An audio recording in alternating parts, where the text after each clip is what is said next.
Hey everyone, welcome back to Real Talk Bougie. Oh, let me change this banner. Oh, it's like no matter what, there's always something to edit and update. Okay, so we are at day 2. We are on day 2. How's everybody doing, guys? So the schedule is that I guess they're starting 10:30 local time, and we're half an hour behind. So basically, it's going to be 2 o'clock here.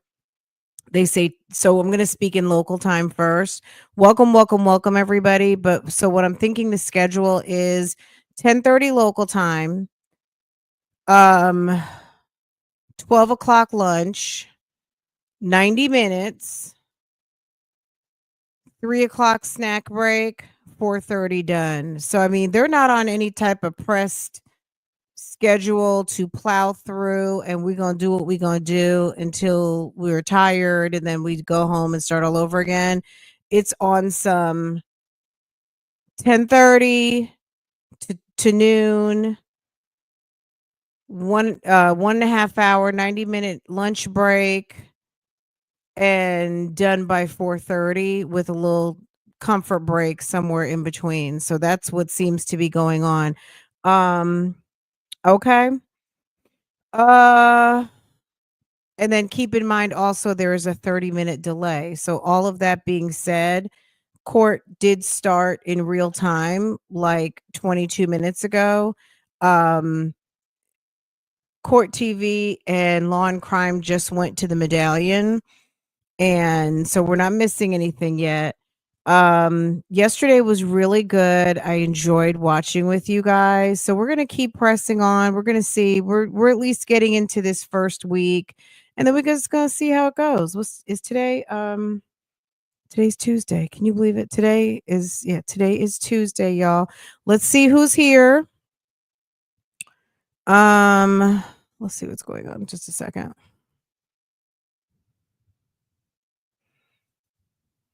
Okay. They're just on the Medallion. Let's see who's here. And you know this, Benita Applebaum, Unicorn, S. Dimples, Mimi, Mai Tai, retired, and no, you can't hold my $5. Okay. You can't hold $5. Treese,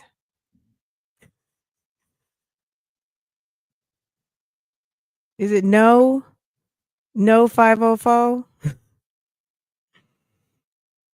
Honey, say that.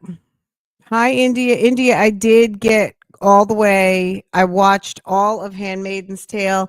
I'm still processing it. It was good. It was good.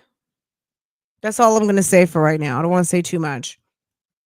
If you hadn't watched it, you got till later tonight, because maybe we'll talk about it on OSIP tonight, maybe for like an hour. Let's do that because um it was good. I watched 1, 2, and 3 um early today. If you hadn't watched season 6, Handmaiden's Tale, the premiere dropped late last night, midnight, our time. If you're in Cali, it dropped at 9 p.m. 3 episodes.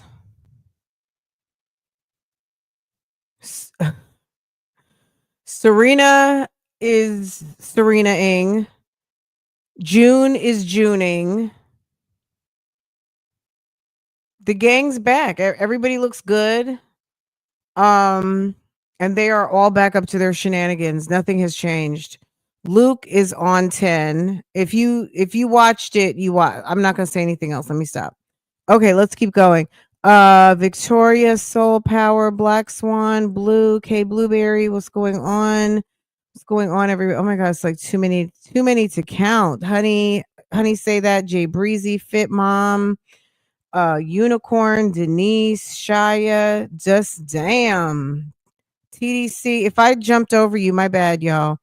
Sunflowers, Pebble Lane,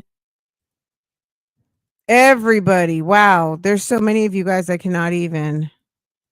I'm sending hugs, kisses, bougie gang, gang, gang, gang, gang, work bushes. I'm at work, but I am in the bushes. Sis over there in the work bushes. Candy, Reef and Muff's mom, woman of wealth. Baby, baby, baby, baby. Okay. Y'all. I know I missed some of you guys. My bad. Keonce, work bushes, period. Okay. It's gonna be coming in just a second. Lori better have her shit together today. I'm expecting that some homework was done last night. I'm judging. I am listening, but I am also judging. Okay. We're not grading partially here. We're going all the way in, and sis is going to be judged quite harshly. She better come with the questions. You know, it's crazy. I was thinking last night, I was like, what could help Lori in this feat that she has to accomplish? And I'm thinking to myself, as the prosecutors, I'm just saying this through the airwaves, as the prosecutors are doing their exam, my co-counsel, or not my co-counsel, my advisory counsel, who's getting paid very well of taxpayer money, I would be like, look, boo, I need for you to write me a list of questions as they are going through their examination. I need for you to help me with a list of questions that I can potentially pick from.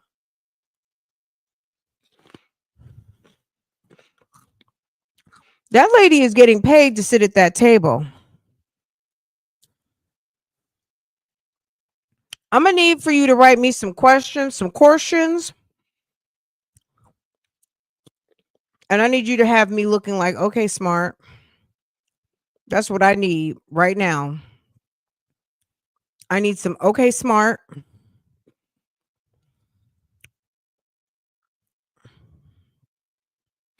Because Lori,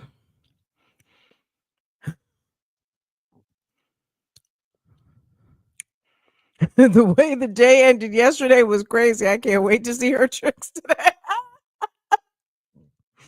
Hi, Tanika. Hey, boo. Hey, boo. Hey. I would be like, Miss Advisory Council, this is what I'm going to need. That's what she really needs to work on, is using the resource, because the state of Arizona is paying money for that resource and she's wasting money if she doesn't use it. Do you guys agree? I think it only makes sense. She should have the advisory council sit there as their, she as if she were litigating the case, and she is compiling her notes for what she would anticipate asking that particular witness, and then based on the examination of the prosecution, I would have is advisory council sit there and give me like 10 good questions. Give me as much as you can hammer out. Just handle it. And then I'll ask them. And then when I get stuck, before I start crying, I'm going to turn around and I'm going to ask you, so I don't have to cry on the podium anymore. So people will think I'm even more disturbed than they already do. Okay. It's on Hulu right now. Yeah, it dropped yesterday. Okay. Handmaid's Tale dropped last night, guys. 3 back-to-back episodes, and they were good. I was a little nervous. I'm not going to lie. I was a little nervous, but I was pleasantly surprised, very entertained, and almost a little bit sad that it's coming to an end, because it was actually good. I thought June was going to behave herself, but we see in this season she's absolutely not. I don't want to tell too much. We'll talk about it tonight. I don't want to give any spoilers, but tonight, if you tune in, it's going to be spoiler alert city. Okay. So if you hadn't watched it and you don't like spoilers, don't tune in. Okay. All right. It's going to be, I might just call the episode spoilers. Spoiler alert. If you tap in, don't complain. Okay. Oh, must watch. I gotta go back and remember from last season. Last season ended with them on that train. Remember, June and Luke were trying to get on the train, and Luke got detained for some reason. That's a good idea. I probably do need to go back. But Luke, there was some sort of mayhem. Luke didn't get on the train. Luke got arrested. Um, June got on the train with Nicole. No sooner is she on the train, she turns around and ratchet ass Serena Joy's on there looking like, oh hey June, what's up? Oh hey June, what fancy you being on here? Where you go? Are you coming with us? A mess. Okay.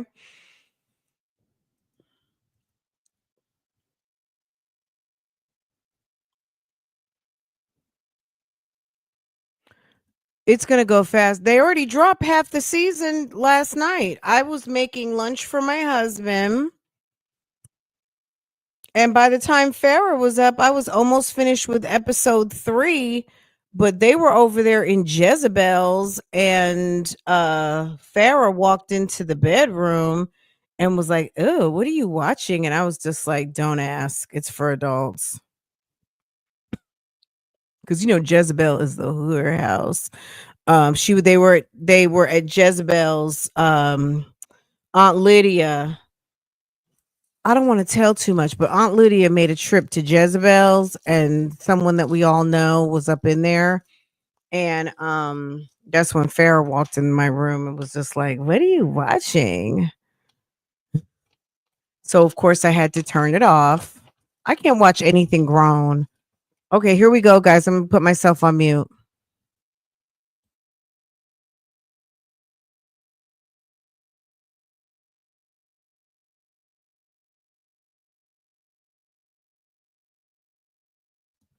They got us on mute. I wish they would turn the mic on. As soon as the mic comes on, A I'll recording of that, so we won't record. There'll be no media recording of that. If my staff could bring in juror 16. Are all the jurors here? We've excused juror 4.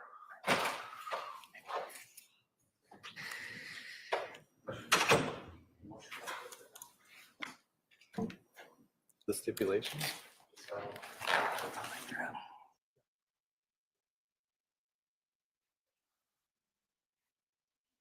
Okay, so we're hearing it. Juror 4. Wasn't it Juror 3 was out yesterday? Now Juror 4. Baby. So that means that they'll have 2 alternates, and now they're calling somebody else. It's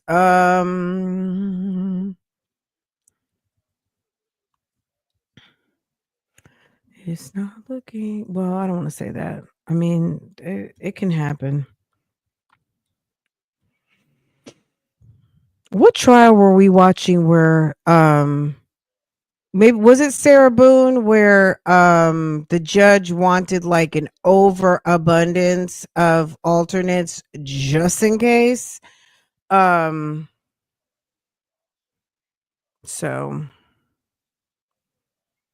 so they just has to bring in juror number girl. They said they just let number 4 go. They're bringing in juror number 16. Number 3 had to go yesterday. Am I remembering this correctly, guys? Turning on as soon as I get grandbaby off the van. Okay.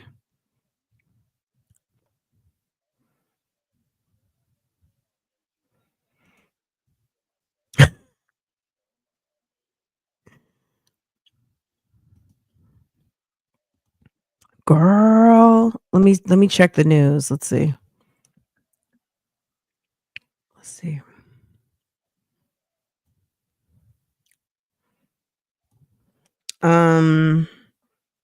Lori Daybell.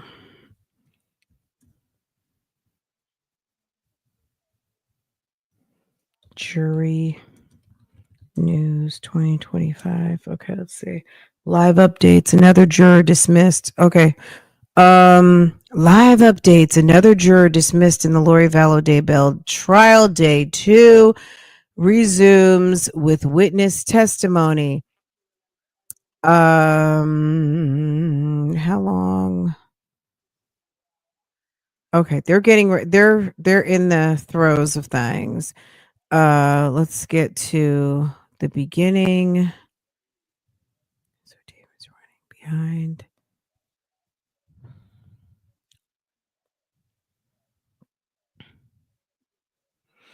So at 10:27, 1:27 our time, Lori says some of her team is running behind. The judge says there is a juror issue that needs to be discussed in sidebar. Prosecutor, defense, judge put their headphones as white noise plays in the courtroom. Boreski says, based on the sidebar, juror 4 is excused. We have 2 alternates remaining. Juror 16 will be brought in for individual questioning. There will be no media recording of the questioning. Juror 16 is in the courtroom. He told the court staff that he may have seen a video related to the case on YouTube in the past. Judge asked if he has specific memories of being shown a video or what was the video. He didn't do any research on the video and was shown it from a friend on YouTube. That's all he remembered.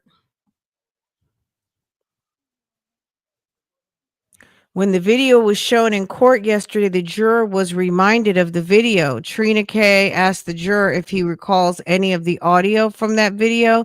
When he watched it outside of court, the juror doesn't remember. Yesterday, very little audio was played in court.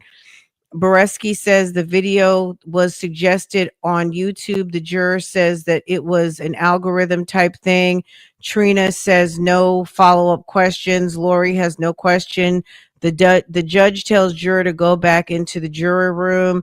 Boreski says he's inclined to keep the juror on the jury as he doesn't have independent additional memory of the video. Trina K agrees to keep him. Lori has no objection. The juror remains. Okay. That's probably what's going on right now. When they come back, Scott Cowden was the last guy. The firefighter, who's the paramedic, will be in the seat. And that's where it's going to get started from. So that's that on that. Okay. All right. Yes, 3 and 4. 16 said the algorithm, old messy Al, tried to get him kicked off the jury, but I like that they came in and was like, wait a second. I saw something by mistake, and I just want you guys to know I like that they came forward to push that up and out, that they, wanted to let them know that there could be some taint there, if you will. And based on the examination, there is not.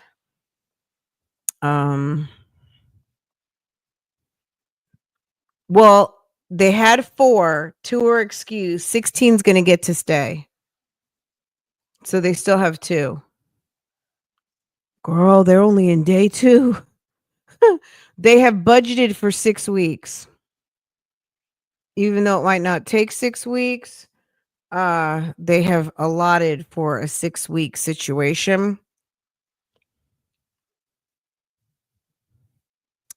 And there's supposed to be 21 witnesses, and they're already on number 3. So if they keep at this pace, I mean, if you consider the schedule, they're not doing like a full 8 hours, but the judge is probably hearing things in the morning because they're starting. Let me get my, where's my, I was going to say, where's my handy dandy pen? They're starting at 10:30. They go till 12 noon. They do a 90-minute lunch. So 1:30 back. So it's like 90 minutes, 90 minutes. They come back at 1:30.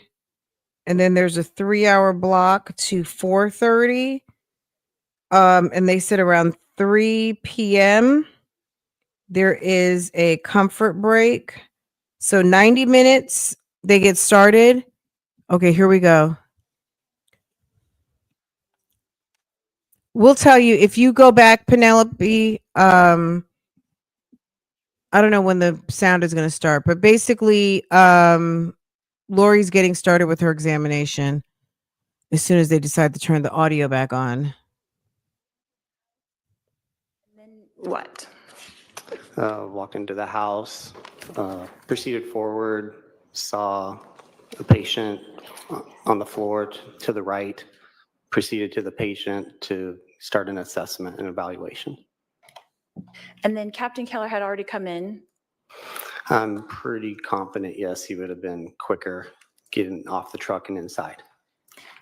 And so you did your assessment, and then what? My assessment revealed that he was unresponsive, no pulse, no breathing, so I would have started CPR, started chest compressions. Did you do that with his shirt on? I would have lifted that out of the way so I could find the proper landmarks. So you had said that you saw that there was, let's see, 2 gunshot wounds, is that correct? Yes. And then you saw that through the shirt?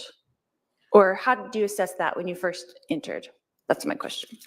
Once I'm doing CPR, I can see 2 bullet holes in the shirt. I can see that on the chest and on the abdomen. I can see the wounds as I'm looking at the chest and doing chest compressions. Okay. And then he had on what color shirt? I wouldn't have recalled other than, I guess, the video yesterday. I think it was a dark colored shirt I think we saw on the screen. And so you had talked yesterday about the blood being more blood on chest, not pooled around your knees, right? Is that correct? Correct. And so with the dark shirt, was it hard to see the blood? I'm kind of trying to see what you saw when you entered. I remember seeing blood on the chest. It wasn't, I remember not seeing blood on the abdomen. And there were holes in the shirt, 2 holes in the front side? I would, best of my recall, yes. Okay. And when did you cut off the shirt, and how does that procedure work? I continued doing CPR, chest compressions. One of my other colleagues would have cut that off. And knowing that the shirt maybe is potentially evidence, that's why I said to her, don't cut through where the holes are. So she could have cut down the side instead of on the top of the body. And do you use like a special scissors or something for that? Yeah, we have some trauma shears in our equipment. Okay. And who was that? Was that Phelps or? I believe that was Firefighter Kaczynski. Okay. Kaczynski, that's one I didn't have. So who all was sitting there with you that was on scene at that time? Firefighter Fife would have been there. Mhm. Firefighter Kaczynski, the 3 of us, kind of like we saw in the video or I get the picture yesterday. All 3 of us around the patient, while Captain Keller was standing back a little bit, like you saw in the picture. Okay. You said that you had been a CPR instructor for 12 years, is that correct? Yes. Okay. And was that for the last 12 years or 12 years ago? Approximate dates 2004 to 2016, let's say. Okay. And so have you taught people who have never done CPR before? Have I taught those individuals? Yes. Right. And not just like people renewing their certification, but both? Correct. Okay. How many people would you say that you've taught that have never done CPR before? Never done CPR, and it's probably in the hundreds over that long of doing that. So you'd be familiar with how a first timer would react? Yeah, you try to forewarn them what to expect. Okay. So these first timers, they have to be taught the appropriate place to place their hands. Would that be fair? That is part of the course, yes. And so do you show them, or do you just tell them in class where to put their hands? It's a video-based system through American Heart. There's a curriculum that we would have been following. Okay. So if you could only tell them, like over the phone, that might be difficult for them to know the correct placement of their hands if they've never done it before. I guess it depends on the instructions that the dispatcher gave. Ultimately, if I was telling somebody over the phone, you want to put your hands on their chest, on the lower part of the chest. It's that kind of simple, so to speak. Okay. But without the video, if you were teaching a class and you didn't have the video, it might be difficult, right? For a bunch of first timers? Objection, speculation. Overruled. You can answer. Does it mean answer? Oh, okay. Sorry. Can you repeat the question then? Yeah, so it might be difficult. If you didn't have the video, it might be difficult, you know, for a bunch of first timers to know exactly what to do if you just had to tell them middle of the chest, lower chest. I mean, you could obviously show on a person, you could show on yourself. If I you mean, couldn't show them and you could only tell them, could it be difficult? I suppose it's possible depending on the person. Okay, that's fair. So do you think that your CPR class would be fairly successful if you had no visuals? Objection, relevance, speculation. Next question. I got it, Your Honor. So if a person had never done it before and was just told how to do it, is it possible that they might not be acquainted with where to put their hands? It's possible. And it would also be possible that they might not do it properly. That could be possible too. And right now, when you're teaching CPR, and I didn't say you are teaching right now, but if you're teaching a class, are they just doing percussions now? There's no breathing in the mouth, is that correct? It's going to depend on the level of the class. As far as the lay rescuer, people that have never done it before, that just want to have the training. It's evolved and we're teaching compression only. That is a form of CPR now also, just doing chest compressions. And how long do you teach to do that for? How long of a period before you take a rest or? Well, it varies depending on if patient is an adult or a child. There are different guidelines that American Heart offers. So in those courses, they're getting to learn information for adults and children and infants also. Correct, right. So for an adult, how long, like 30, 100, 150? It's been a while, so just wondering. With an adult, they're also taught they need to call for help right away also. So that's a factor. Are they alone? Is somebody else able to call? Can they call, put the phone on speaker, start, while talking to 911? And then they would just keep going until help arrives. So there's no timing, like you take a 10-second break, you just do compressions? Not for that type of level of CPR, there wasn't. Okay. So it's helpful if you had someone there that you could like take turns, like I do 100 and then you do 100, because it's kind of exhausting, right? Objection, compound question, relevance.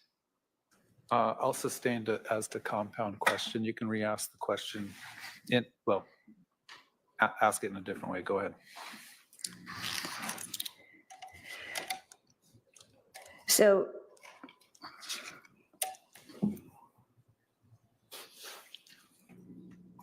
how long did you administer the CPR before you did the flip over? How long do you think that was? Before we rolled him to look at the back, is that what you're? Correct. Yes, that's correct. I would estimate maybe up to a minute. Okay. And then were you counting compressions? Is that what you were doing during that time, or do you not count? You just do it for a certain amount of time? I don't recall if I was counting. I mean, I was doing the chest compressions while waiting for the rest of the team to arrive and for us to continue assessing, see if we're going to continue to work the patient and utilize more equipment. And there were 3 of you there? 4 total, but 3 by the patient. Okay. And then you could take turns, right? Like trade off if you needed to? If we needed to, yes. So that'd be a lot easier than when you're just there by yourself. Would you agree? Yes.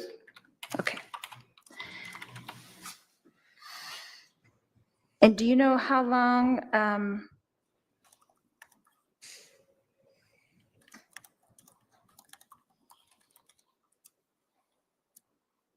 after the rolling over, did you started doing compressions again? Is that correct? Yes. That's what I had. Yes, I believe so. And how long did you do that for? I would estimate maybe upwards of another minute. So maybe 2 minutes total? During that sequence, yes. And was there another sequence? At some point, we would have stopped doing chest compressions so we could evaluate the heart rhythm. That's on the heart monitor. With the heart And monitor? you can't be doing compressions to evaluate that. Okay. And then you didn't continue compressions after the heart monitor at all? From what I recall, I resumed again and brief discussion as far as what direction we were going to go. And what were the results of the heart monitor? There was no electrical activity. And how long was the heart monitor applied compared to when you started the first compressions? I'm not sure if I understand the question. Maybe you can reword it or. Sure. How far into your treatment, I should say, did you guys stop and do the heart monitor? I would estimate that the monitor probably was on within 2 minutes of making patient contact. Okay. And how long does that take? To do what? To put it on? Well, yeah, to put it on, get a reading, and decide what you're going to do next. It could take, you got to turn it on, open up a compartment to get the pads out of that compartment. You've got to open that packaging to be able to apply it to the patient's chest area. If the chest is wet, which there's some blood, you need to dry that so it's going to adhere more properly, read more properly. So you could be looking at 30 seconds to a minute possibly of working through that. Okay. And did you have to do that in this case, is remove blood to stick them on? I would assume so, but I was doing chest compressions, so that would have been one of the other two firefighters kind of working through that. Okay.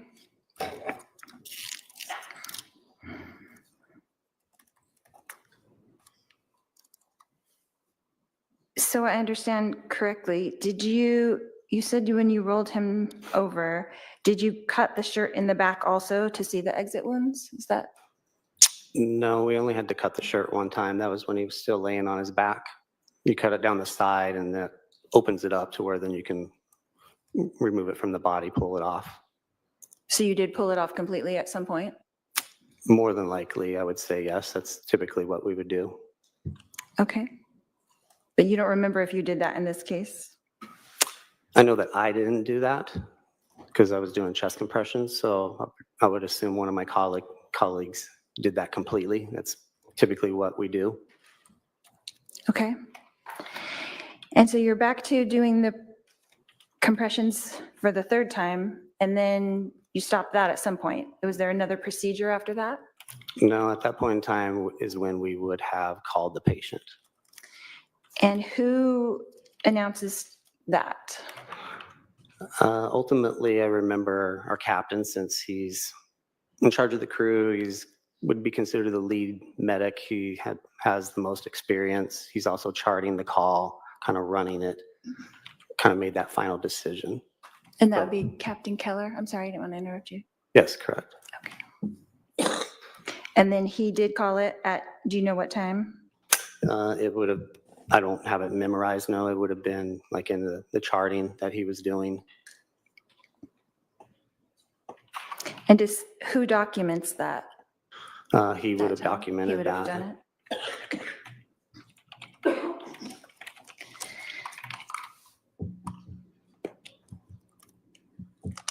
In preparation for your testimony here today, did you review the 911 call at all?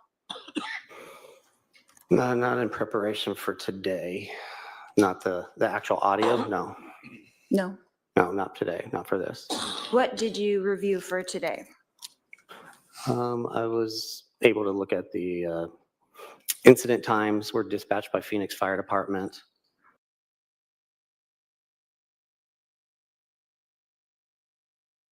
I was able to look at the paper documentation.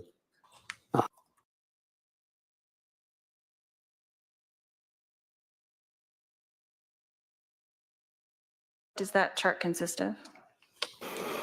There would be scene times, I don't think date, that's time, address, my feed. I think patient that was the information, name, pool feed. address, maybe medical history, things that we, a narrative of what we discovered, what we've done, treatments that we've done, the heart rhythm from the monitor gets attached to it.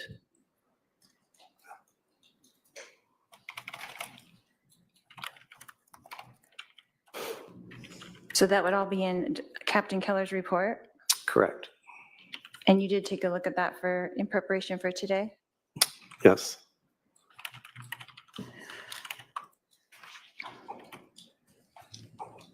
And did you write a report regarding this incident? No. You don't have to document anything? Just one person documents the call.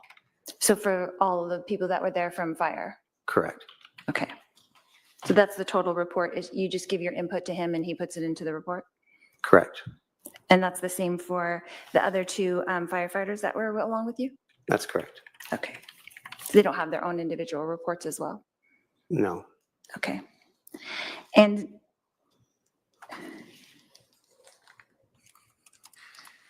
what time were you dismissed from the scene? I mean, we probably only remained an additional 5 to 10 minutes. The chart would have that time. I don't necessarily have it by memory. So how long were you at the scene total? Like, If I had to estimate without looking at it, I would say approximately 20, 25 minutes. okay. And then you were like the driver of the truck, right? Was that your responsibility? So you Correct. drove in and then did you drive out as well? Correct. Okay. So if you guys arrived around 8:41 or something like that, then you left around 25 minutes later? Would that be accurate? I guess when I was giving that estimate of like the 2025, I was even including like our dispatch time from the time we're dispatched driving to the scene. So if you're wanting to know actual on scene time, it might be closer, instead of the 20 to 25, it might be more of a closer to 20 solid. Like, 20 minutes? yeah. Okay. And is that typical for a call? It can vary depending on the calls. Okay. So what other things did you do in that 20 minutes besides administer to the patient? So I'm including in that time while we're staged around the corner, waiting for PD to arrive, then for PD to clear the scene, for us to drive to the scene. There's the time with the patient, and then there's going to be the cleanup afterwards, removing our equipment, going outside. Maybe the equipment needs to be cleaned, restocked, ready for another call. So when we drive away, we're ready to respond to another emergency and then drive away. Okay. So when you were done with the patient and you were going through that procedure of cleaning, were you in the house or did you exit the house? We'll remove all of our stuff and we'll go outside, typically to the front bumper of the fire truck. And then what do you do? We have cleaning chemicals on the truck that we could get out to, clean our equipment up to reuse it. We've got cabinet with restock to be able to restock anything that might need to be. So we'll take care of those things to be ready to respond to another call. Okay.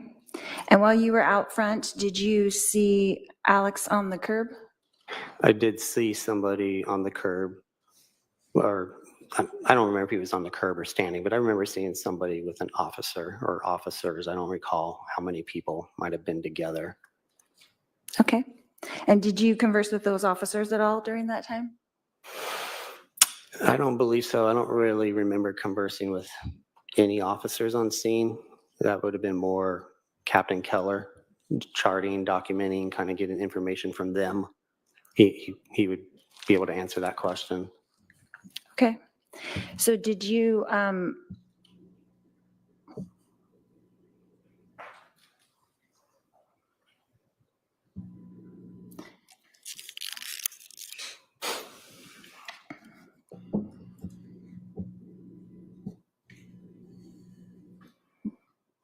was anybody in firefighting on your team, the four of you that were there, was anyone asked to take a look at Alex? We were not.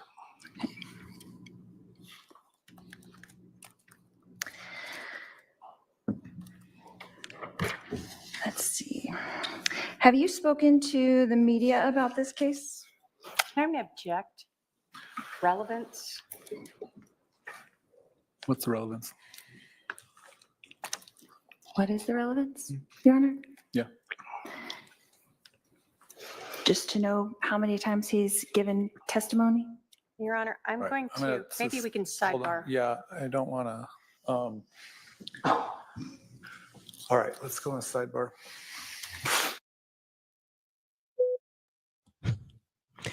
It's this sidebar headset thing for me. Let me see. Let me check my just a second. Let me see if I can refresh for the notes of what's going on right now.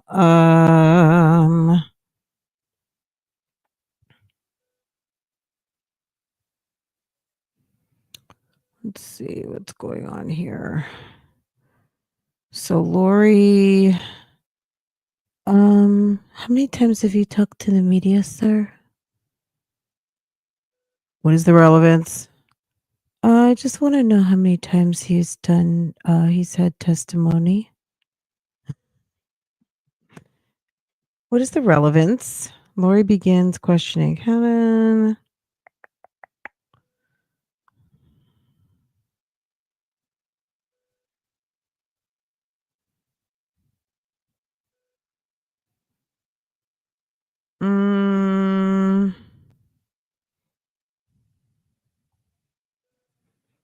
Nothing. Nothing in like the last like 45 minutes. So nothing new yet.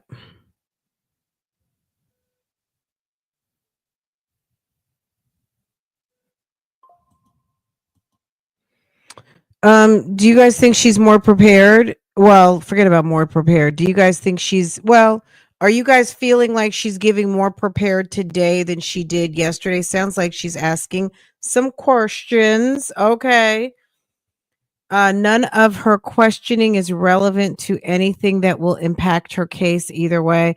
I mean, sis got 3 life sentences in Idaho. It's really doesn't, the family has a right to have Charles get his justice, but it's the difference between 3 life sentences and 4.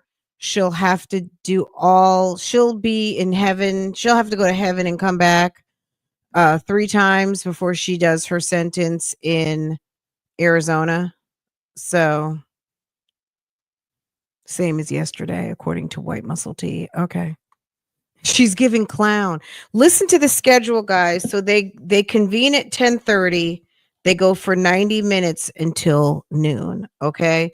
From noon till 1:30, lunch. From 1:30 to 3 o'clock, another 90 minutes, right? Snack break. After 3 to 4:30, so another like 90 minute. At this pace, this trial is going to go on forever. So at 3 times 1.5 hours. So we're looking at basically in a whole entire day, 4.5 hours. Now, does that give the judge time in the morning? to maybe hear some quick motions and still do business. So from 9 to 10:30, the judge has, or 8:30, or whatever time the judge gets in, 9 to 10:30, or 8 to 10:30, gives the judge some time to hear quick motions. So I guess that makes sense, but that's kind of a lot of time. Isn't that a different schedule? She wanted to start her own season of Law and Order. Okay. Okay. It's still giving clown.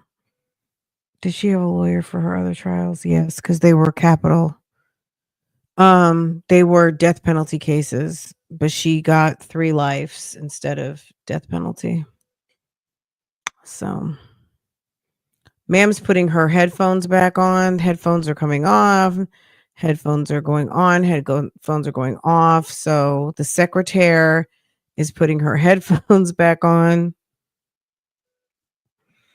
She is trying to stretch things out to stay out of prison as long as she, but then she's sitting in the Maricopa County Jail. Remember Maricopa County where they had that guy, Joe Arpaio, the guy who had the people in the tents outside in the sweltering heat? Girl. Mm-mm.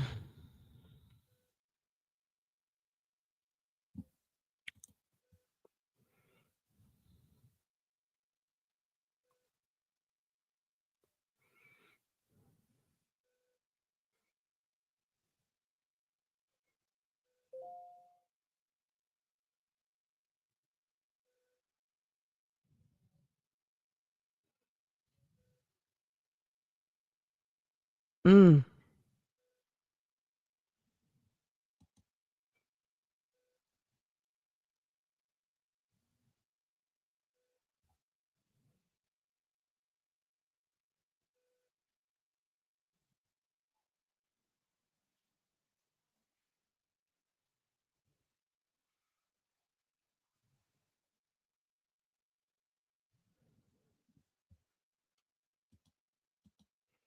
Her questions don't seem to have a destination.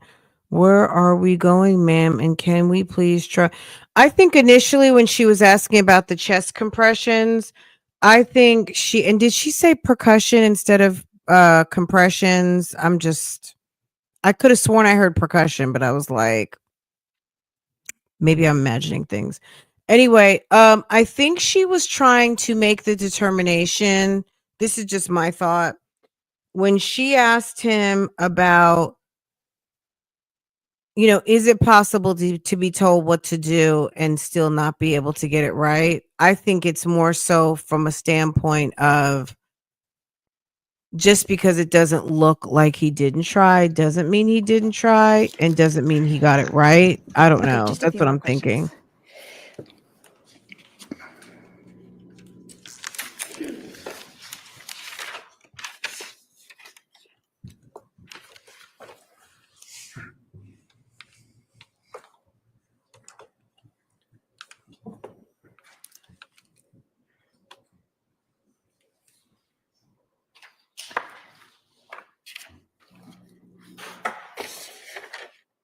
Mr. Cowden,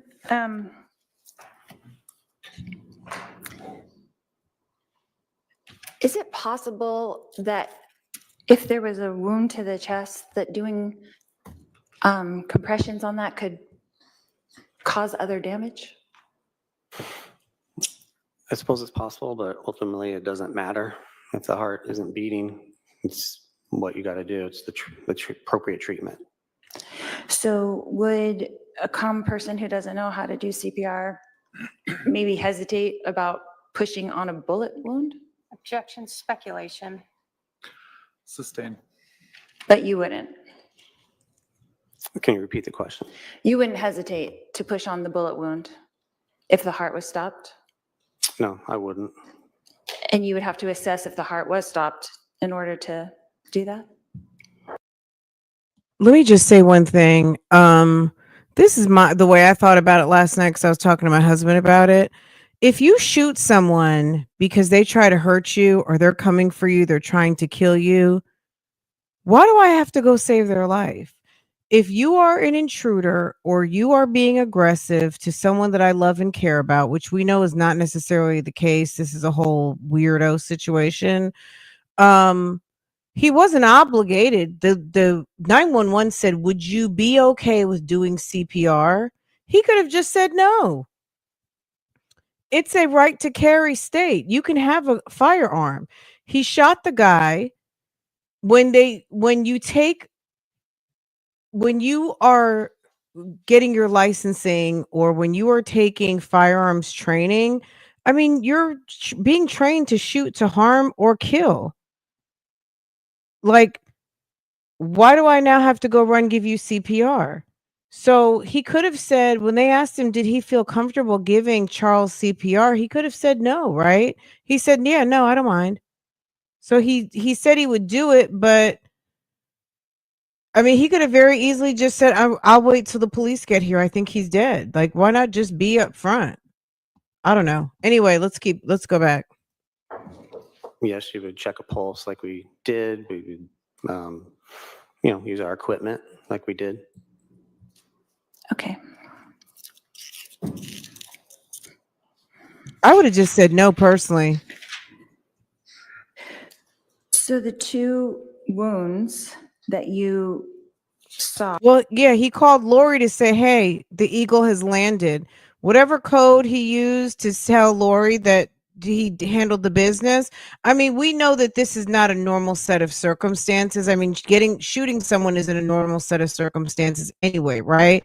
But we know that they're up to some foolishness. These guys are with some shenanigans, right? So yeah, that's all I could think of. I parked the van. How about that? The van is parked in the spot. Okay. If someone came into my house or someone attacked me and I shot them with my gun, I am not giving them CPR. I'm just not.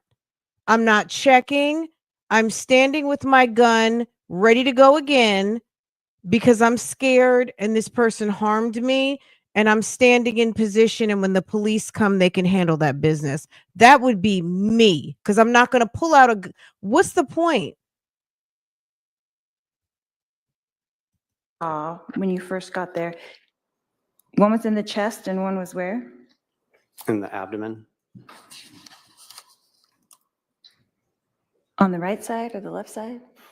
I would be speculating as to the specific spot or area without actually maybe seeing documentation. Okay.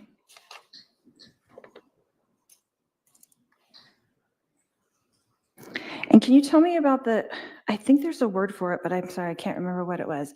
The crunch. When doing the chest compressions? Correct. I don't know if there was necessarily a certain word that I used, but you feel the sternum crack. I compare it to, like I said before, cracking your knuckles. And how much pressure would you have to apply to get the crack? That could vary, like depending on who you're doing CPR on. Like on an adult male?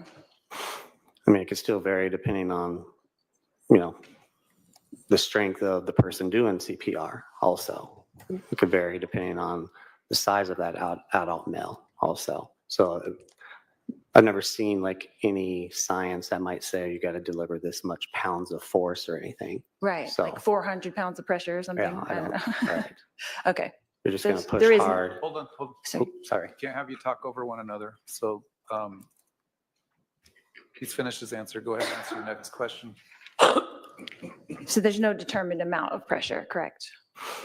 Just hard and fast. When it comes to people doing CPR, for us, we're working as a team. We have equipment that can tell us if we're pushing hard enough. For a person without that equipment, just hard and fast. Okay, that's fair. And then they don't always get the crack, right? It's not always going to happen. If they're doing it forcefully enough, they would. So if they didn't do it forcefully enough, it wouldn't. That is possible, yes. But then when you come in, the professionals, and you apply the correct amount of force, then you would hear the crack. Yes, And is that possible that that happened in this case? it is possible. Okay, no more questions. All right, redirect.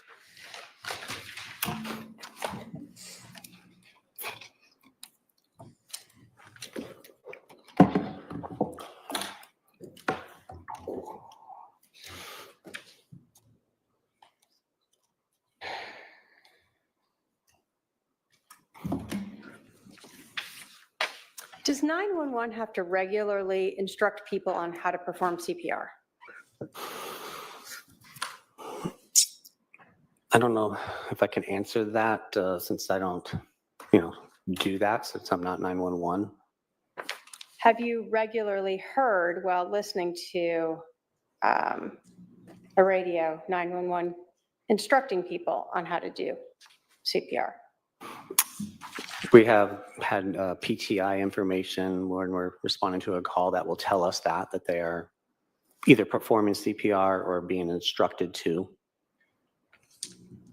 So you've seen in the past that 911 is prepared to handle individuals who may not know how to perform CPR. Yes, And that's to help try to keep the patient's blood moving while you're en route. correct.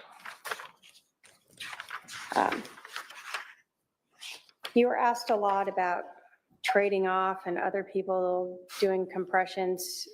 At this scene with this patient, Charles Vallow, did you ever trade off and have someone else do the CPR compressions? No, You were the only one doing the CPR compressions. yes, Were you doing CPR while another paramedic or EMT was getting the heart monitor ready? yes, So this timeline of however long it took them is in conjunction with you still performing CPR. yes, We talked about Charles's shirt being cut. If photographs from the scene show his shirt still around his neck, would that indicate that it wasn't removed from him? after the cutting. Yeah, so if police, let me ask you this. When you guys are done and he's called deceased, do you put his clothing back on or modify him in any way? No, we would just take our equipment that's necessary to take. So if his shirt was still around his neck, then that's how it would have been left. Correct.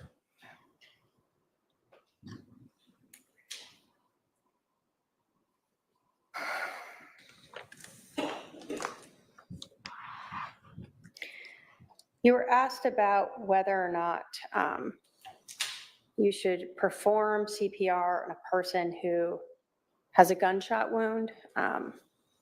Is there any reason why a person with a gunshot wound would not need to have blood circulating through their body to bring oxygen versus some other type of injury? No, Is the whole point of CPR to make sure that blood is circulating to get oxygen to their brain yes, so that they don't go brain dead? yes, And you said that ultimately it wouldn't matter if you cause more injuries because if they're brain dead, who cares, right? correct.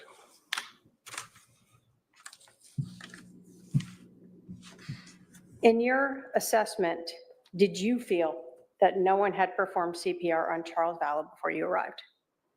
I had felt that, and I do know in my testimony to Chandler PD, I had stated that, or it's probably in my testimony that it was not efficient or something to those lines, but I felt like no, it had not. Okay, you felt like no, it had not been done. Correct. Thank you. I have no other questions. All right, I see at least one juror question. We'll go on a sidebar. Please, if you're a juror and you have any additional questions, pass down your question to the basket.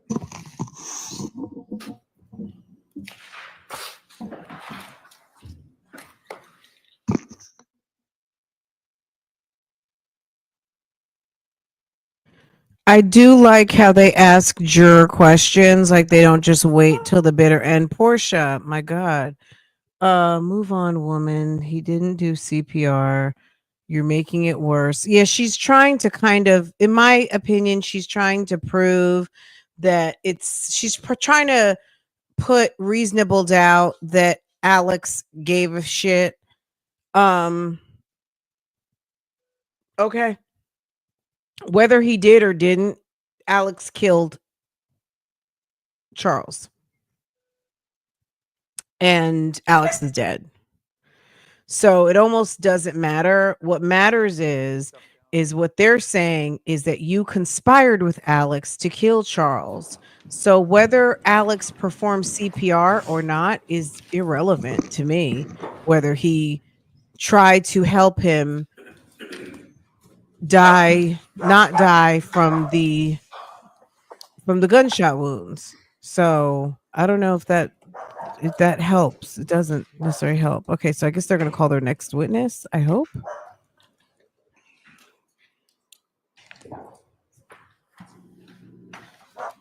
They're probably getting ready to go to lunch. It's almost 12 o'clock in Arizona time.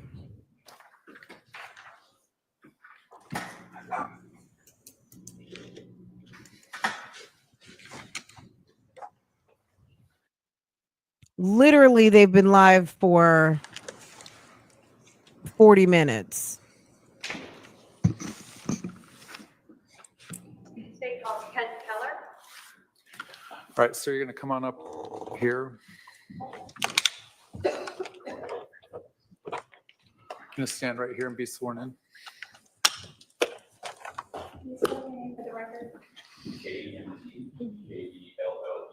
Thank you. Please raise your right hand. You do solemnly swear the testimony you're about to give will be the truth, the whole truth, and nothing but the truth, so help you God. All right, you're going to come up this ramp over here and have a seat to my left. Oh no, it's Colonel Sanders.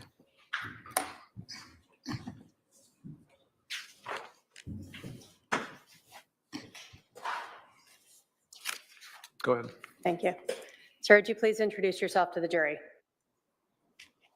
My name is Kent Keller. I'm a recently retired captain with Chandler Fire Department. When did you retire? April of 2022.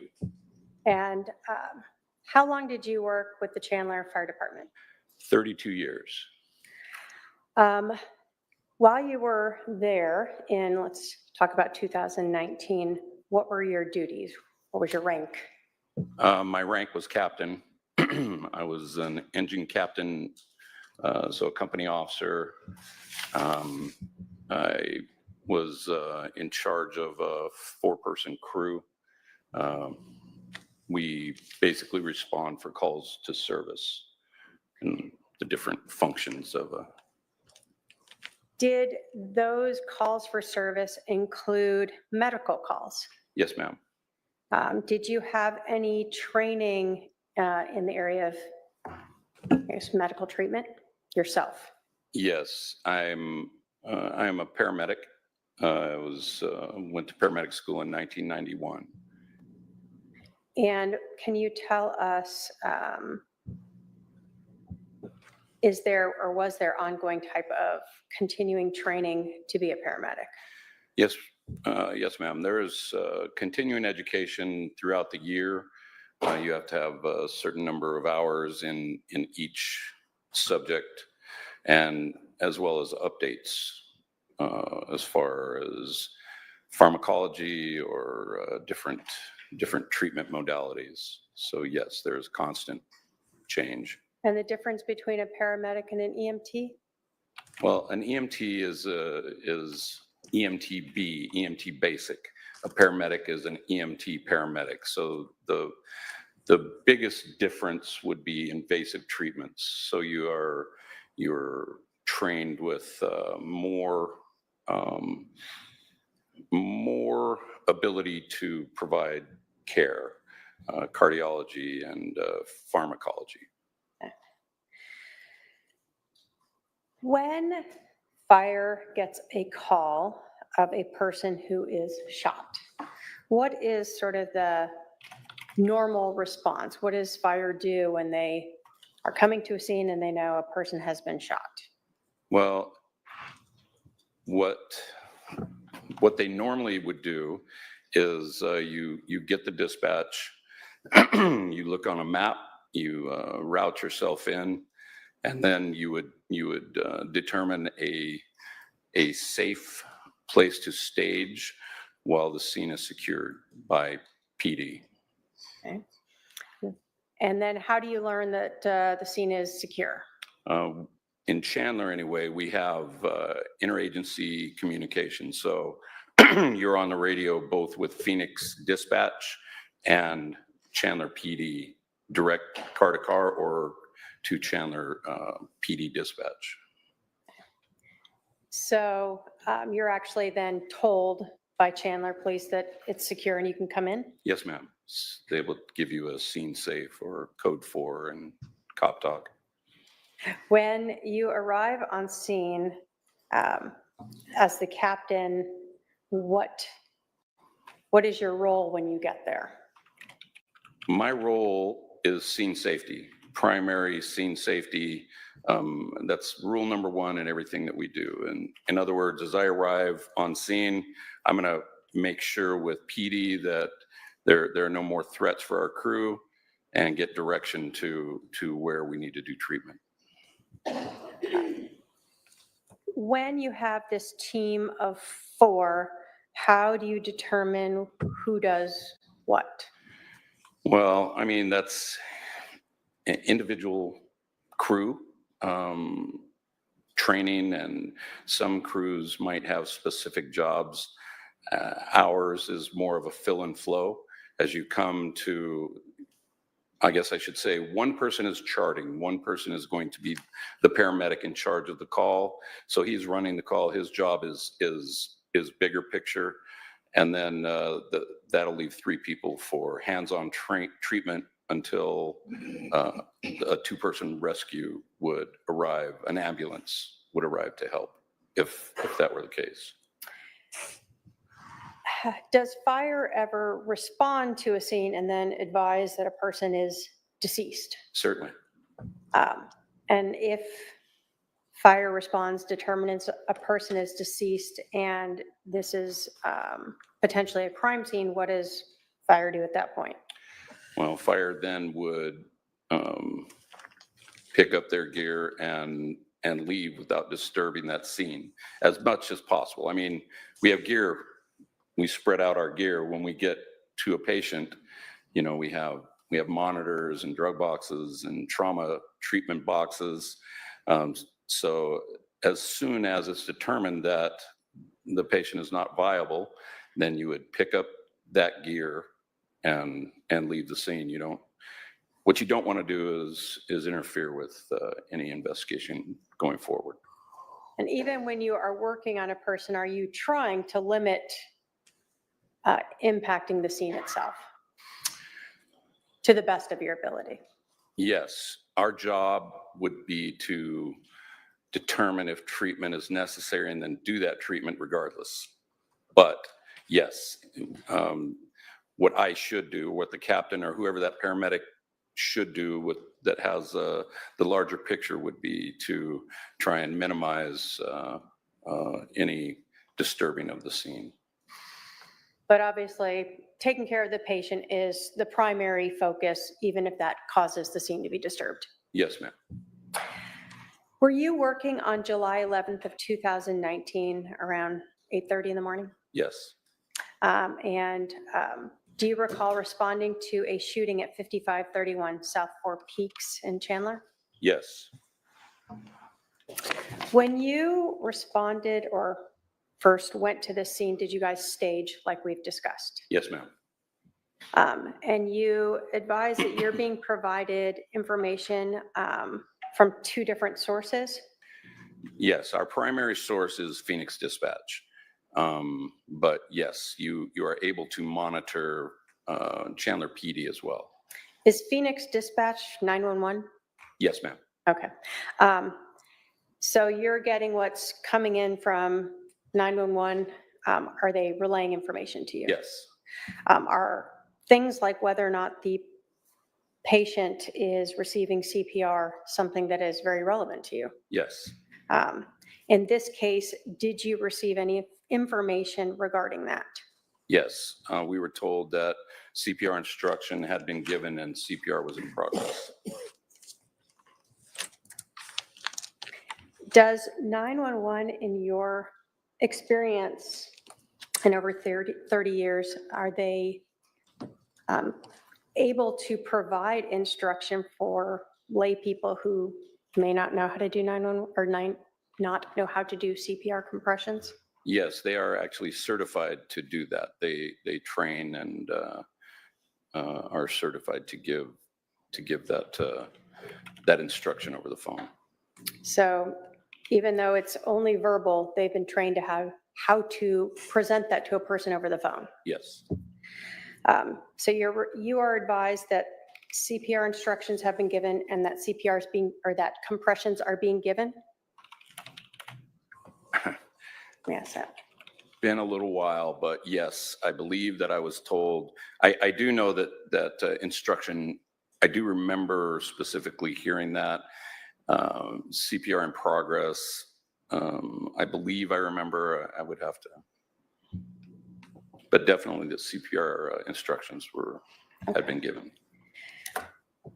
Does knowing that a person has been receiving CPR impact the way you view a patient when you enter a scene? Yes. How? Well, because it would make the patient more viable. If adequate CPR were given prior to our arrival, then you would hope that good CPR was given and that oxygenated blood was being pushed around the body, which would mean that make the patient more viable at that point. When you go to a scene where you believe CPR is given,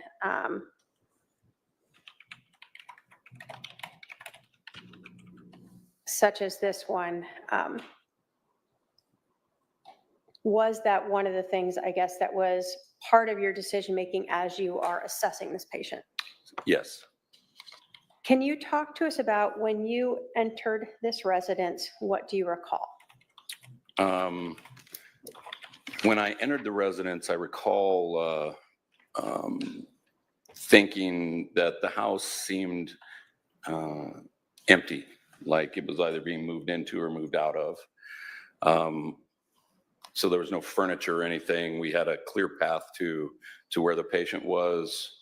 And I remember thinking that there's very little in this room other than the patient. Okay. Did you notice at any point some items around the patient? The only thing I remember being around the patient was a baseball bat and a ball cap. And do you recall at this point where those items were in relation to him? Yes, I believe the baseball bat would have been on the patient's right and the ball cap above him somewhere in the room. I think the baseball bat was against the wall on his right. Do you recall ever seeing a bullet near the victim? Once we started assessing, I did see a bullet, a spent round on the floor. So that's sort of a little bit into you're in Yes, the ma'am. scene. Yes. Wasn't something you initially recognized? No. While you're in there, was there any officers in the room with you or inside the house? There was at least one officer still clearing the house, I believe, or at least going through the house. I only recall for sure one officer being interior. Can you describe for us how the patient, how Charles was laying when you first observed him? Yes, ma'am. He was laying supine. He was laying on his back. As we entered, his head was towards us, so geographically, I think north.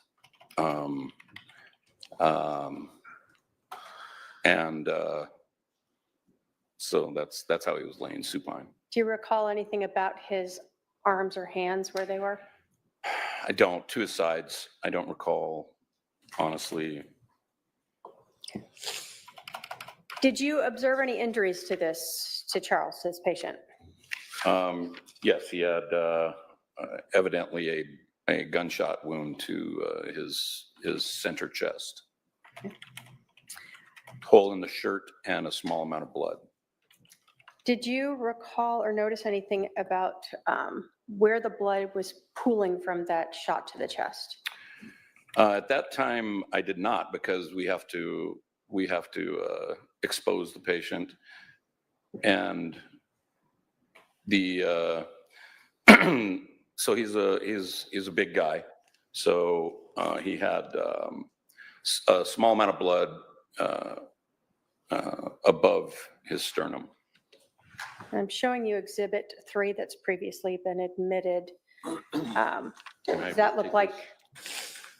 If it adjusts a little bit, but Okay. you can attempt. Yes, ma'am, go ahead. Are you able to see that there? Yes, Kind of. Does this look like the patient that you were working on? yes, And in this, do you see the blood pooling in Exhibit 3 there?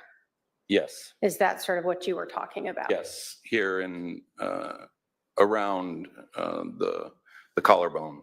So there's a divot here that Would you describe this patient as a fit man? he seemed to be, yes.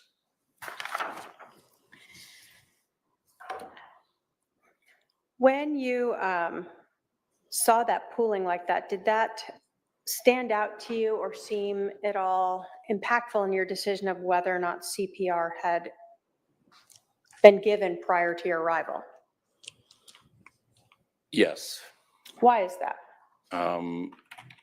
Because had adequate CPR been given there, I would have expected more blood possibly on there and perhaps a pool of blood under him. I didn't see any blood under him. I mean, when we first got there. So when you guys first arrived, let's go back to sort of describing the scene. You said that you didn't notice any blood pooling under him. I did not. And is that something that you guys are cognizant of since you're going to have to get down and around him? Yes, but we're more cognizant of it because it would indicate an exit wound. And obviously, the more blood there is, the more the heart was beating or CPR was being done. Okay. So both the lack of spreading on him is one indication that kind of made you question if CPR had been given? Yes, ma'am. And the lack of pooling of blood underneath him was another sort of Yes. flag to you that maybe CPR had not been given. And no one was doing CPR when we got there. Would have been the primary indicator to me.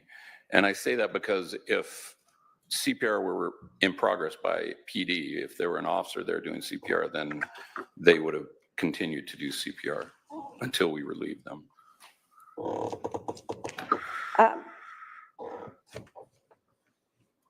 If a person is shot and deceased and you start giving them compressions, can you still push blood out of those wounds? Yes, ma'am.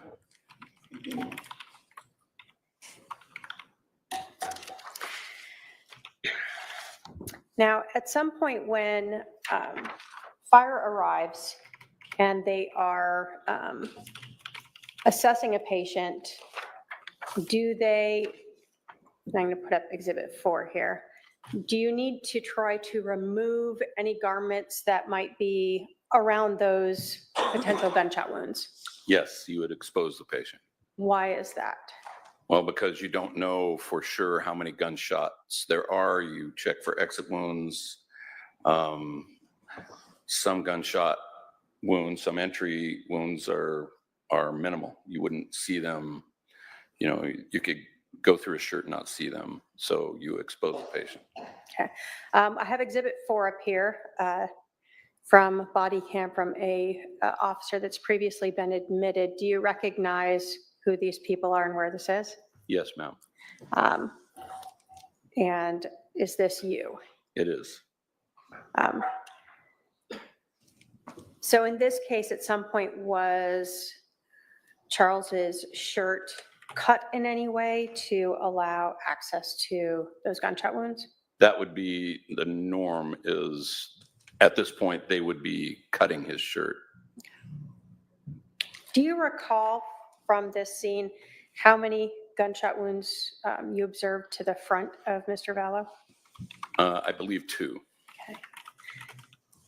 Now, when you guys first arrived on scene, do you check the pulse? Like, what do you do when you first get there? Yes, you would check for pulses, carotid pulse, and obvious signs of life breathing, so chest rise and fall, as you are walking up to a patient. So in this case, for Charles Vallow, did you guys find a pulse? No, ma'am. Did you notice him breathing? No. Do you do any other assessments before you start compressions? No. So if he's not breathing and you don't see that he has a pulse, why begin CPR? Why start compressions? Because you don't know how long he has not been breathing or not had a pulse. Okay. He could have just stopped those things moments before we got there, which would make him a viable candidate, or a viable patient, rather.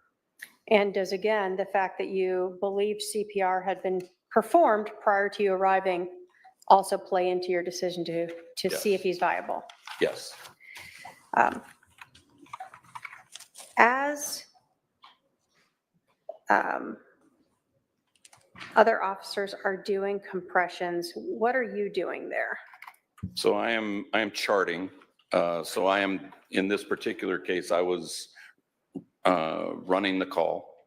So I'm going down a checklist, gathering information, getting, listening to what they're telling me, and having them, I'm directing them throughout the call. Okay. So at some point, are compressions stopped to assess the patient in other ways? Yes, after a heart monitor is on. Okay. And so are compressions able to be performed while someone else is getting the heart monitor ready? Yes, compressions continue throughout until you stop compressions to check for pulses. Okay. Do you ever want to check a patient who you see has gunshot wounds, such as Mr. Vallow here, to see if there's exit wounds? Yes, ma'am, immediately. So they would have cut his shirt, taken his shirt off, rolled him, checked for exit wounds, and then rolled him back and continued compressions. In this case, are you documenting your observations and others about what you observed when he was rolled? Yes. So when he's rolled, you're looking at his back? Back, right, from the back of the head to the back of the feet. Okay, so he's completely rolled over so that you can see his back. Yes. Did you notice anything about Mr. Vallow's back that may have indicated he'd been there for significantly longer than you originally thought? He did have lividity. So there was modeling, skin modeling and lividity. Once the shirt comes off, then you could see modeling on the skin, and lividity had begun to form.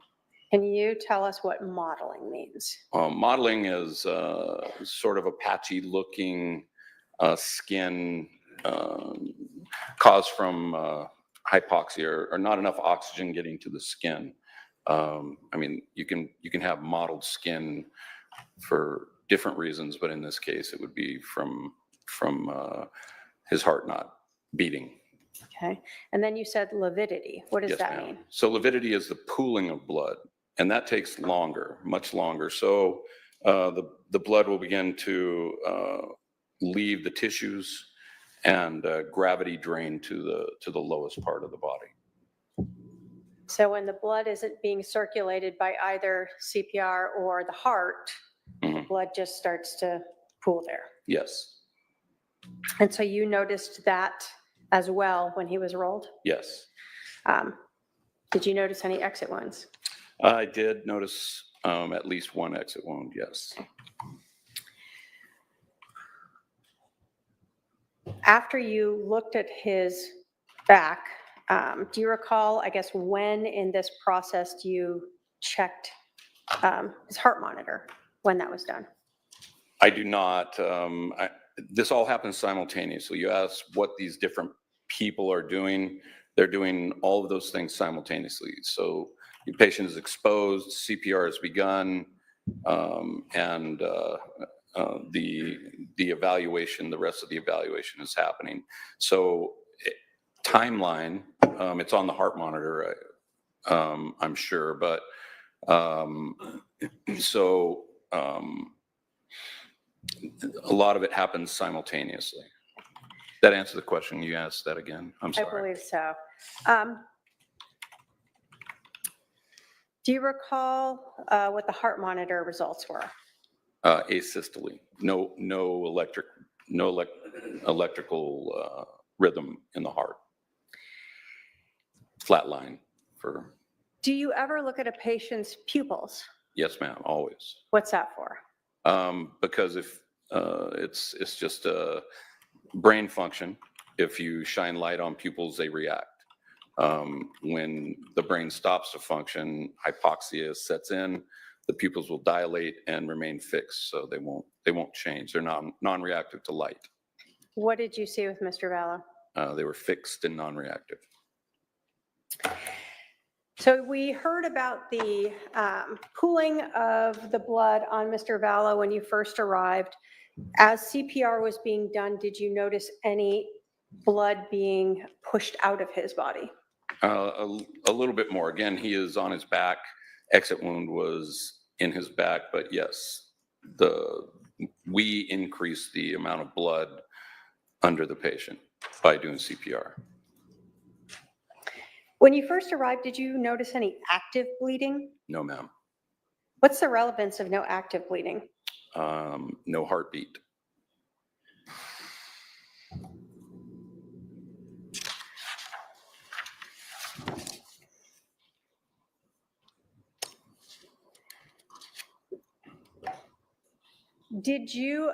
Were you advised of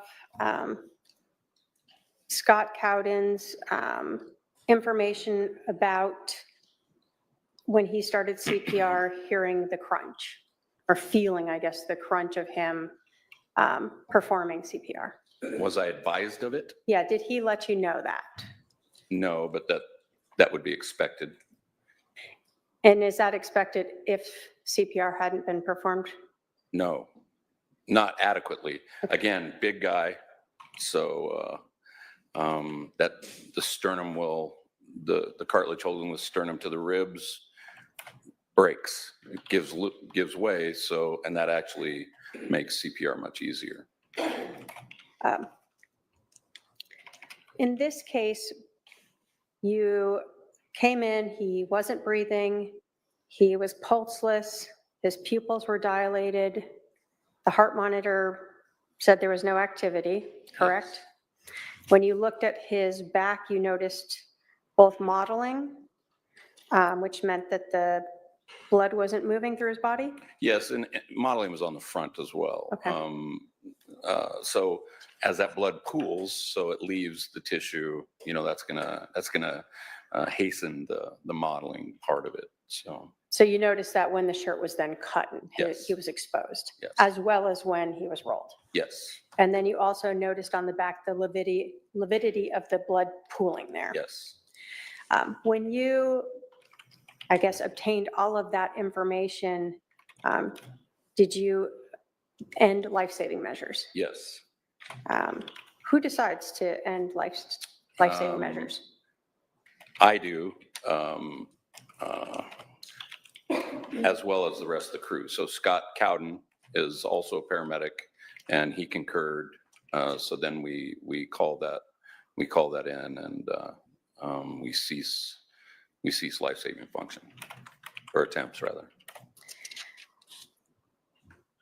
When you cease life-saving measures at a scene where someone's been shot Mhm. and is now deceased at the scene, do you leave sort of any attached medical devices with him?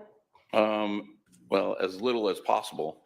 But so what would have been left on him would have been defibrillator pads, probably EKG electrodes, and probably a CPR puck. Now, when you arrived on scene or when you were exiting, did you ever notice any male outside that might have been with some police officers? Oh, a person? Yeah. Yes. One person, one male. And did you notice him when you arrived or when you left? When I arrived, again, my job in particular is to kind of get a larger overview of the scene. So I did notice a person talking with PD. And when you observed this person, did you notice anything that he appeared to be injured in any way? No, So no obvious injuries to you? no. If you had been asked to treat him, would you have? Of course. Did you see that same person outside when you left? Yes. And when you left, did you observe anything about him again that he appeared to be injured in any way? No. Did you ever see a female and a female teenager at the scene? Yes. Where did you see them? They were across the street from the house we were at. Do you see that person in the courtroom today? I see the adult, yes. Can you point her out and let us know what she's wearing? Dark blazer at the defendant's table. Dark clothes, I'm not sure what it is. Okay. State will ask the record to reflect the witness has identified the defendant. Mitchell? Did you overhear her talking or saying anything? I did overhear her talking with the police officers, or someone said something about not getting invited to a pool party because of the commotion at the house or something, so. What? Did you have any formal interaction with her? No. When you sort of completed and left this scene, looking back and assessing it based upon your training, your experience, what you observed and what was done to Mr. Vallow at the scene, would you agree that Charles Vallow was dead before you entered the house? Yes. Based upon your training, your experience, what you observed and what was done to Mr. Vallow, would you agree that it was highly unlikely that anyone had performed CPR on Charles Vallow prior to fire arriving? Yes. I have no other questions, Your Honor. All right, Cross.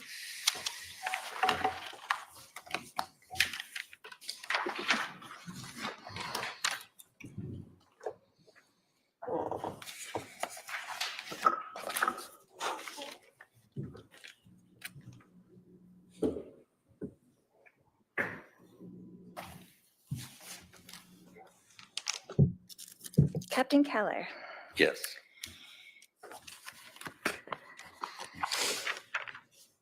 you were first on the scene? The police department was first, but yes, we were the first fire unit. First fire on the scene. Mhm. And can you explain to us what staging is exactly? I'm not really sure. Sure. Staging, when there's some violent incident, the fire department, the firefighters don't have protective equipment for that sort of a scene. So we will go to a place where close to whatever the dispatched address is, that we would be a place of safety, but close, so that as soon as the scene is made safe by the police department, then we would enter into the scene. So that would be like a couple houses away, or? Could be a couple Really? houses, could be behind cover. In this case, it was a gunshot was the call. So you want to make sure that you are a little ways away, you know, Okay. in case there was more gunshots. Right. So you parked somewhere on the street, but a couple houses down from the house. Is that correct? Yes. Okay. And then part of that staging is you stay there until you get the all clear? Yes, until the police department says that it's safe to enter the scene. Okay. And you were wearing body cam that day? No, we don't wear body Oh, cams. you don't wear body cam? Okay. You were just that was a picture from you on the body cam? On the. one On of the someone police else's officers, body cam? yes. Okay. Okay. Do you use any instruments to obtain current body temperature? Do you No. guys have an instrument for that? No. No? Would that help you give a more approximate time of calling a time of death? It wouldn't help me. I'm not trained to do that. So we don't have that. It's not within our scope of practice to determine that. It's not part of paramedics training? No. Okay.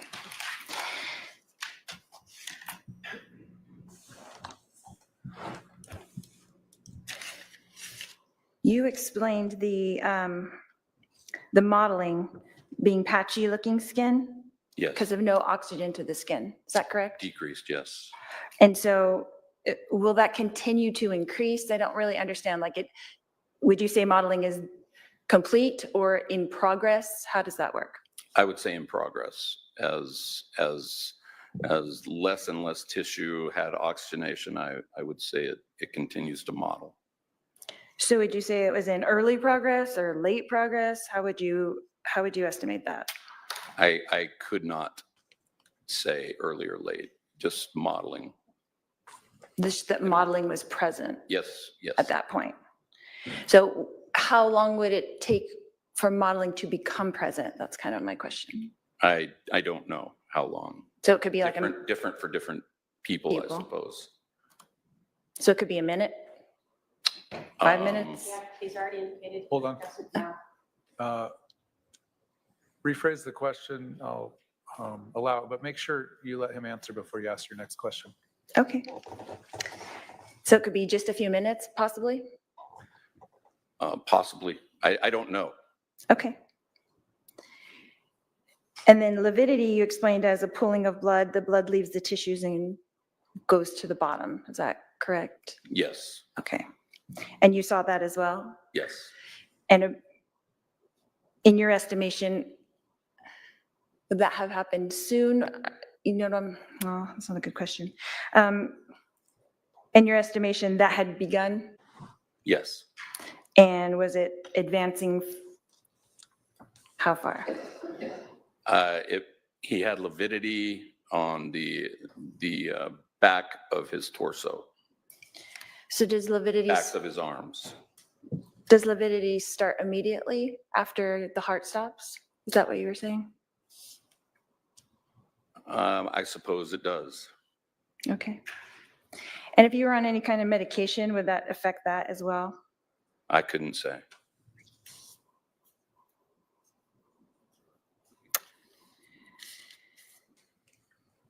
And what time of death did you document? You were making the document, is that correct? Yes, ma'am. And what time of death did you document? I did not put time of death, but I put a time of treatment being ceased, and I don't recall what that time was. It's on that report.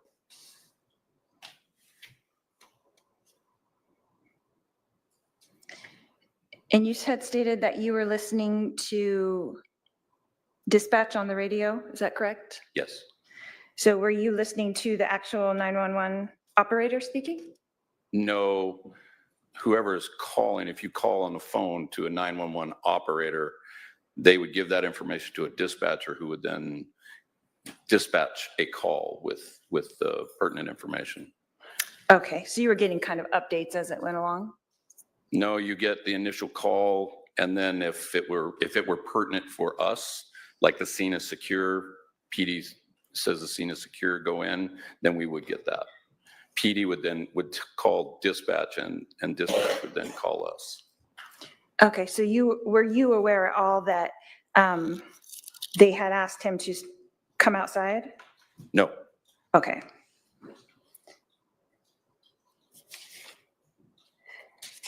You just saw that he was outside, but you didn't know that the 911 operator had told him to come outside. Is that correct? I did not know who he was or how he was involved in it when we Okay. arrived. So on those dispatch updates, it wasn't saying like shooter is in-house or shooter is outside or anything like that? Okay. That wouldn't be, Not to us. That's what I'm That saying. might be to the police department, but that's not something we would hear. okay.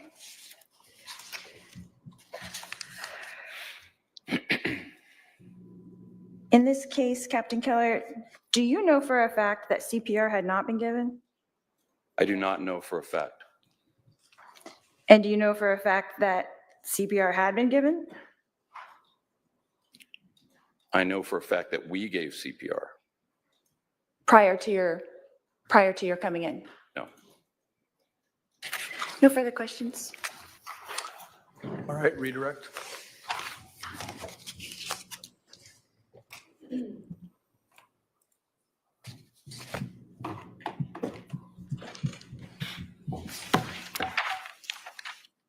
Which do you see first, modeling or lividity?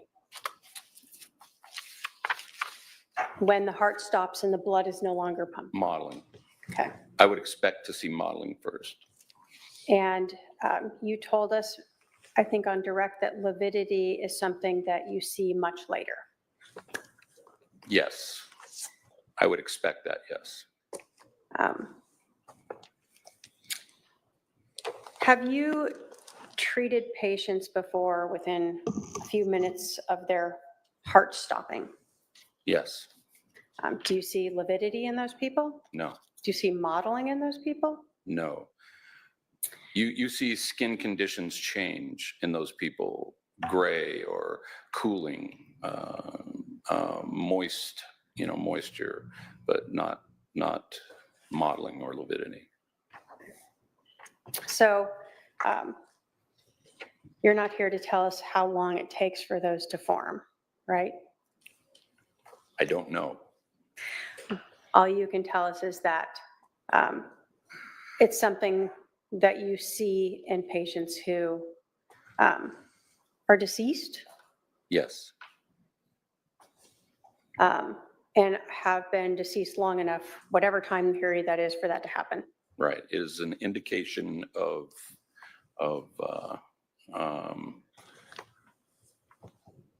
the patient no longer being a viable patient. And that was one of the things that you noted and used in determining to end any life-saving measures? Yes. Now, is the only way to know if CPR has been given to be there with the person watching them? No. What else can tell you that CPR was given to a patient? Well, PD on scene arriving would witness, the best way would be witness CPR. That's the best way. Is there any other ways? Well, yes. Again, you would have an indentation in the chest. The sternum would likely be have been cracked loose from the rib cage. And there would be, in the case of trauma, increased bleeding. You do CPR or CCR sometimes when there's not trauma, cardiac. In this case, were other indicators the blood that was pooling only at the neck and not spread out further? Yes. The lack of pooling underneath the victim? Yes, and the mechanical action of doing compressions with a gunshot wound right there would have spread blood in that area as well. It wouldn't just have gone where gravity is. So where you saw is where you saw the blood pooling was where gravity, a low spot. That was my interpretation of it, yes. And you did not observe spread blood across his chest. No.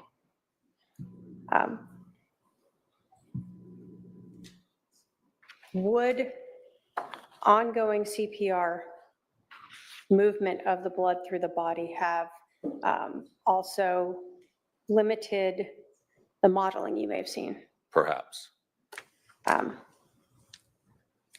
Ultimately, is it your opinion that it is unlikely that CPR was given to this patient prior to fire arriving? Yes. Thank you. I have no other questions. Are there any juror questions? I see at least one coming down. Please pass those down. Put on the white noise first.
Okay, so they're on sidebar. Sidebar means headphones and quiet room. So just stand by. The jury had some questions. I bet you they're going to go to lunch. So it's getting to be that time again, but we'll see. There is no legal. She thinks you're not with her legal defense. You're not catching the defense vibes. Look at the hiccups. You're not feeling her defense.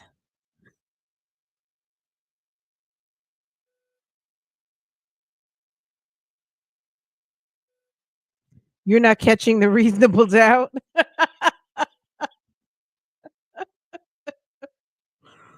Oh, it's a new strategy. Okay. It's a new fun strategy.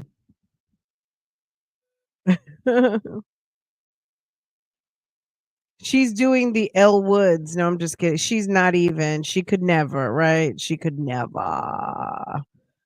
I'm so distracted that looks like Colonel Sanders' cousin. Maybe that's Sergeant Sanders instead of Colonel. He doesn't look like the Colonel, but he's definitely giving Colonel Sanders' cousin. Okay. All right. Who's Colonel Sanders? KFC. Okay. If anyone was wondering, Fran, who is Colonel Sanders? What are you talking about? I'm talking about K to the F to the C. Okay. Good old fashioned Kentucky Fried Chicken. Okay. I'm acting silly right now. I just had what did you guys have for lunch, girl? I ordered Jersey Mike's. Don't play with me. And Portia has been over here. Kentucky Fried Chicken. They do chicken right. No, I'm just kidding. Sergeant First Class Sanders. He said, I'm bringing my water with me. And he's retired now. He's like, oh, thank you.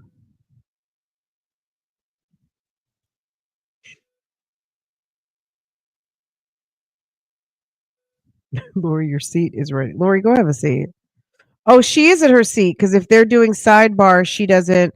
The side, because she has the body thing on, she has basically a shock collar, but it's like a body vest.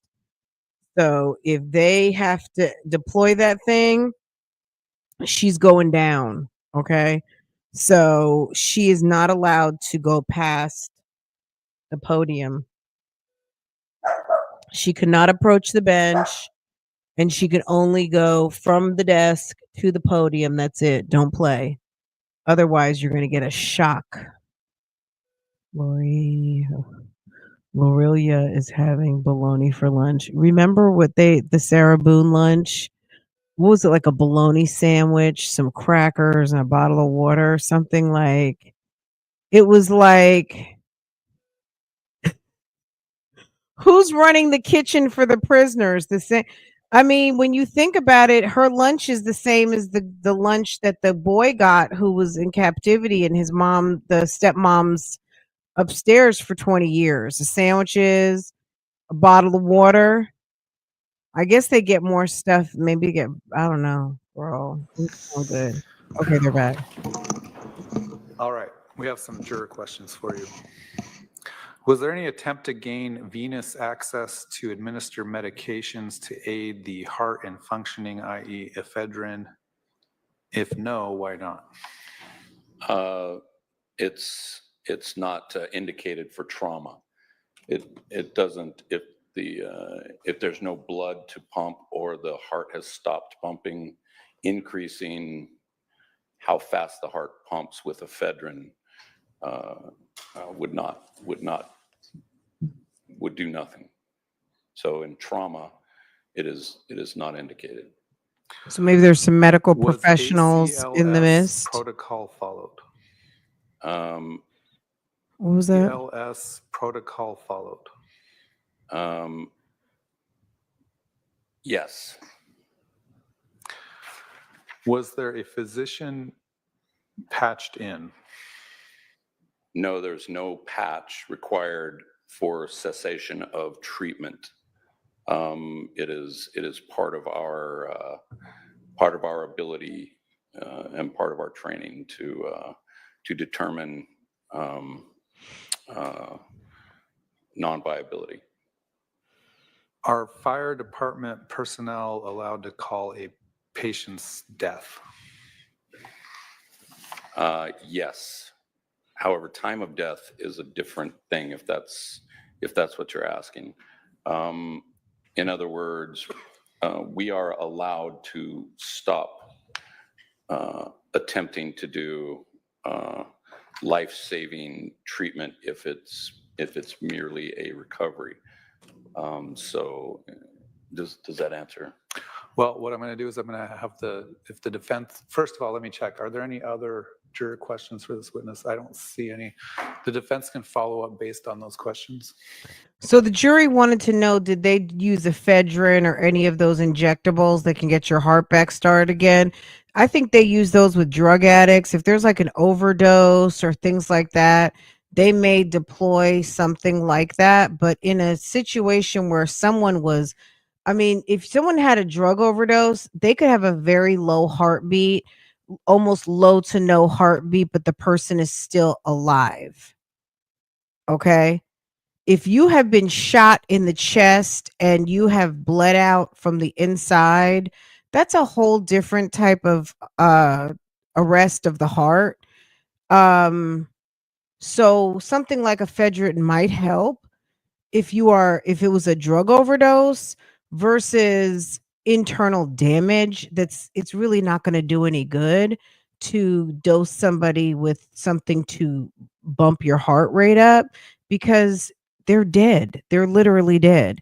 A drug overdose is just a different story. The person may not necessarily be dead. If you want. No questions, Your Honor. All right, how about the state? Just a couple. Yeah, dead is dead. Sir, when would you use ephedrine?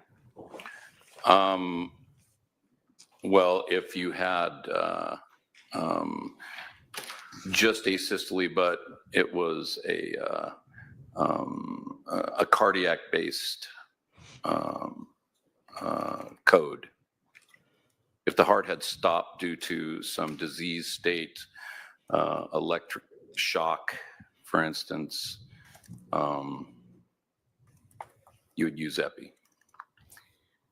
Are you saying epinephrine Yeah, is what yeah. you're saying, right? So when you're looking at whether or not to push drugs to try to get the heart to restart, you're looking at the type of trauma that caused the heart to stop. And how long it's been since the heart stopped. So in a place where you said there is trauma, meaning like a gunshot wound? Like a hole in the vessel, yes.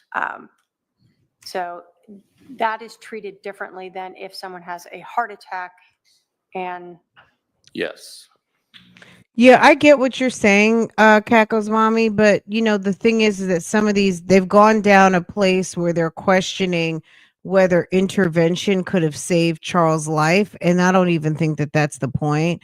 But they started kind of going down this journey of asking these type of life-saving questions by the first responders, almost in a way. Lori's kind of putting reasonable doubt as to they didn't do enough to save Charles's life versus there was nothing they could do because Charles was already dead for 30 minutes. You know what I mean? They got to ask these questions. We can't spare the family's feelings if they're actually trying to get justice. You know what I mean? So I know what you're saying, but they have to ask those questions. But I think the jury is trying to over understand rather than just listen to what is in front of them. But probably we'll just blame it on Lori. Lori's probably confusing the audience. Yes. you were asked about. These are all algorithms, protocols I that are mean, given the jury. for us to operate on scenes under medical control to whoever asked about the patch. What is then the ACLS protocol? Advanced cardiac life support. And it's just, again, it's a flow chart. Are there obvious signs of death? Yes. Stop CPR. So here, you followed that protocol and stopped CPR. Yes, ma'am. CCR technically, but yes. You were asked about contacting a physician, a patch or something for a cessation of treatment. Right. Are there times where you do patch in with a physician? Sure. You would patch en route, not for a code.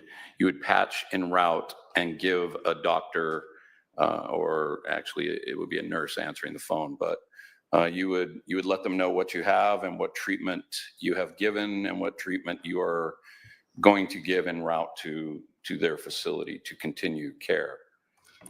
We are primarily to stabilize and turn over the patient, making it more viable for a rescue. So when you terminate treatment because a patient is not viable, you cannot revive them, you don't need to talk to a doctor about that. No, you need to call in that you did it. So there would have been a patch after that, but you don't have to call in to cease treatment. So you don't need a blessing by a doctor to stop life-saving treatment. Well, no, we have the blessing through our certifications and through our training. So we are operating under a doctor's license at any time we are operating. So that doctor or this group of doctors usually understands our training level and agrees to trains us to make that decision, yes. And so ultimately, as a paramedic, you have the authority to use that protocol to determine when you are no longer able to revive or save the life of a patient. Cease life-saving functions, yes. And that's what you did here. Yes, ma'am. Thank you. I have no other questions. All right, you can step down. We're going to take our lunch recess. I'll remind the jury of the admonition. We will resume at 1:30 p.m. All rise for the jury. I'm going to say this too, not to mention the ambulance is coming. So this is the first responders. The first responders are the fire department. Most municipalities these days, you call 911, the first responders is going to be the fire department, whether it's a fire, not a fire. The fire ladder is coming because usually they can get there quicker than the ambulance. So the fire ladder comes, they know it's not a fire, they know it's whatever it is, they're coming and they have paramedics. By the time they get there, they get everything stabilized or assess what's going on, the ambulance is popping up. If Charles were able to be resuscitated, then the ambulance would have gotten him, they would have masked him with oxygen, they would have got the defibrillator, or they would have had the defibrillator pop in, all kinds of stuff, got him on a thing. Hold on. Is able to be extracted, but that's different than it was able time and the state violation. When I read it, it was that the state disclosed what it had available to it at the time, and advancements in technology may change what was able to be extracted, but that's different than the state withholding information. That was the state's reading of the affidavit. I think the other concern comes from the fact that back on March 18th, when the state was filing motions to preclude Lonnie Dworkin, the court had a discussion with the defendant about this, about whether or not she wanted to waive time to have time for her expert to do this. And at that time, the court asked her if there was any one device that she wanted to review, which was, from the defendant's own mouth, Charles Vallow's phone. So now we have a motion that was filed, mind you, 7 days after they received the affidavit from their expert. So they held off on disclosing that while we weren't in trial, and then in the middle of trial, filed it, asking for information on numerous other devices that are in various other police agencies' possession. So, although I think ultimately, I mean, the big issue is clearly the state would object to any motion to dismiss. There is no exculpatory evidence. There's no even discussion of exculpatory evidence in Mr. Dworkin's statement or their very minimally fact-invasive motion, let alone any prosecutorial misconduct. But I think we're back to the issue of Mr. Dworkin and what he's going to be permitted to bring in or talk about at this point in this trial. All right, did you want to argue that motion right now? Not right now. Well, when do you want to Of course argue it? not. Well, the main problem, do you want me to argue it right now? I'm not asking you to, but I indicated when I read your motion that it does appear not to be any discovery violation, but that the state turned over the evidence that it had at the time, and advances in that software that maybe make more information available upon an extraction than was available when they did the extraction isn't a discovery violation. I'm looking at this as more of a discovery request for additional information, which at this point in the game, I'll allow you to do your discovery requests, but I don't know that any information that's discovered between now and the end of trial would be coming in because it's so late. In reading that affidavit, I would agree with you that that was my initial thought as well. But the problem is that the problem that we have here is that that software was available and those things were available and they were not handed over from the state. They were never handed over from the state, and they've had that information for years. So that's why we filed that motion, is because of our expert was able to download the one device that we got, that he was able to see that the complete downloads were never given, that these are reports of downloads when we know that the state had available the entire complete extraction in the first place. They just didn't give us the entire extraction. They gave us the reports of the extractions, the ones that they wanted us to have. So those were available according to the technology. They just didn't give them to us. on all of the devices, but we only have proof of it on one device because that's the only device that we were able to do in a timely manner. All right. I want to clarify a little bit. They gave you the full extraction that was available to them at the time. No, they pulled a report from the full extraction and gave us that. That's what they gave us. State want to respond? Your Honor, when you extract data from a device like a cell phone, it is put into a formula where it is not readable by anyone, which is why then you use the Cellbrite technology to basically parse that data into areas that we can read and view and review. So Is that what was given to the that is defense? what was given to the defense, was the 2019 or 2020 version of the Cellbrite technology that was used to take that extraction and put it into a readable form so that you can look at, for instance, not having to search through all this data to try to find out a text message. All of them are put together with dates and times and people and locations. Your Honor, I would request that we can have a hearing on this so that I can bring in Lonnie Dworkin and he can explain that what they did not give us.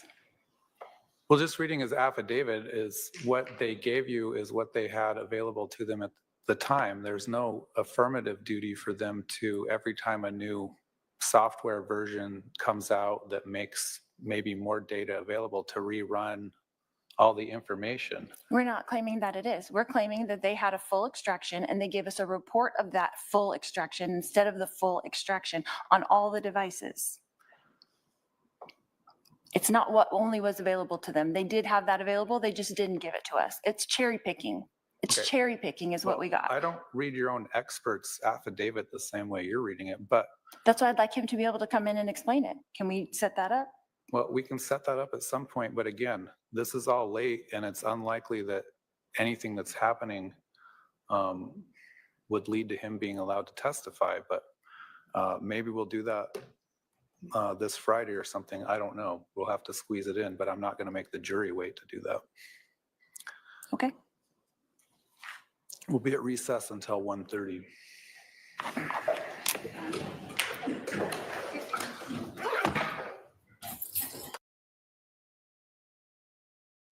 Well, I heard that. Judge was like, you want to get smart with me? I'm gonna be professional smart with you.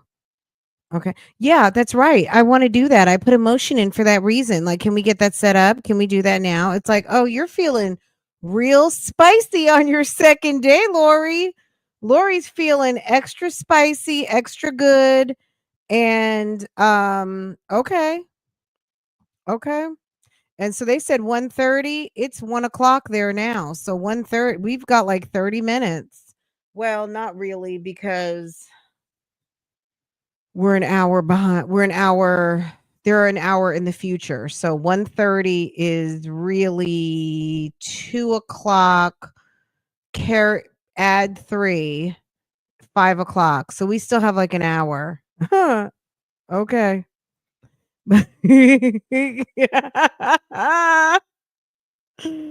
Oh God. Okay, Lori. All right, I'm gonna let me transfer this over for a little. Yes. Let's get our hold music. All right, guys, give me just a minute. I'm gonna dip for a second. Let me let the dogs out real quick, and I'll be right back. But let me put out my out to lunch, because you better believe someone's coming in to ask where's everybody at. All right, BRB.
Hey guys, we'll be back in just a minute. I'm just getting some stuff straightened out. And I think it's getting close to that time. I need to check the feed and see if Nate is, I'm refreshing my screen, see if he's tweeting. And he is. Let's see what's going on here.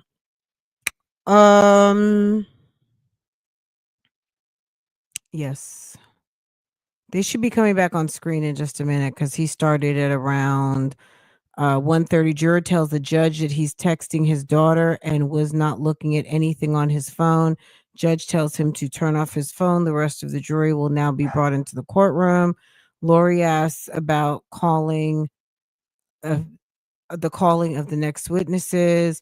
It's Daniel Coons from the Chandler Police Department. She wants to know if he's testifying as an expert or as a police officer.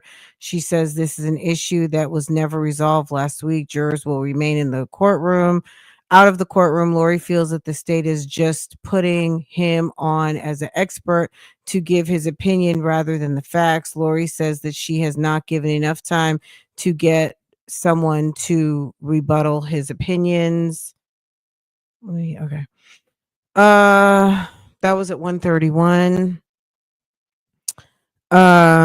Judge says he is inclined to allow Kuntz to testify as an expert because of he has training and experience, but can assist the jury in making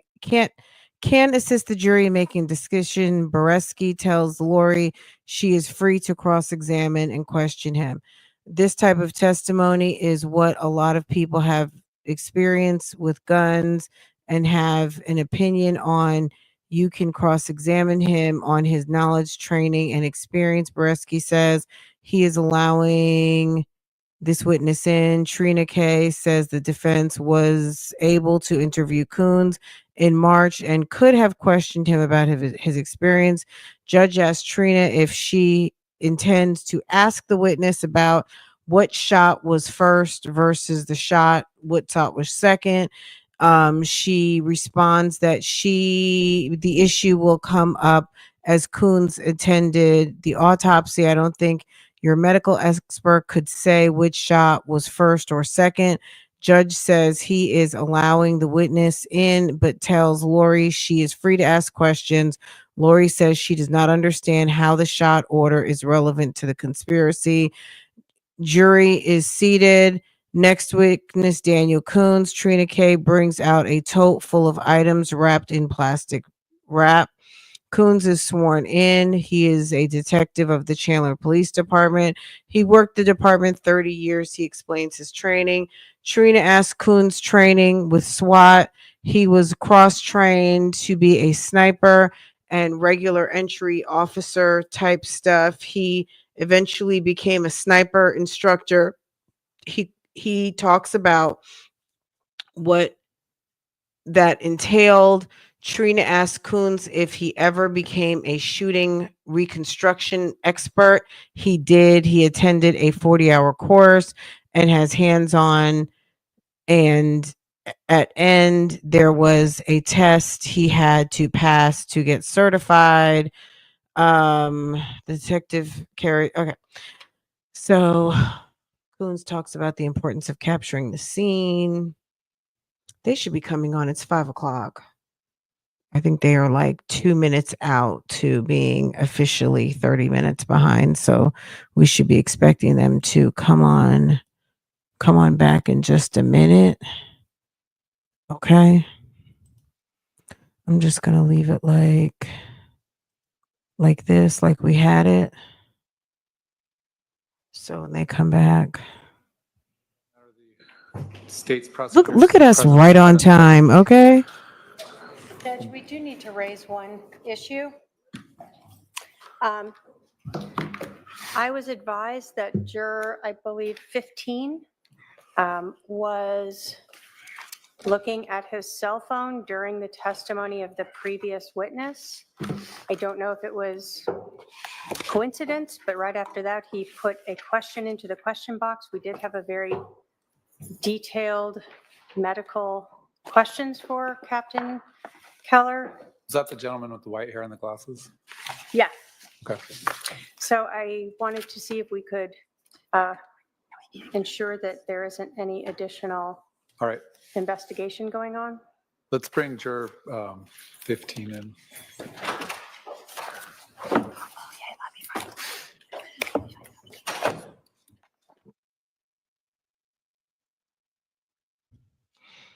How long does it take for this mess? Okay.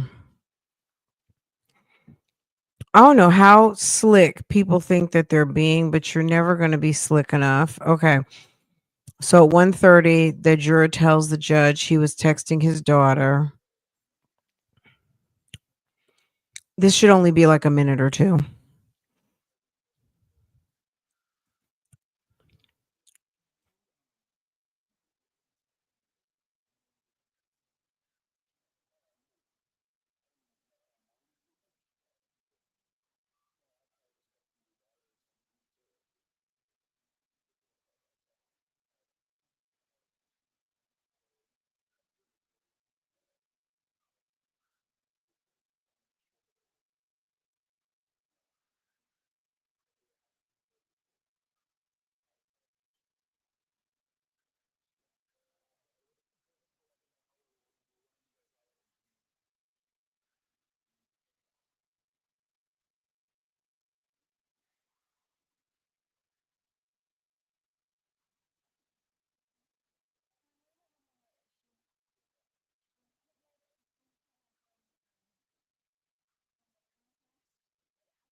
Testifying as an expert or non-expert?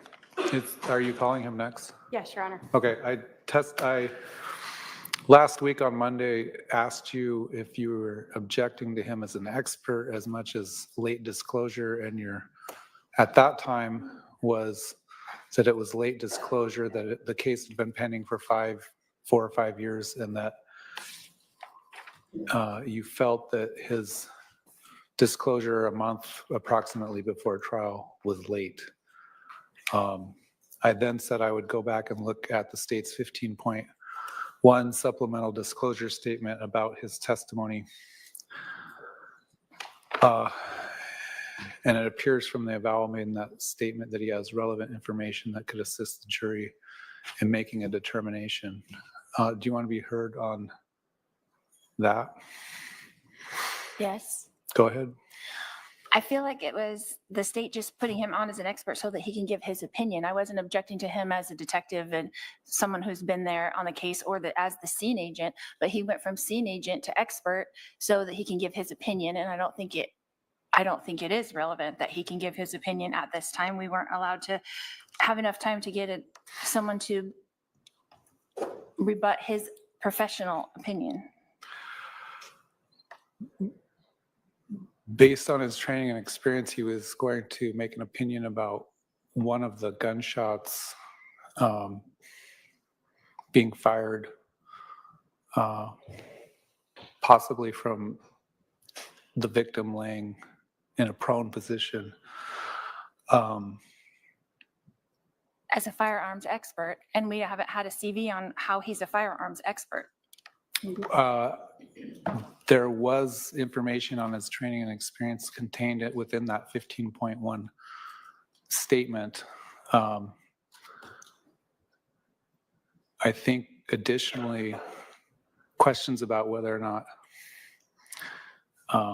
the extent of his training, the extent of his experience would probably go more toward the weight that the jury should give it rather than the credibility. I should say, rather than the admissibility of it. You're free to cross-examine him on his training experience or lack thereof. But at this time, I was inclined to allow him to testify. I'm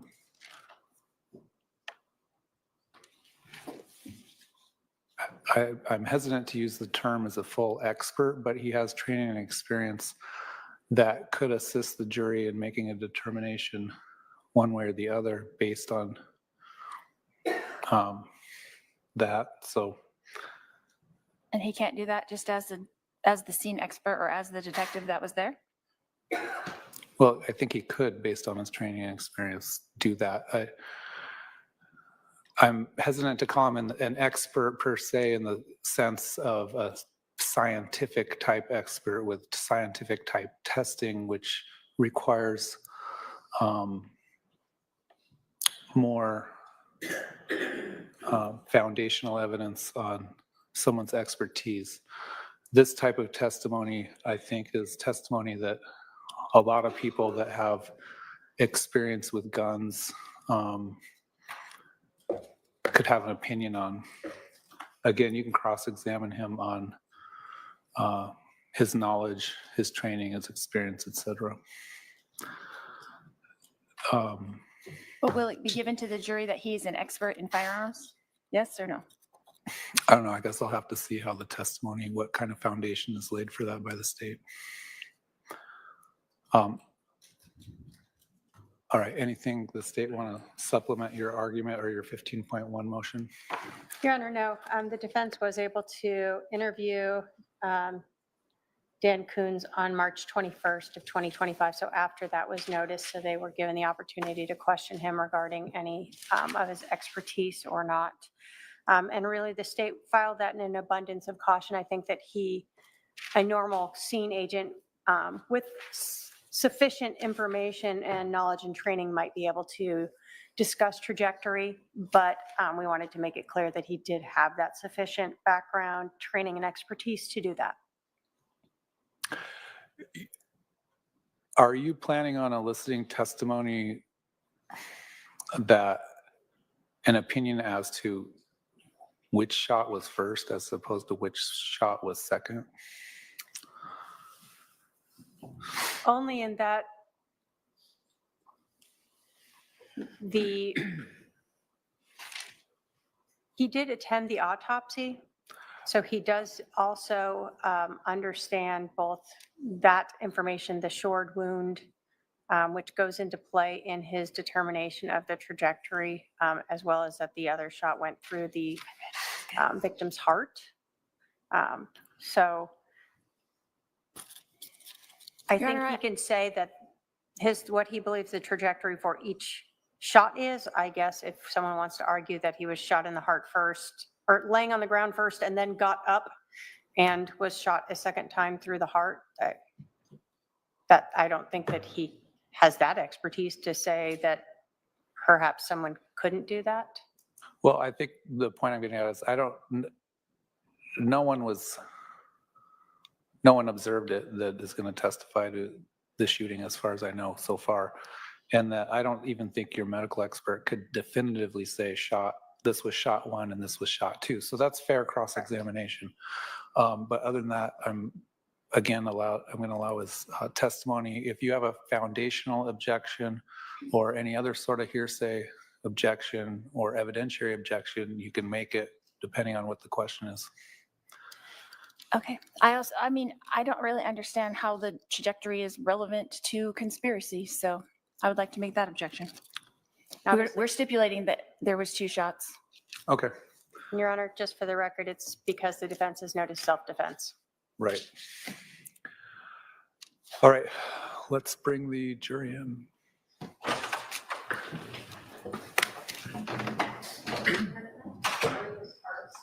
Yeah, why don't you do that? Hey, I was meant to ask Trey to move that. Hey, will you move this podium back? Because we're not going to need it until closing argument. Move this back over there before we bring it.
Thank you. Let me go get it.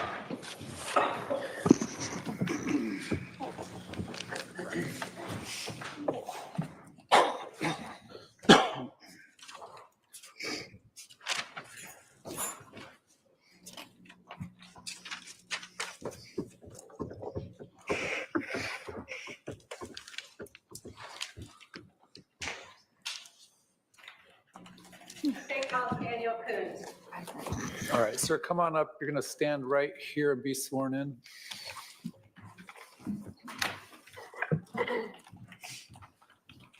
I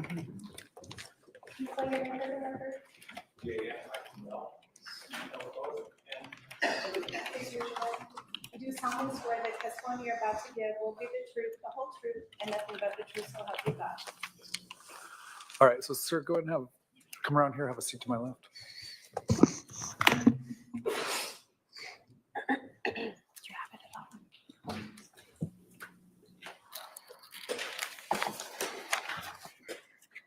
Sir, would you please introduce yourself to the jury?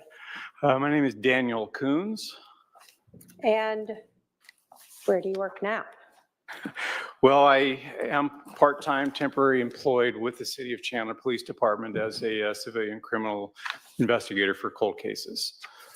Where did you work before that? Before that, I worked as I finished working as a detective with the Chandler Police Department. Specifically, the last assignment was robbery homicide unit. How long did you work for the Chandler Police Department? Just over 30 years. Can you walk us through your different assignments at Chandler Police Department? Sure. After my basic training at the academy, I was assigned to patrol. I did that for a little bit. And while I was in patrol, I was assigned as a crime scene officer. Now that's still a patrol officer, but it's additional duties such as collecting evidence, processing crime scenes, taking photographs, things along those lines. After I did that, I went to crime prevention for a couple years. I did that and came back to patrol, found a calling to go into detectives. I became a family crimes detective for 5 years. And from there, I became a homicide detective. During that time, I was also assigned part-time. We don't have a full-time SWAT team, so I was on that for just about 20 years. Can you talk to us a little bit about your training to become a SWAT officer and what a SWAT officer does? So there are many jobs within SWAT. There's regular officers that typically will do entry. There's some that specialize in breaching, some specialize in grenadiers, and then we also have the snipers. So I was cross-trained to do the regular basic entry officer stuff, as well as I became a sniper, and eventually I became a sniper instructor. Okay, so what kind of training did you have to go through to become a sniper and sniper instructor? So the sniper training was a basic 40-hour course. I attended that with the FBI. And as time progressed, I would attend advanced sniper trainings so that I could enhance my skill set. And eventually, after having been on as a sniper for a while, I attended a 40-hour sniper instructor course. Who is that with? That was with the American Sniper Association. As a trainer for snipers, what did that entail? It entailed having to have a good working knowledge of the actual job, the ballistics that the rifles need to perform, knowing how to train new snipers, knowing how to keep snipers that have achieved certification to keep their skill sets up, and to keep meeting the mandates of what would be expected of a police sniper. Did you ever become a shooting reconstruction expert? I did. Can you tell us, what does that mean? It means that I attended a course. It was a 40-hour course where it was completely hands-on. There was classroom, a lot of hands-on with you not only see the results of different impacts and things like that, but you watch it happen, and then in some cases you actually get to make it happen. And then after that, you, as a class, you work together, putting things back together. And at the end of the 40 weeks, there is a test that you have to pass to get certification. You said 40 weeks? Or sorry, 40 hours, sorry. So what does, I guess, shooting reconstruction mean, if you had to explain that to us? It means being able to take information from a scene and being able to put it together to reconstruct as best as possible or humanly possible what happened. For instance, you have bullet strikes.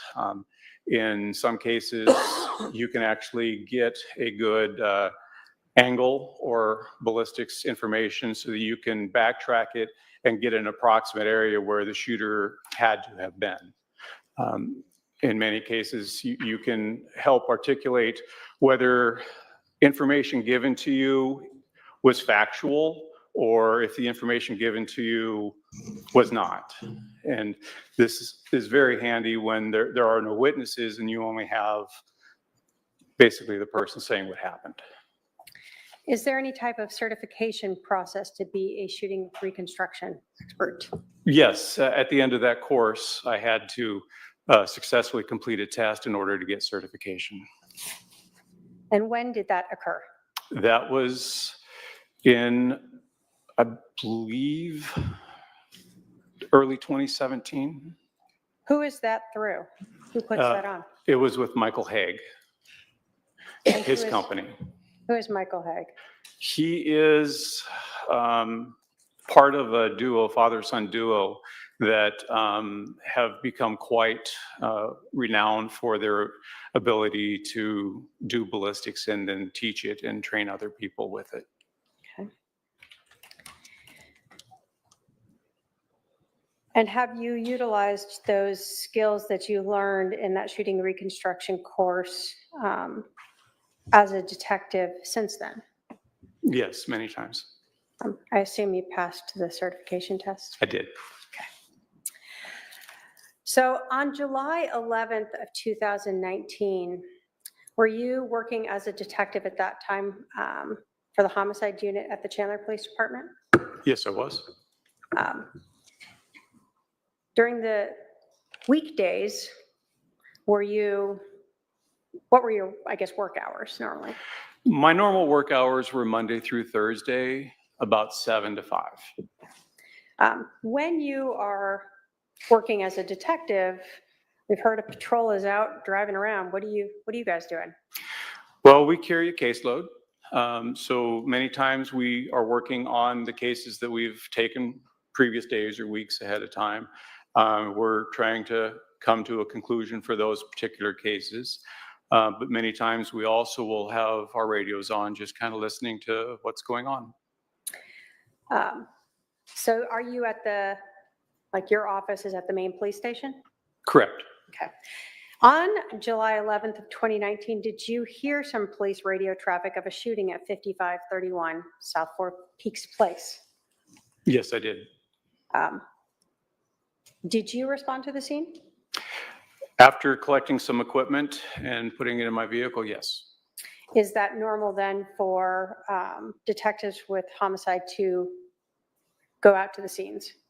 For the unit at the time, yes, it was. Can you describe for us what the scene looked like when you arrived? There were police vehicles around. There were officers that had established a perimeter. Some crime scene tape was already put in place. And they basically had frozen the scene. Do you recall about how far away this scene was from the station where you were located? 15, 20-minute drive. When you arrived there, were other detectives arriving? How does that work?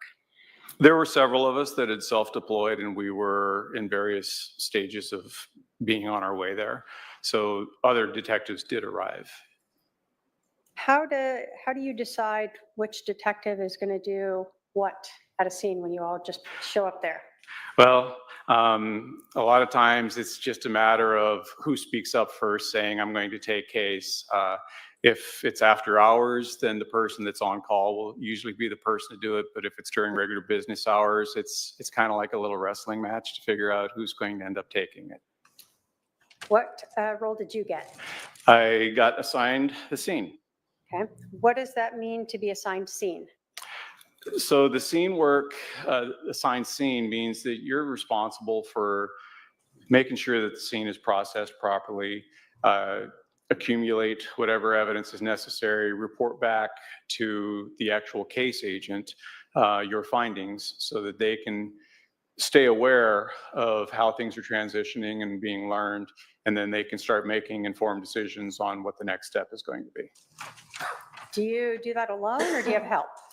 It depends on the scene. In this particular case, I had Detective Duncan along with me. And do you have any, does Chandler Police Department have any like crime scene specialists or people that come up to help as well? Yes, when I left the crime scene officer program, they had actually started a civilian program so that they could free up the officer's responsibility. So Chandler has several crime scene techs that will respond out when called. And was someone called out to that scene? Yes. Do you sort of, as the scene agent, help, I guess, tell them what to do? Are you the person who's overseeing the whole scene? It's more of a collaborative effort. We do provide direction on things that we're specifically interested in, but I've worked with them for many years, so it's pretty easy for us to just understand some of the basics that have to be done, such as overall photographs. Before we even think about manipulating anything or marking anything, we want to try to capture the scene as it was that we walked into it. As the scene agent, did you create a diagram to just reflect what the scene looked like? Yes. And is that to scale? It's not to scale. It's close, but it's not to scale. Your Honor, if I can have my paralegal approach with Exhibit 5.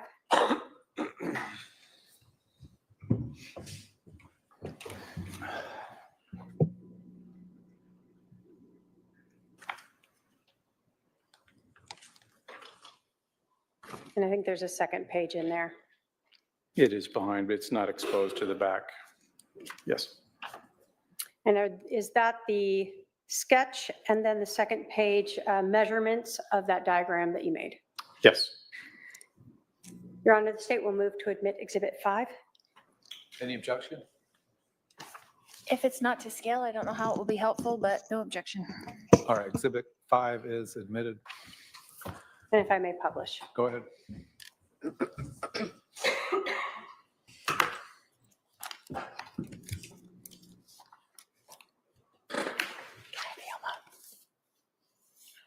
we go. Hold on. That's not lit up.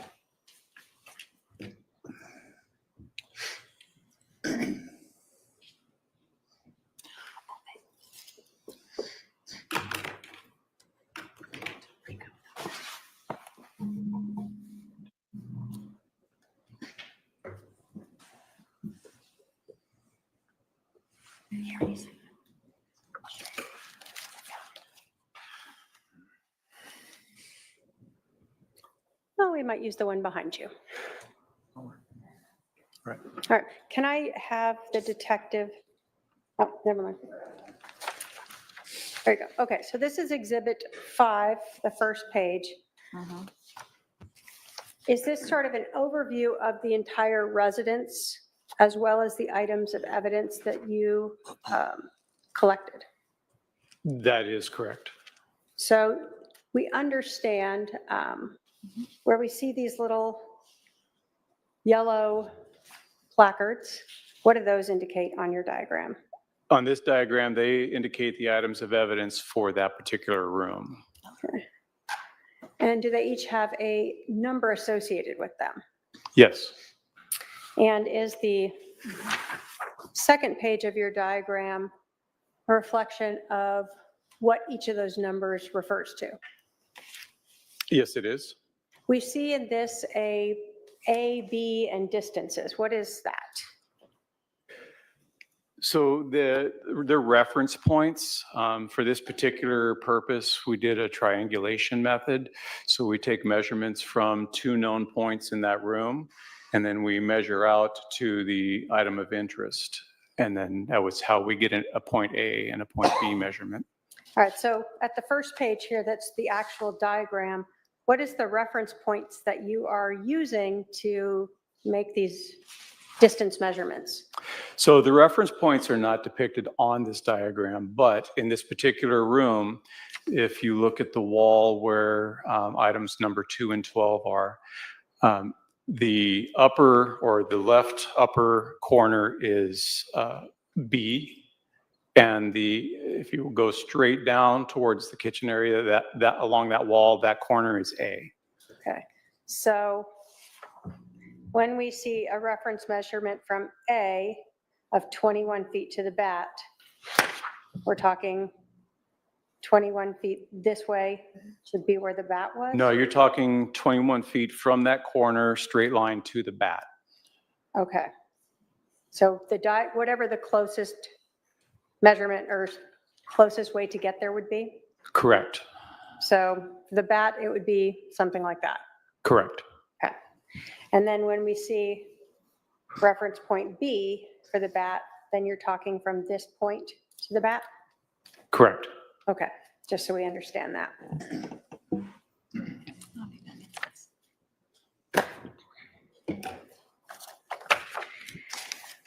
When Chandler Police Department goes to a scene like this, do they utilize any type of photography system to help better document a scene so that you can see things more clearly sometimes than with photographs alone? Yes, depending on the scene, we would use a system called the Lizard Q. What is Lizard Q? It's, in essence, a 360-degree photographic system that you set up on a tripod inside or wherever your location is, inside, outside. And you start the process, and the internal computer for this system specifically takes a set number of pictures where it's overexposed all the way to underexposed, and images in between. And it does this at various locations along the path to create enough overlapping images. And then those images are stitched together and actually create a 360-degree sphere of the scene. Did you have to get trained on how to use Lizard Q? There was some training involved, yes. If, again, my paralegal can approach with Exhibit 139, you can take a look at that.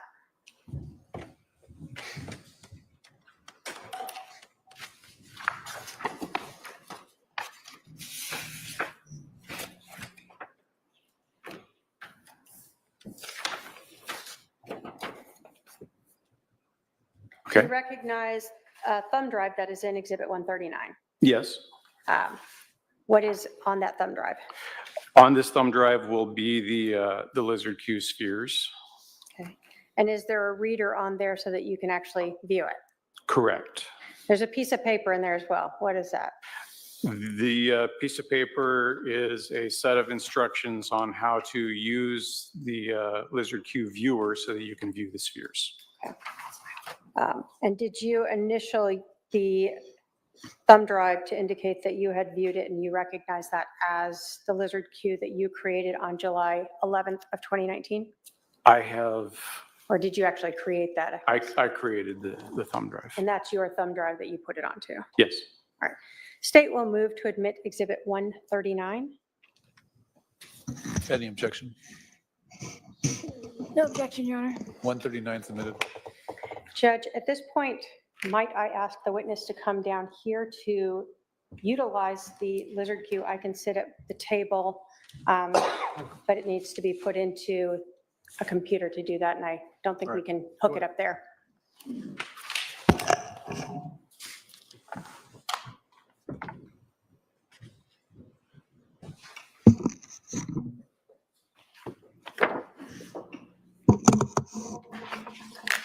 All right, so if you can insert that On the laptop in there. Yeah, thank you.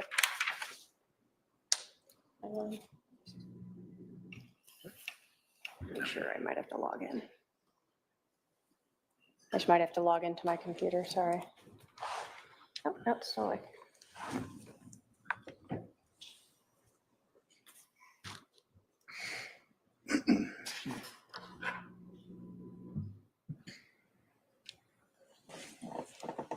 I'll let you come there. All right. Can you talk us through, so you've opened the thumb drive to where that's at. How do you get to viewing this program? So first, you'll have to double click on. Hold on, the, one sec, I'm sorry, we're waiting for it to.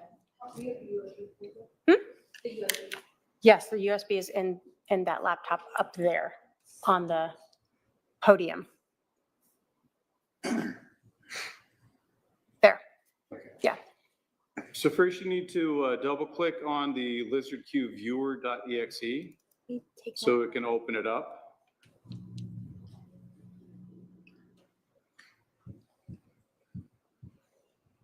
And then it's going to ask you where to look for the spheres. That's going to be D.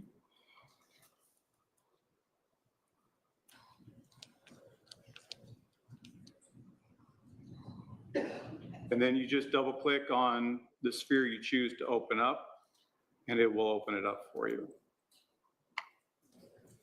Can you make that larger so we can? Waiting for it to respond. Got it.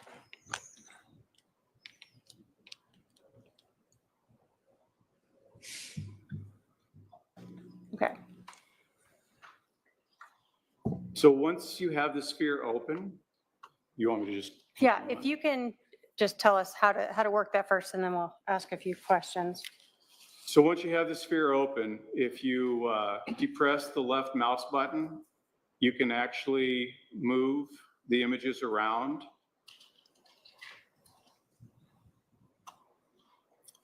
Without depressing the mouse button, you can zoom in and you can zoom out with the scrolling wheel. If you depress the right mouse button and use the scrolling wheel, this will darken or lighten your sphere. It will give you the ability to look outside as opposed to just the photographs washing it out normally so you can see inside. With this particular program, you can open up multiple windows, but you'll really only be able to view one at a time, but you can go back and forth between them. So for this sphere that we're looking at, we see Charles Vallow there, correct? Yes. And then there's some white cards that we see around the room. What are those? Those are 3x5 cards that officers have dropped in the scene. A lot of times they'll do that to help identify to detectives items that they observed and to be a warning to other officers to watch out for these items as you're either moving through or exiting the scene. Is the Lizard Q program then used prior to the scene being documented? And let me say this. We saw in your diagram, Exhibit 5, that there were little yellow placards or numbered items. Is that something that's actually done in the scene? So we were looking at the bat, for instance. Correct. So in this particular moment in time, we just merely left it with the placards there. Again, it was attempting to capture the scene as we as an investigative unit found it. There can be times that we'll do this first and eventually go through putting evidence placards down and then maybe do another sphere showing all the evidence placards. So would it be fair to say that this is done to document the scene prior to police going through and maybe digging through areas to find potential evidence? Right. It's much like when we do overall photographs with the 35 millimeter camera. This is just another enhancement of that. For this room where we see Mr. Vallow, do we have two different spheres? Yes, in this particular room, I did a lower sphere, and then I raised it on the tripod that you can see in it to another height, and then I did a sphere there. So we have a program that we can combine those and make it a measurement sphere. So we could do measurements linear, but not to and from the camera because of its limitations. So what is provided here is without measurements. That is correct. And without anything being marked yet. Aside from the 3x5 parts. Can you show us the lower level sphere as well? This is the lower level. Okay, then the upper level, I'm sorry.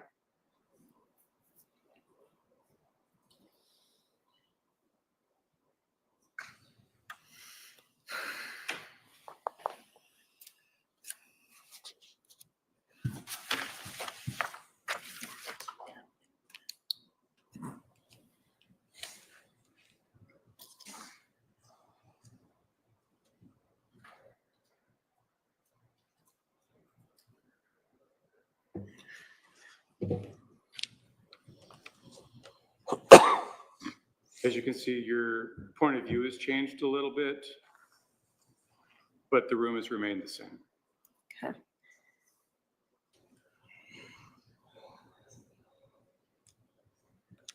And that's all using the same initial placement of that tripod, but just moving the camera height up higher or lower? Correct. The tripod has the ability to elevate to the platform that the camera is actually on. All right, thank you. Your Honor, could I have the witness go back to the, Yes. thank you. I'm gonna turn this for now.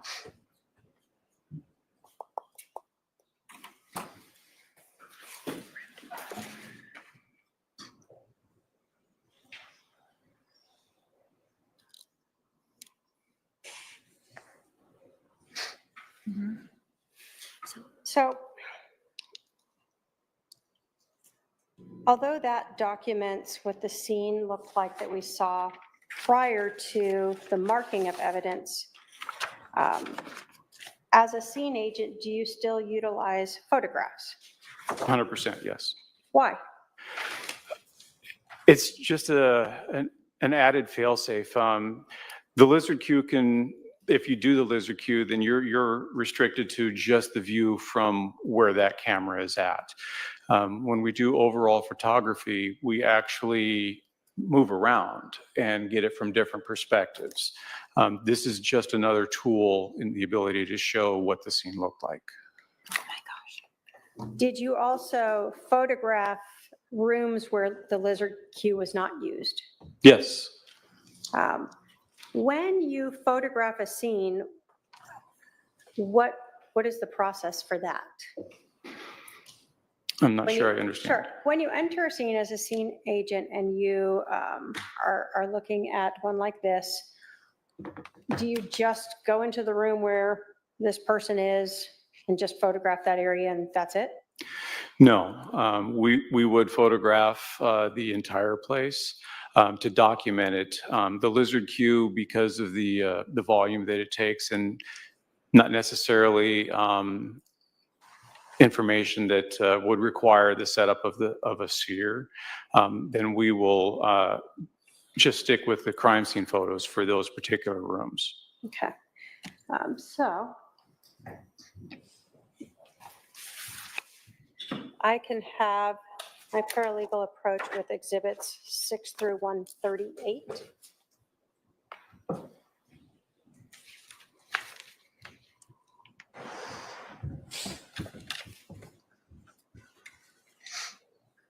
If you can look at those and let me know if you recognize what those or photographs are.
Okay, Do you recognize all those photos?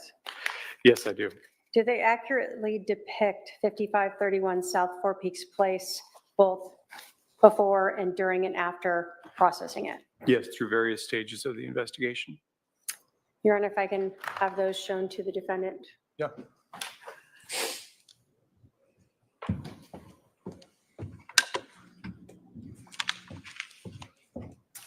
Now, Detective, when you guys are processing a scene, in addition to photographing it, are you also looking for items that you may want to collect and actually bring back with you?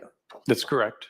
Can you talk to us about what procedures you use to collect and impound physical items of evidence that you're going to take with you?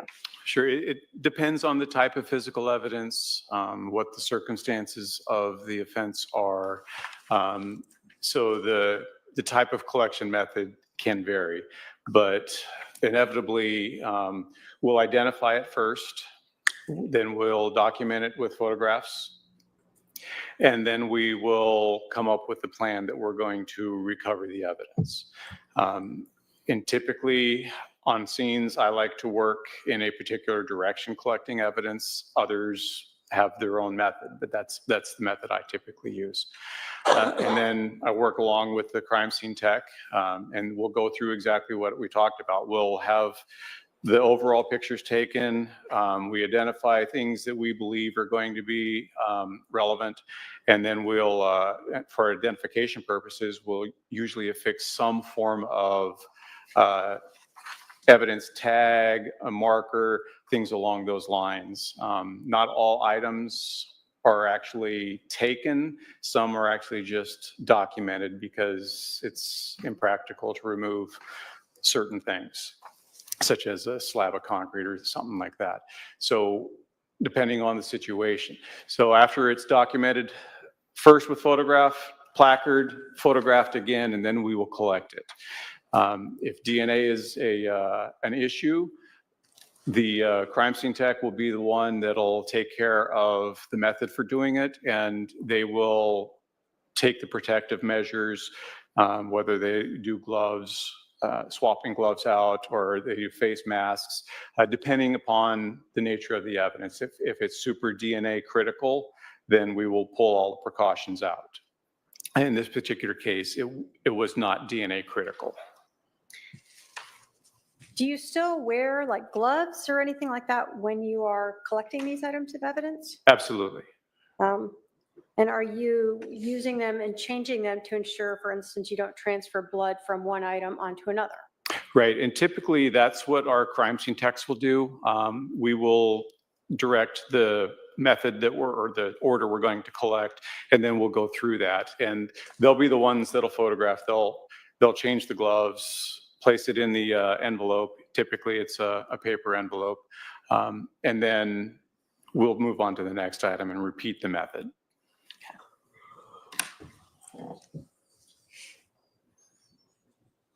So in this case, I'll put 5 back up if I can have the Alamo. Thank you.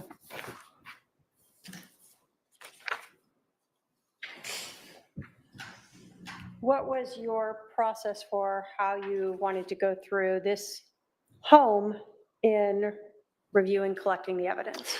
So for this particular method, I chose to work from the north towards the south, collecting as we went. Item 1 being the hat, which is at the north end of the room. And then it was kind of a toss-up between 2 and 3, so I just decided to go ahead and go for 2, and then we would work our way down from there. Okay.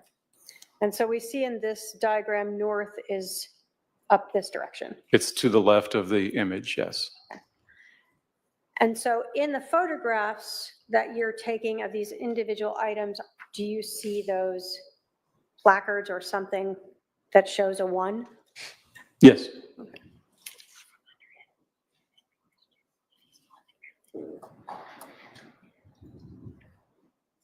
Now you talk about in this that there are scenes where you may have difficulty collecting an item. In this scene, did you actually cut out some pieces of evidence to bring back with you? Yes, and that's why you'll see numbers higher than what was originally in the room associated to those items. When you are processing a scene, do you always know what may be relevant or not relevant? Not always immediately. Is that one of the reasons why the entire residence is photographed instead of just what appears to be relevant here in that one room? Correct. So that later, if anyone wants to look at another room, that's been documented adequately. Right. When you're going through a house, even though you walk in and you see Charles Vallow on the ground there, are you still checking all of the rooms to see if there could potentially be something of evidence there? Well, certainly.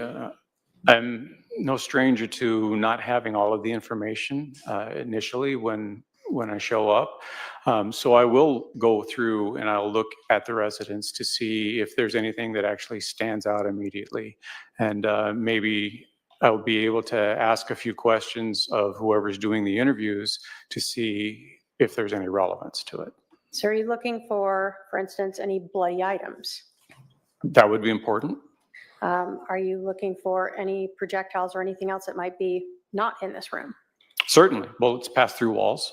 Are you looking for any evidence that might be related to this individual, Charles Vallow, like wallets or things like that that might have been left somewhere in the house? Yeah, anything that could properly identify who was or may have been present at the time. Okay. And that's sort of all those photographs as well. Correct.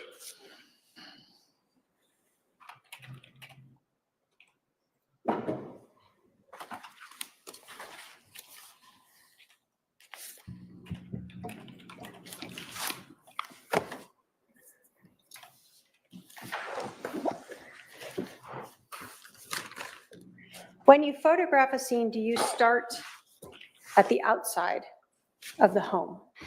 Yes, we will typically start at the outside and work our way in and carefully avoid the items of evidence that have been readily made identifiable. So Exhibit 6 here, what are we seeing here?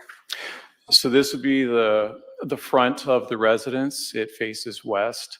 And we're looking at the main entrance that's just off to the right of the closed single garage door. And that door is open. Your Honor, we're going to have to object. We haven't agreed to admit any of these pictures that are being posted. I'm sorry, I did show them. The state will move to admit exhibits, 6 through 38, or 138. Any objection? To some of them, I mean, they're very similar, and I don't think that they all need to be put on there. So your objection is that some of them are cumulative? Yes. Yes, Your Right. Honor. Let me see them. What numbers? Yeah, which number, sorry? 6 through what? 138. Do you have specific ones that you believe are cumulative? Yeah, I'd have to go back through to get them specifically. I have some. Well, let me browse them.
While I've reviewed exhibits 6 through 138, while many of the exhibits show multiple pictures of the same items, there's no two pictures that are the same. They show different angles, different distances, different perspectives, and in some cases, the item as it was found as opposed to someone picking it up and showing it from a different angle.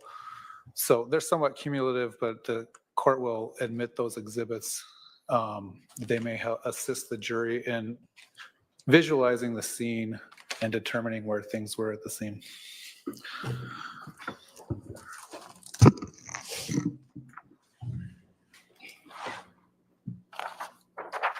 So we had talked about Exhibit 6 being the front of the house. The door that you were talking about there, is that the door we saw in the lizard queue that was in that front room? Yes, that's the double front main door. Exhibit 7 and 8, was that to document a vehicle that was there? Yes, again, to try to do overalls of the scene to show how it was when we got there. At that time, did you know whose vehicle that was? I did not have the opportunity, nor did I run the license plate of it, but it was documented, and I believe later on it was learned. Okay, thank you. But not something you were responsible for? Correct. When we get to Exhibit 9 and then 10, is this sort of coming up to, and I'm going to pull this back a little. Yes, that's approaching closer to the door. 11, which way are we looking as we enter the door here on 11? So you would be looking to the northeast, northeast. And you had talked about in a diagram a hat. Is that sort of what we see here? Correct. Okay. Is Exhibit 12 sort of looking the opposite way from that sort of vantage point? Correct. Or south? Southeast, yeah. And does Exhibit 13 show us what the front entryway looks like? Correct. So this image would have been taken from the northeast corner of the main room there.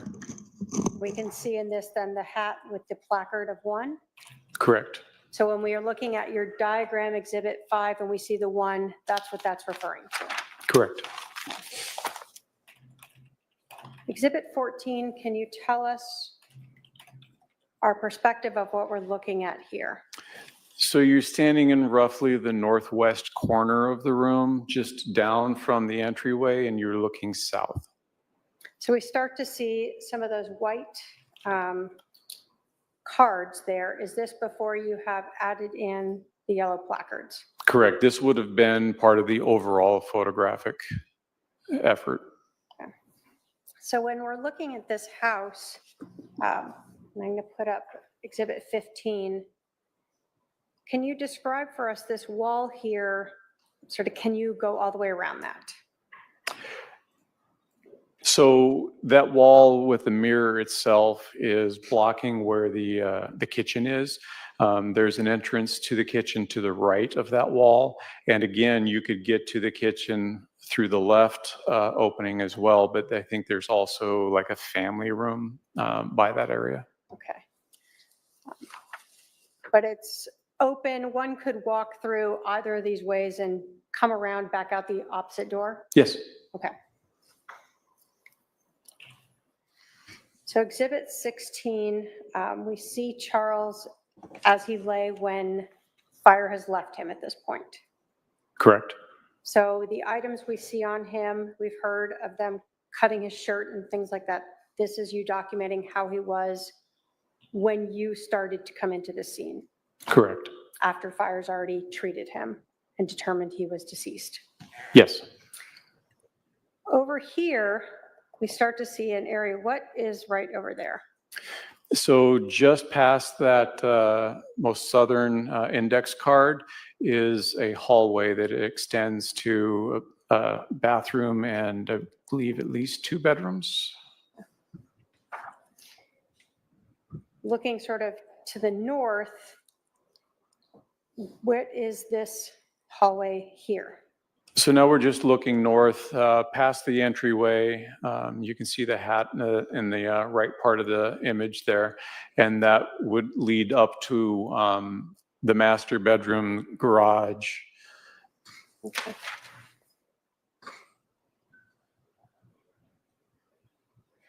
When you are looking at a scene like this, where you have a shooter, are you wanting to document all the different views of the items and the victim where they lay in the scene? Yes, it's important to establish where things were at when we found them. Okay. Now, are you able to tell us, for instance, if a casing rolled or a bullet rolled as fire is there or initial officers coming through yourself? Having not been present to see it, I would not be able to tell you if any item happened to have been manipulated. Okay.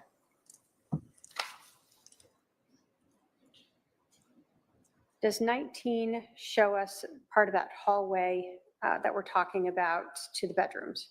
Yes, it does. And then right next to it, would that be the sort of doorway into the kitchen? Correct. That's past this mirror on the left would be where the wall rounds a little bit and leads to the kitchen.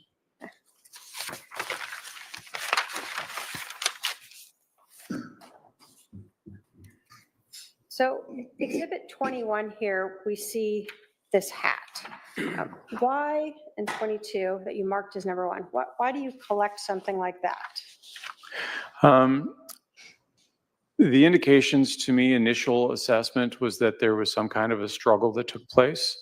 And it was unknown at the time who the hat belonged to. So it was decided that this could be important.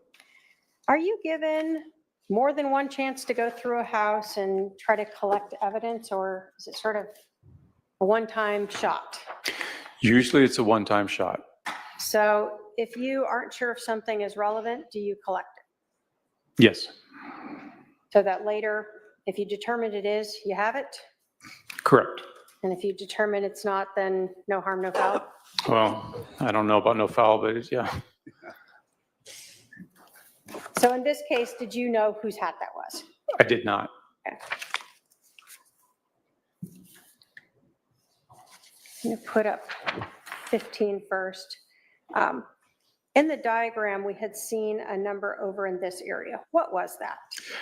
The item should be marking a baseboard, and there is a bullet strike in the baseboard. All right, I'm putting up 23 here, and then I'm going to put up 24. What are we looking at here? So what you're looking at is the actual bullet strike where it peeled away a portion of the baseboard, but remained embedded in the baseboard. So I'm going to put up, as we kind of go closer, 24, 25, 26.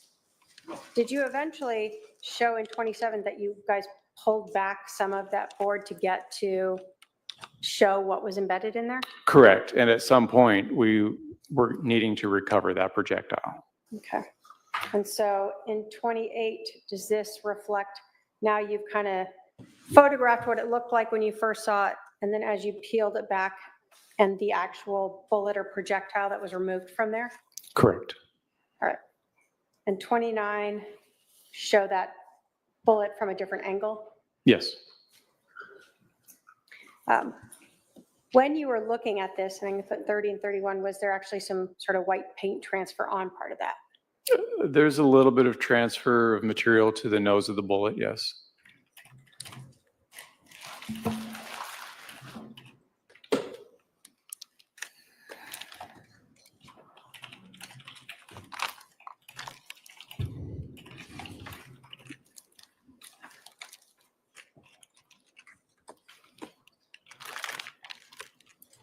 I can have my paralegal approach with 243 and 245, or sorry, 243 and 235.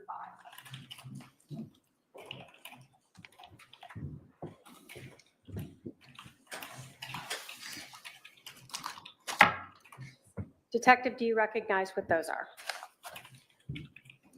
Yes, I do. What are those? This would be the section of baseboard that we removed from the wall. as well as the projectile that we had removed from the baseboard. All right, I'm going to put up 34 here. Does that show sort of after you pulled out that section of that baseboard? Yes, after it was cut out. Okay. And then it's the projectile that you recovered in there? From that location, the other exhibit? The other exhibit is the projectile that was recovered from there, yes. State will move to admit 243 and 235. Any objection?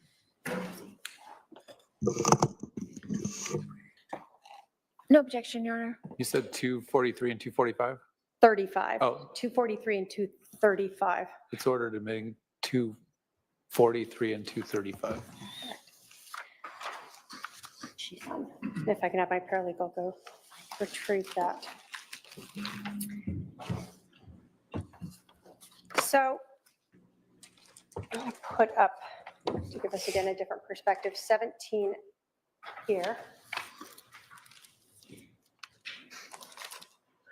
We've talked about, as you're kind of working your way down, you told us you started with the hat, then you went over to the baseboard, and then you went back to the west wall. Yes. And so we see in this photograph, Exhibit 17, what you have marked as item 3. What was that? That was the baseball bat. I'm going to show Exhibit 35. Is that a closer up of that bat? Yes, it is. Were photographs taken of the sort of edge of the bat itself? The The fat edge, I guess. the fat edge? Here, I Let's don't call it know that. nomenclature of the bat, so yeah, Not the handle. How's that? yes. When you were looking at this, were you looking for any blood? And I'm going to put up 37, 38, 39, or any biological material? We were looking for visible evidence, yes. Okay. Did you observe any yourself? I did not. Did the edge look pristine and clean to you, visibly? Visibly, I did not see any sort of biological evidence on it. Did you note any biological evidence anywhere on the bat that was visible to you? I did not. If my paralegal can approach with 249.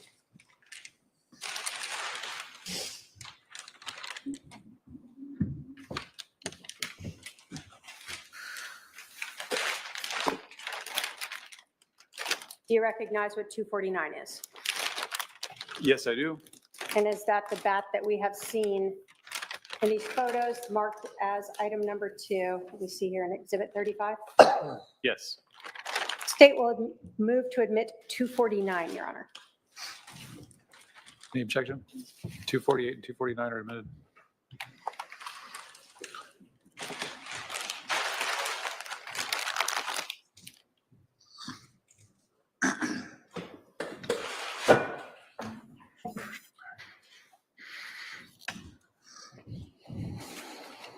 So that was item number 3. I'm going to put up Exhibit 40.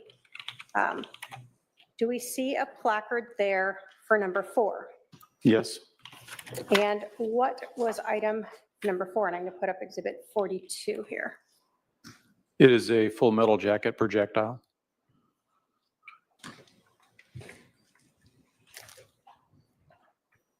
And in 43, does that show a different angle of that projectile?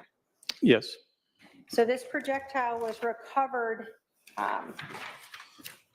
to the east, maybe northeast of Charles Vallow? Yes. And was there any visible damage to this projectile? There was some deformation to the projectile. If I can have my paralegal approach with 239.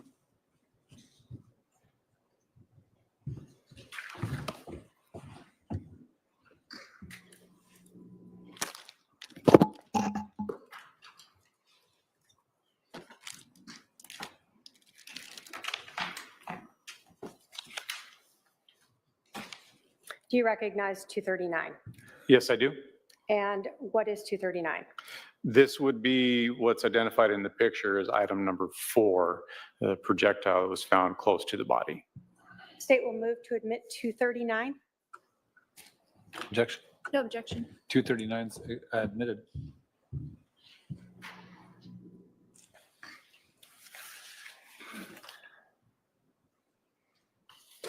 When you are photographing this scene, are you, again, we know this is after fire has been there. Yes. Were you present when fire was there? I believe their engine was still there when I arrived on scene, but they were not inside. So were you present when they were working on Mr. Vallow in the home? No, So do you know whether or not they had moved this projectile at all? I do not. When you were looking at Mr. Vallow himself, I'm going to put up 41, did you notice something on his left hand? On the left hand, yes. What did you notice on his left hand? Substance consistent with apparent blood. When you were looking at Mr. Vallow, did you note any other blood on his left arm? I did not see any. And when you are looking at Mr. Vallow, are you looking at the rest of his body to see if you noted any blood on his right arm?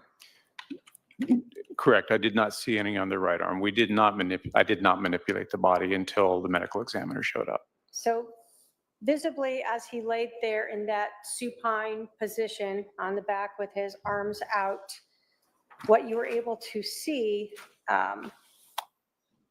did you see any other blood like we observed on his left hand anywhere else? On his chest, there was a little bit of blood, but on his extremities, I did not see any. And so when we talk about his chest, is this the blood that we see here, sort of? Above and below the pads. Okay. Did the blood to Mr. Vallow's left hand stand out to you in any way? Yes, it was interesting that it's just on that one particular part, but it's not completely surprising. Was there any blood on the floor around where his hand was? No. So although we've heard of blood pooling underneath him, there was no blood around his hand as it laid there. Correct.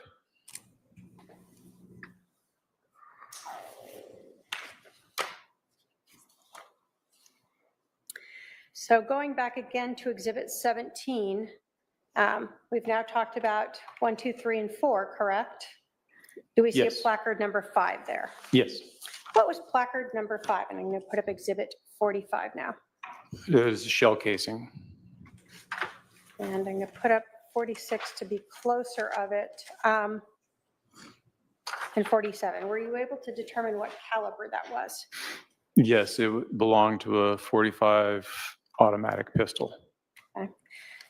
Now, as a police officer, do you have a semi-automatic pistol yourself? At least one. Okay. And I guess as a reserve officer, do you still have some?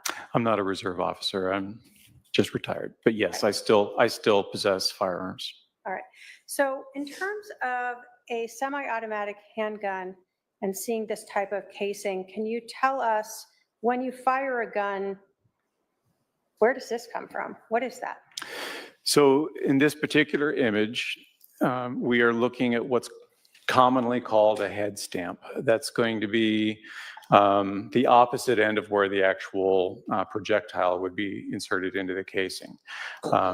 The circular ring that you see in the head stamp there is actually what's called the primer, and that's what the firing pin hits to initiate the primer charge, which ignites the powder and then sends the projectile through the barrel. So if I put up 48 here, we have a projectile that goes through the barrel. What is this item here? It's casing. So this is what's left of the cartridge. So it's the casing. This is what holds the powder charge. It holds the primer, and it holds the projectile all in one unit until it's initiated with the firing pin striking the primer. After the charge starts the projectile down the barrel, then the most semi-automatic weapons will actually, the slide will start moving back to the rear, and there's a piece of the slide called an extractor that goes around that back rim of the projectile there, around the head stamp, and it pulls it backwards out of the chamber. And then it completes the cycle going all the way to the rear where it hits what's called an ejector, and that kicks the casing out of the gun and readies it to go forward, stripping a new cartridge off the magazine, if there is one, and loading that into the chamber ready for the next shot. So when you fire the gun, projectile goes out the barrel and this casing gets kicked out. Correct. So I'm going to go back again to Exhibit 17 where we see 5. And I'm going to put up Exhibit 49. To the south of 5 here, did you find another casing? Yes. Is that what we see in Exhibit 49 and 50 as placard 6? Yes, it is. So were those located in the generally in the same location? Fairly close to each other. When a casing is ejected from a gun, do they just plop down and stay right where they landed? No, there are many different types of firearms out there, so the casings can eject in different directions. Some will, or most will eject out to the right. Some will go farther back towards the right. Some will go forward. Some will go center. Some actually kick higher up in the middle. It really depends on the manufacturer, the process, how the person's holding the firearm. So there are a lot of things about it, but there's usually sufficient energy designed in it so that it kicks the casing out so it doesn't interfere with the feeding of the next cartridge. In your experience firing guns, can casings bounce or roll or move after they are ejected? Yes. Item that we see is number 6 and number 50 there. What caliber casing was that? It's a little blurry. Do you recall if it was the same 45 caliber as the other one? They were both 45 caliber. I can have approach with 238 and 240.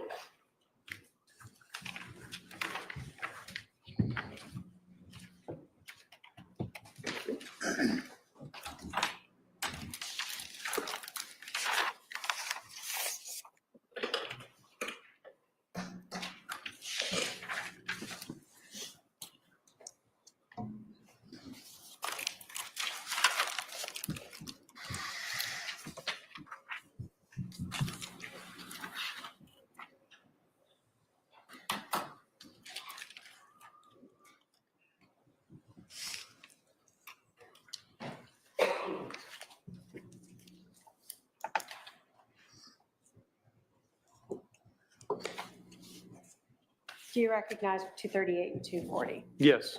What are those?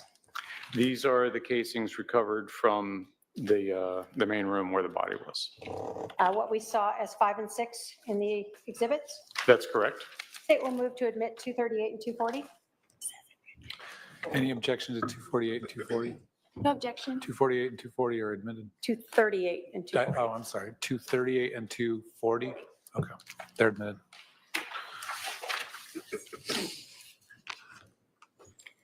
Now, do the police move the body when you're processing the scene? Do you go around and move Mr. Vallow around? No, Do you have to wait for someone from the medical examiner's office to come do that? that is correct. Sort of the body is their responsibility? Yes, Are you present while they're doing that? absolutely. And are you looking for any other evidence that may be on, around, underneath Mr. Vallow? Correct. In this case, did the medical examiner's office come and remove Mr. Vallow's remains? Yes, they did. Once his remains were removed, did you document by photographing, we see here in 53, the blood that was left behind? Yes, typically we would call this the void image to show what it looked like after the body has been removed. Now, is the blood been moved somewhat by the body itself being moved? Correct. Part of the process is the medical examiner's investigator will manipulate the body by rolling it from one side or the other to get a good look at the side that's not visible with how it was laying. And then they'll work on manipulating the body into the bag for transport. So looking at the void or the blood pool that we see here, has it been altered somewhat from what we saw or observed while Mr. Vallow's body was there due to the movement of his remains? That would be safe to say, yes. Okay. Did you and other officers clean up that blood pool? Yes. And in doing so, did you observe anything on the floor? Yes. Underneath, well, once the blood was cleared off, we could actually see a defect in the wooden floor that was consistent with the projectile strike. All right, I've put up Exhibit 56. There's a placard number 13 there. Is that far away so we can see the location of where that is in perspective to the room? Yes. Having seen Mr. Vallow's remains in the room and then having them removed, were you able to determine approximately where this defect that we see marked as 13 was located in relation to Mr. Vallow's body? Yes, it would have been consistent with being under his left shoulder. Did you take closer up photos of that defect? Yes. I'm going to put up 59 that shows that placard. Is this what you were talking about? That is correct. How did you, well, let me ask you this. Did you look at the rest of the floor to see if there were anything else that looked like that? Yes, that was consideration. So we did look at the rest of the floor. So you went through that whole room to see if you found any similar type of defects on it? Correct. Did you? No. So this was the only one that looked like that? Yes. And I'm going to put up 58. So we see other defects in the ground. What made this different? The size of it, the directionality, the fact that it was directly underneath the shoulder where we observed an exit wound, and the fact that there was a projectile found on the floor in proximity to this defect. Was it, let me ask you this.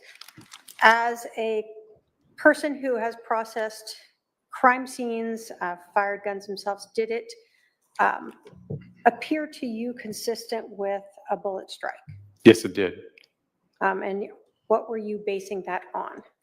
The way the indentation is and how it tapers up, coming away from the body in the same direction that the projectile was located. Did you and other detectives remove that piece of wood? Yes, with great pain, yes. All right, putting up Exhibit 60.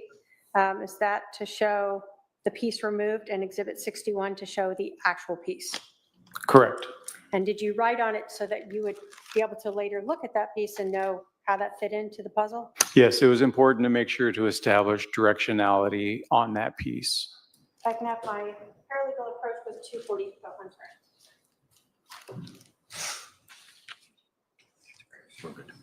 You don't want to? I do.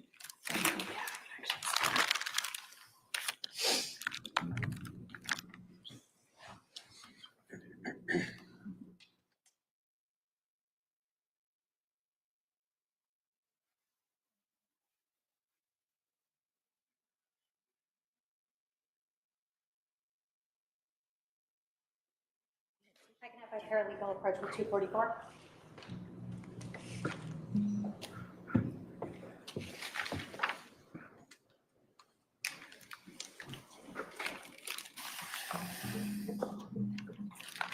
Do you recognize 244? I do.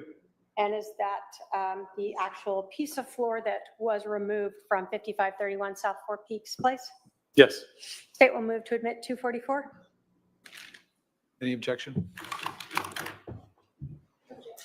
244 is admitted. And is that what then we see here in Exhibit 61?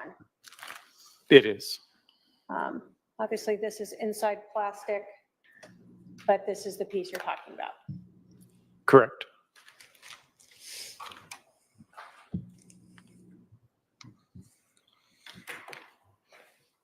I want to talk to you a little bit about the rest of the house, and then eventually I'm going to come back to this. You told us that. Would now be a good time to take our Sure. afternoon recess? Since we're close to 3, why don't we take our afternoon recess, stretch break, et cetera? Please remember the admonition. We'll resume in about 15 minutes. All rise for the jury.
what did you note here? So there was, again, another bag, and more specifically, there was a pistol that was laying on the floor. We'll start with 72 here. Was that just like a garbage bag with some clothes in it? Yes.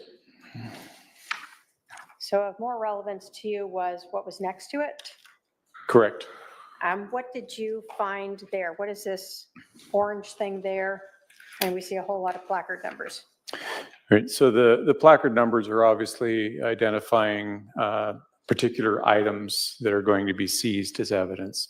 That we have the orange bag with what appears to be a gun box inside, and then we have the pistol. And the 3 placards next to the pistol are specific for the pistol itself, the magazine from the pistol, and potentially the chambered round in the pistol. Okay. So 74, is that a close-up of that pistol? It is. What kind of pistol was that? Pardon? What caliber was it? It's a 45. Is that the same caliber as the casings that you had found in the front room next to Charles? Yes. Does this show another angle of that pistol in 75? Yes, looking at the top of the pistol. When the pistol, as we see, is picked up in 76, the individual's wearing gloves. Why is that? Again, to help preserve the evidence, in the event that DNA were to need to be done, we could articulate that we did not touch it with our bare hands to impart our DNA onto it. Are you visually looking at this gun to see, and this is 77, if there is any visible biological evidence, blood on this gun? Yes, we do look at them to help determine that. And did you observe any biological evidence, any blood or what appeared to be blood on this handgun? No, ma'am. If you had observed that, would you have noted it and photographed it and documented it? Yes. Now, when you got this gun, was it loaded? Yes. And in 78 and 79, is that photographs of the magazine in the gun? Correct. So when we talk about the magazine, I'm going to go back to showing Exhibit 76. Where is that in this picture? So you can see the base of the magazine at the bottom of the grip, close to what would be the individual's left thumb. There's that black piece of plastic that extends horizontally across the base of the grip. And so that's the magazine that you then took out that we see in 79. Correct. Okay. And why is the magazine removed? Well, we have to make the weapon safe, and that's the first step in making it safe, is to remove any more source of ammunition that could feed into it. Was there a cartridge or a live round in the chamber? Yes. So how do you make that safe then? Well, the only way you can is to manipulate the slide to force the extractor to pull the cartridge out, and the ejector kicks the cartridge out. Okay. Also in this photo, there was this orange bag, and you had told us that inside of it, we can kind of see the corner here. We see it better in 82. Did you remove an item from that orange bag? Yes. And I'm going to show 83, 84. What is that we see there? That is a gun box that is consistent with the firearm that was laying on the floor. So consistent with the 45 caliber handgun. Correct. And that was inside this orange bag. Was there any live rounds, and I'm going to show you Exhibit 85, also in that orange bag? Yes. And a closer up of that, was that another 45 caliber round? It is. And so when we say it was live, it hadn't been fired yet. Yeah, cartridge has not been fired.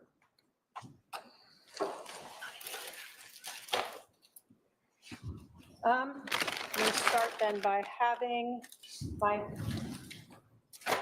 paralegal can take up Exhibit 237 and 246.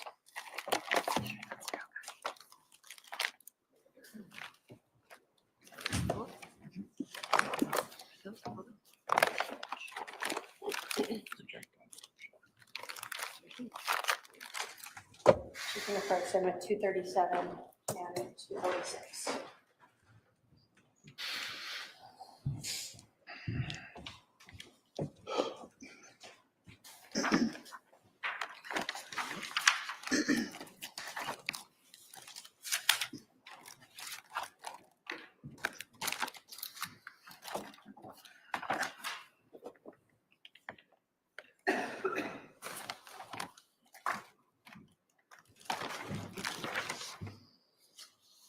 Do you recognize 237 and 246? Yes, And is that the gun and the magazine that we see here in Exhibit 76? it is. The gun that was found in that pink room? Correct. State will move to admit 237 and 246. Any objection? Is Mr. Coons saying that he didn't take those, but he recognizes them from being in evidence? Is that correct? I think he testified he recognizes them to be the same items from the scene. No objection. 237 and 246. 237 and 246 are admitted.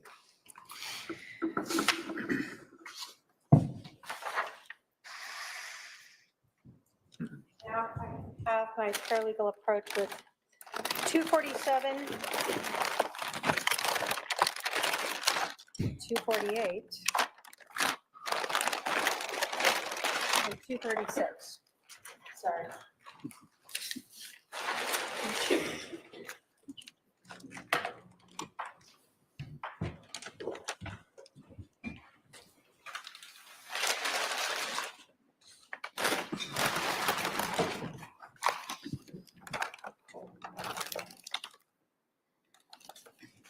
That's what I'm saying. Innovation.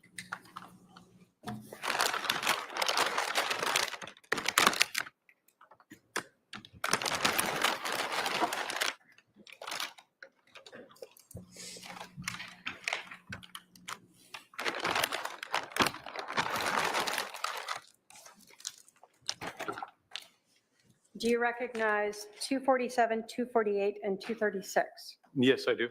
And are those what we saw in Exhibit 83, the gun case, as well as in 73, the orange bag that the gun case was in, and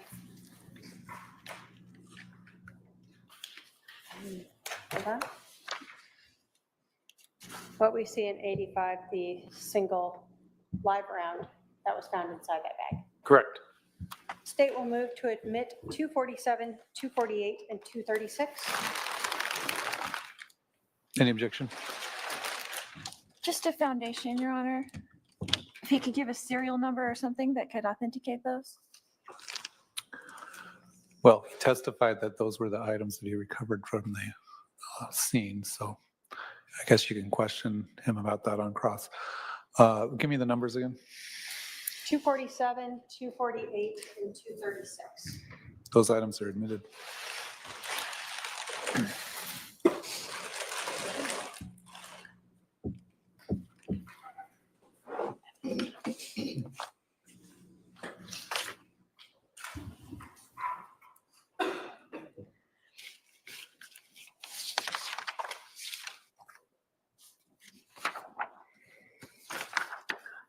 I'm going to show you, as you continued sort of in this hallway, Exhibit 88. Do you, can you put us into perspective of where that is? I'm going to put 19 sort of back up. Where is, what we see, this room with the blue on it, Exhibit 88? So those two doorways would be on the south side of the hallway that leads up to the pink or maroon room. Specifically, the blue one would be the most southwestern bedroom of the home. And then the other doorways to the hall bathroom. Okay. So again, did you go into this blue room, and look for any potential items of evidence? Yes. So in the room with the sort of child themes on it, did you find anything bloody in there? No, ma'am. Any ammunition in there? No. In the pink room, we saw the gun. Did you look in the floor of that room to see if there was any blood drops in the pink room? Yes. So I'm gonna go back 1 second to 87. So on this floor and the bed and around here, did you notice any blood in that room? No. No blood swiped across a wall? No. No blood on that orange case? The orange bag? Correct. No. No blood on the black case for the gun? No. Or the extra magazines that were in there, any blood on those? No. None seen. Okay. So then in the blue room, did you do the same sort of thing? Look to see if there was any bloody clothing, any blood swipes, any blood drops, that sort of thing in there? Correct. No items of bloody anything was discovered in there. Okay. And nothing on the floor either? Correct. When we go to 92, you said that was the hall bathroom next to it? Yes. Do we see that in 93 and 94 here? Yes. Did you look in everything, like even the sinks, to see if you saw blood there? Yes. Along the countertop to see if you saw blood there? Correct. Did you note any bloody items, any that was anywhere in that bathroom? I did not.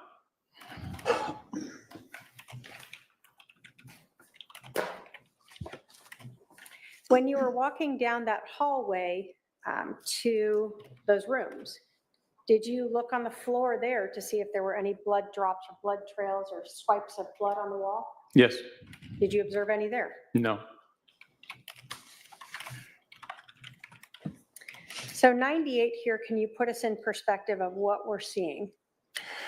So this would be towards the feet of the body, where the hall splits to the kitchen and then to the bedrooms that we were just discussing. Okay. 99, is this like a lanyard that was hanging on the wall there? Yes. So wasn't knocked off or anything? No, it's where we found it. And as you go through 99 there, is that how you entered, one of the ways you could enter into the kitchen? Correct. And is this sort of a view of that? Yes. So in the kitchen, did you look on the floor there to see if there were any blood drops? Yes. Along the cabinets to see if there were blood drops there? Yes. When you got to the sink, I'm going to put exhibit 103 and then 104. Did you observe a small amount of what appeared to be blood on the faucet itself? Yes. Did you look sort of as well in the sink itself to see if there was any blood there? Yes. Did you observe any there? Did not see any visible blood. Now, when you're going through the house and looking to see if you note any bloody items or any other items of evidence, are you looking in things like trash cans? Yes. So was this a trash can in the kitchen, for instance? Yes. And did you note any bloody rags or towels or anything thrown in there? No, ma'am. Okay. You said that there was also sort of a living area in there. Correct.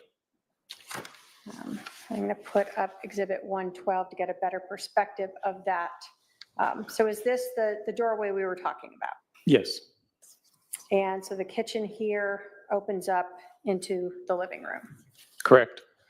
Did you look through that area to see if you saw any blood on the floors? Yes. Did you observe any? No. Did you look through that area to see if there was any blood on any of the furniture or walls or anything like that? Yes. Did you observe any of that? No.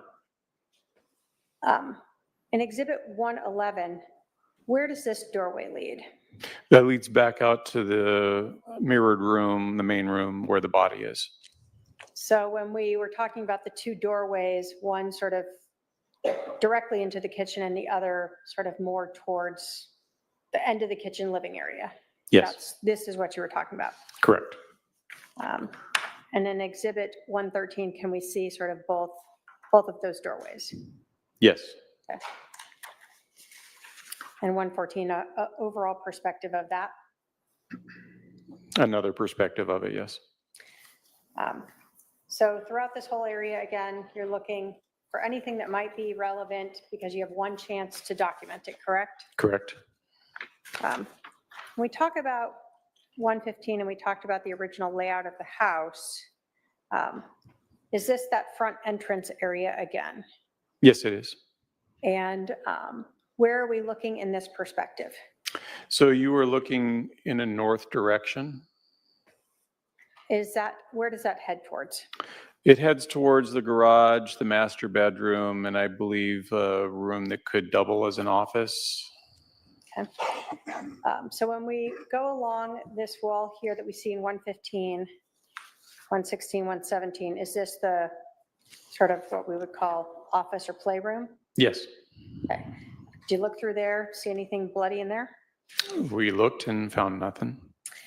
Was there a powder room in this area? Yes, And did you search that as well? it was. And again, you're looking in sinks and in trash cans? Correct. And did you observe in 121, 122, the trash can and toilet and sink, any bloody items there? No, Was there a laundry room in this area? there was.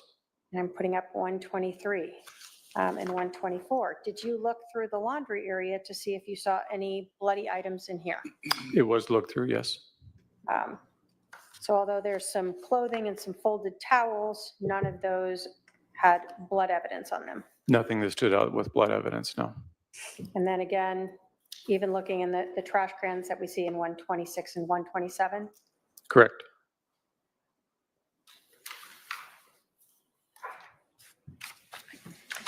$128, are we now heading into the master bedroom?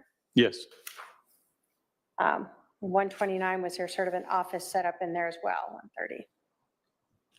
correct. And are you, again, looking through the floor, looking everywhere for any items of evidence? Correct. Anything to indicate that what happened in the other room transferred into this. Okay. Or any cleanup from after it? Correct. As you went through this, did you do the same sort of thing, looking through the floor and walls, 132, 133, for any blood evidence? Correct. Did you observe any in the bedroom? No.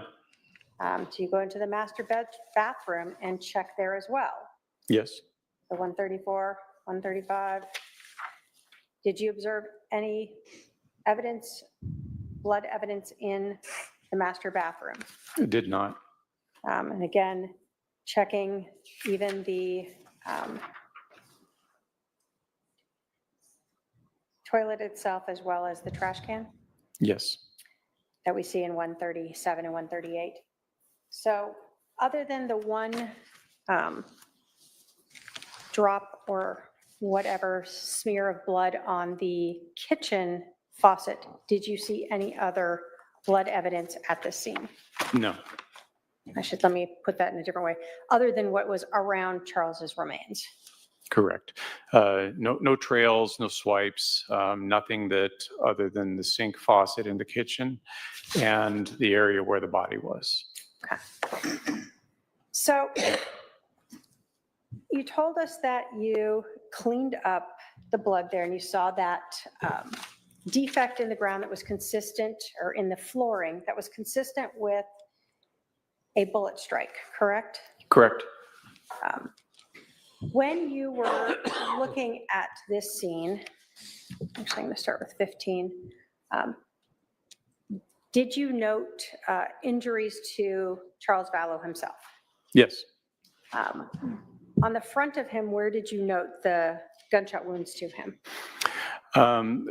Immediately before the medical examiner arrived, the only visible gunshot wound was in the lower left abdomen area.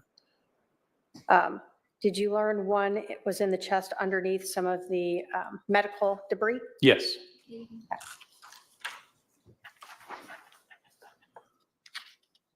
When you are looking at this scene, are you able to utilize part of your shooting reconstruction training to try to determine any type of trajectory, or if anything is consistent with trajectory based upon the scene itself, items that you are able to view there? I do try to apply my knowledge of that to the scenes as I go to them and go through them, and with whatever evidence or information comes directly back to me. Are you relying on, for instance, the location of Mr. Vallow? That's part of it. Are you relying on the location of the casings?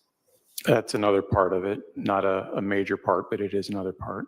Are you relying on the location of the projectiles? Yes. When the medical examiner came, were you also able to see exit wounds on Mr. Vallow? Yes, in conjunction with also the chest wound. Okay, so when the medical examiner came, you saw a second injury to the front side of him. Correct. And where was that approximately? In the sternum. So for us, somewhere in, About the center, maybe roughly the center of the chest. okay. So and the other one you said was in the abdomen. Yes. When the medical examiner was there, where did you observe other gunshot wounds on his back? I observed another one that would have been just to the left of the spine, and then another one that would have been by the left shoulder blade scapula area. Okay. Now, given the number of casings, did you start with an idea that there might be two shots? Yes. Given the number of wounds on Mr. Vallow, did that appear consistent with that theory? Very much so. So 2 entrances, 2 exits? Yes.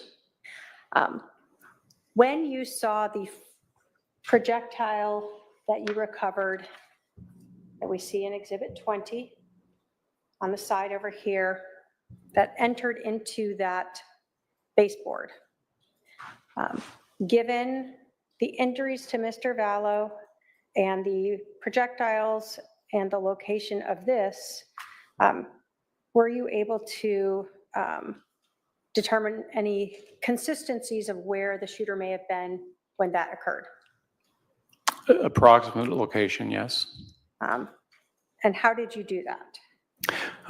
Based on the wounds to Mr. Vallow, the location of where the projectile had ended up, and where the casings were, the working theory at that point was that the firearm ejected the casings to the right, striking the wall where that has the curve there, and bounced back towards the west wall. The projectile would have continued on a relatively straight path and embedded itself in the baseboard at the other end of the room. So would that have put the shooter somewhere in this area? Yes. And so that to you seemed consistent with one of the shots having gone through him and ended up what we see in Exhibit 20 over here in the baseboard, Mr. Vallow being somewhere over in this area. Correct. Okay. Given the information that you obtained, let me ask you this. Given the information that you saw at the scene there, again, with the casings, the injuries to Mr. Vallow, both to the abdomen and the shoulder, and then after you cleaned up the blood, the damage to the floor underneath the location of his left shoulder, were you able at that point to start, have any concept or have a idea of what would be consistent with where the shooter may have been and where Mr. Vallow may have been for that shot? Yes. What did you base that on? Again, a lot of the factors that have been discussed, the location of the projectile, item number 4, the defect in the floor that was underneath him, the location of the second casing. It was all consistent with the shooter having been at the feet, not necessarily right upon the feet of Mr. Vallow, but in that direction, close enough so that the projectile could, again, bounce off that wall and land on the west wall, The projectile or or casing? the casing, sorry. When you were looking at this scene, I'm going to put 56 up. Obviously, there's no exact, I'm going to move Mr. Vallow this way just to kind of be looking the same direction. Did this defect appear to be in the area of Mr. Vallow's shoulder? Yes, Now, Mr. Vallow had been rolled a couple times by the time you cleaned that scene up. yes. So you didn't like stick a rod through him there and see if that worked? No, that would be inappropriate. Are you even allowed to do that? No. Does a medical examiner frown on that? Yes, the body is theirs by law. So you're basically able to look at where he was located and say that that is consistent with being underneath his left shoulder. Yes, and we did take measurements of the body before it was moved. All right. So when you measured where the body was and then you cleaned up that blood and measured where that projectile divot was that consistent with where his left shoulder was? Yes. Given that information that you had at that time, were you able to draw any conclusions as to whether or not the evidence was consistent with Charles Vallow being laying on the ground when he was shot? Very much so in the position that you see him. He was, the second shot that entered the abdomen would have been where he was lying. Did you attend the autopsy itself? I did. And when you were at can you tell us what it means when you attend an autopsy as a detective? So as a detective, we go to the medical examiner on the date that they're going to do the autopsy. There is the autopsy suite itself where the doctors and technicians work with the bodies. Observers will be outside of that suite, but able to communicate with the staff. There's a window where we can see everything that's going on. And like I said, we can communicate either by a phone that's on the wall or they'll come around and talk with us. We have the ability to observe everything that transpires. There's even a camera overhead that we can manipulate to get a different view. Say the feet are towards us, we can get the camera to look at when they're working on the head or something like that.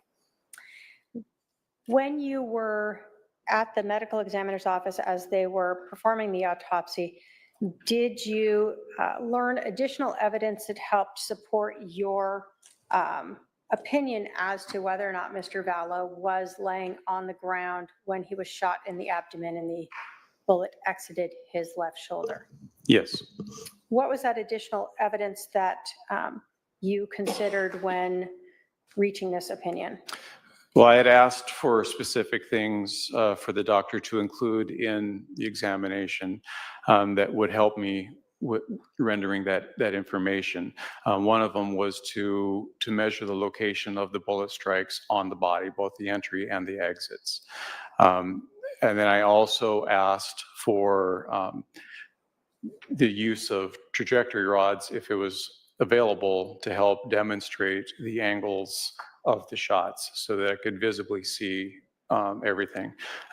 They have the unique experience of being able to see the actual damage to the organs as it's passing through. It's not all super clear for me for that part, so the trajectory rods help out a lot. Having observed the location of the injuries, that measurement, the trajectory rods, did that further support or go against your opinion that Charles Vallow was laying on the ground when he was shot in the abdomen? It further supported it.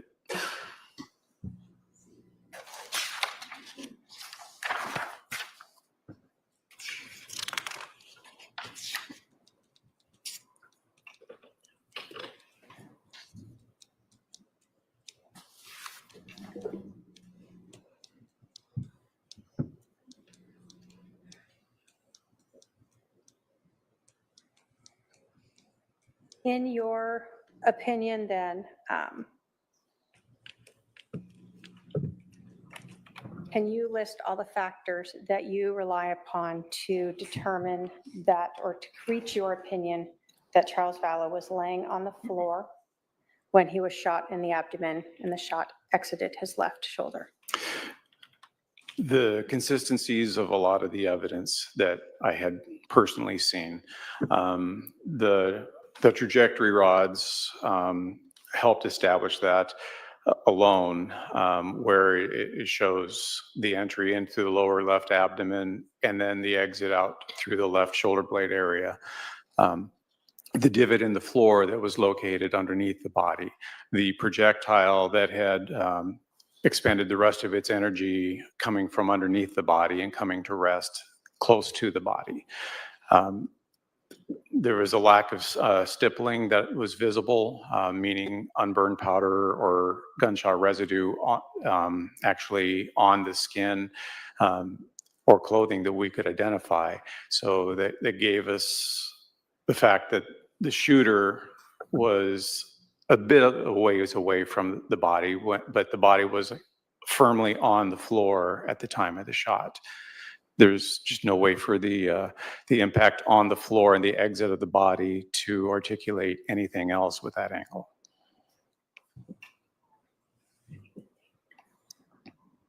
After you, let me ask you this. Do you recall how long you were at the scene that day?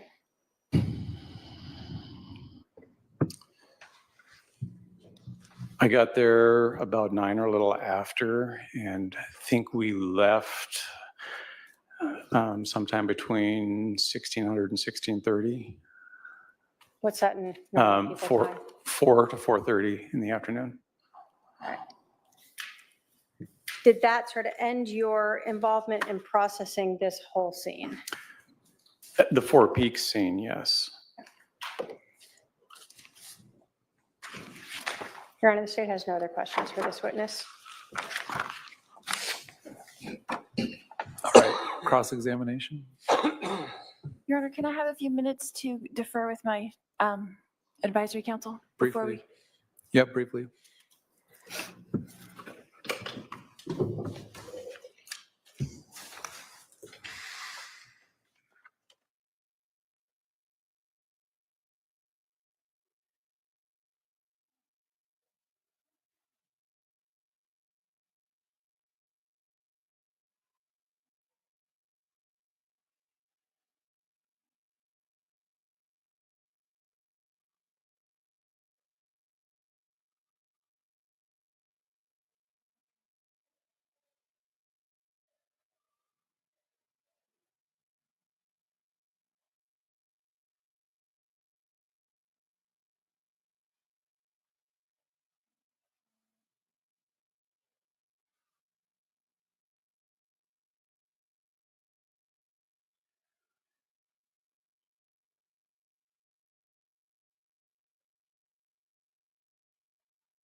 Hey guys. Okay. Let me say this. All right, I need to excuse the jury for just a couple minutes to Okay. resolve something. Before, let me put my It should headphone only back take a on. few minutes. We'll have you wait in the jury room, and then we'll continue.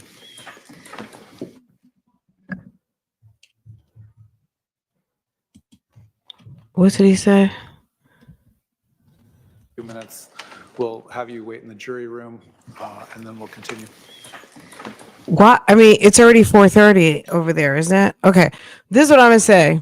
Number one, Lori is never ready. She needed to confer with her advisory council. That's number one. Like, sis, get the fuck ready. Okay. This is what I'm noticing with this trial. And obviously, this is not entertainment, but this is a trial. But that being said, they jumped out the box with this technical information. You know how, like, some trials are really exciting because they start with the story first? All right, the jury is no They longer present. Go ahead. they will start with like the lead investigator, or they will start with like the victim's brother or the victim's mother or the victim's sister. Like, we'll learn a little bit and then we'll hear some technical, we'll hear the medical examiners. They didn't do that here. They just jumped out the box with technical stuff that wasn't interesting. So day 2, I'm just like, baby, we're gonna have to come back when y'all get to the story of things. And I'm sure they're getting to it now after 2 days of testimony, and maybe like, I don't know, I think this might be witness number 7, 6 or 7, I could be wrong. Anyway, let's hear what they're saying. This is almost over for the day. But today has been a grind. Okay. Take a short break. Are they actually taking a break, or are they?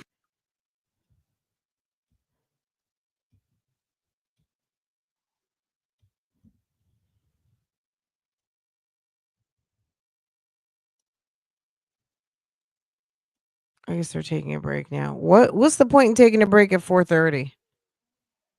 Just go ahead and dismiss them till tomorrow. And Lori's not going to be ready.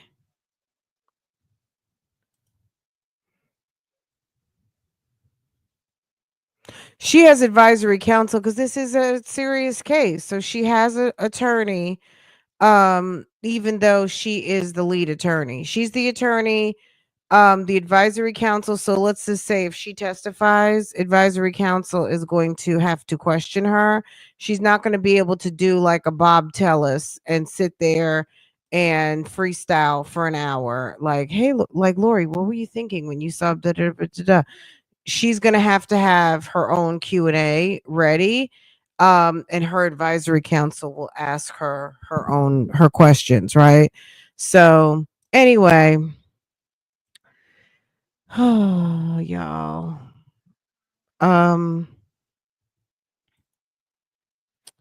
So we might do a summary. If you guys are interested in this, we'll do a summary on Saturday. We'll talk about like what happened this week. But I just don't know that I'm going to stream this because there's, this is next week when maybe his sister testifies, if she's testifying, how she found out when her brother had passed away, all of that. When Lori really gets ready to lose her shit, I'll be watching. We can always. I just don't know that I'm gonna that we're gonna stream this every day for 6 weeks. I know I said that yesterday, but we gonna see. Okay, we're gonna see. All right, and I appreciate all of you who have been here most of the day. All of that. You guys are awesome. Team awesome.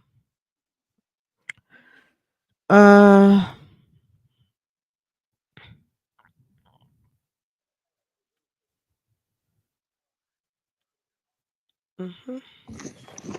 Okay, here they come.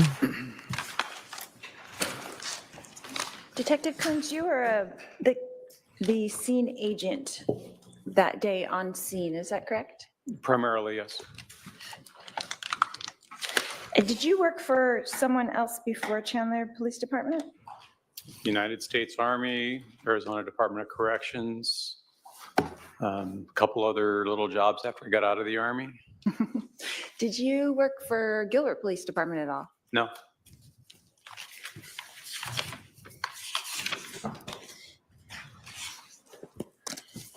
And as the scene agent that day, you talked about, you were there. Did you write a report about that day? Yes, ma'am. When did you write that report? I don't know the day I sat down to write it. It was shortly after the event, So close to July 11th, 2019? close to it. Within a week, maybe?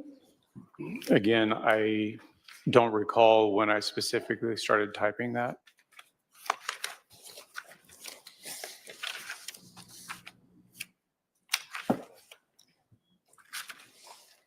And when you arrived that day, who was there already?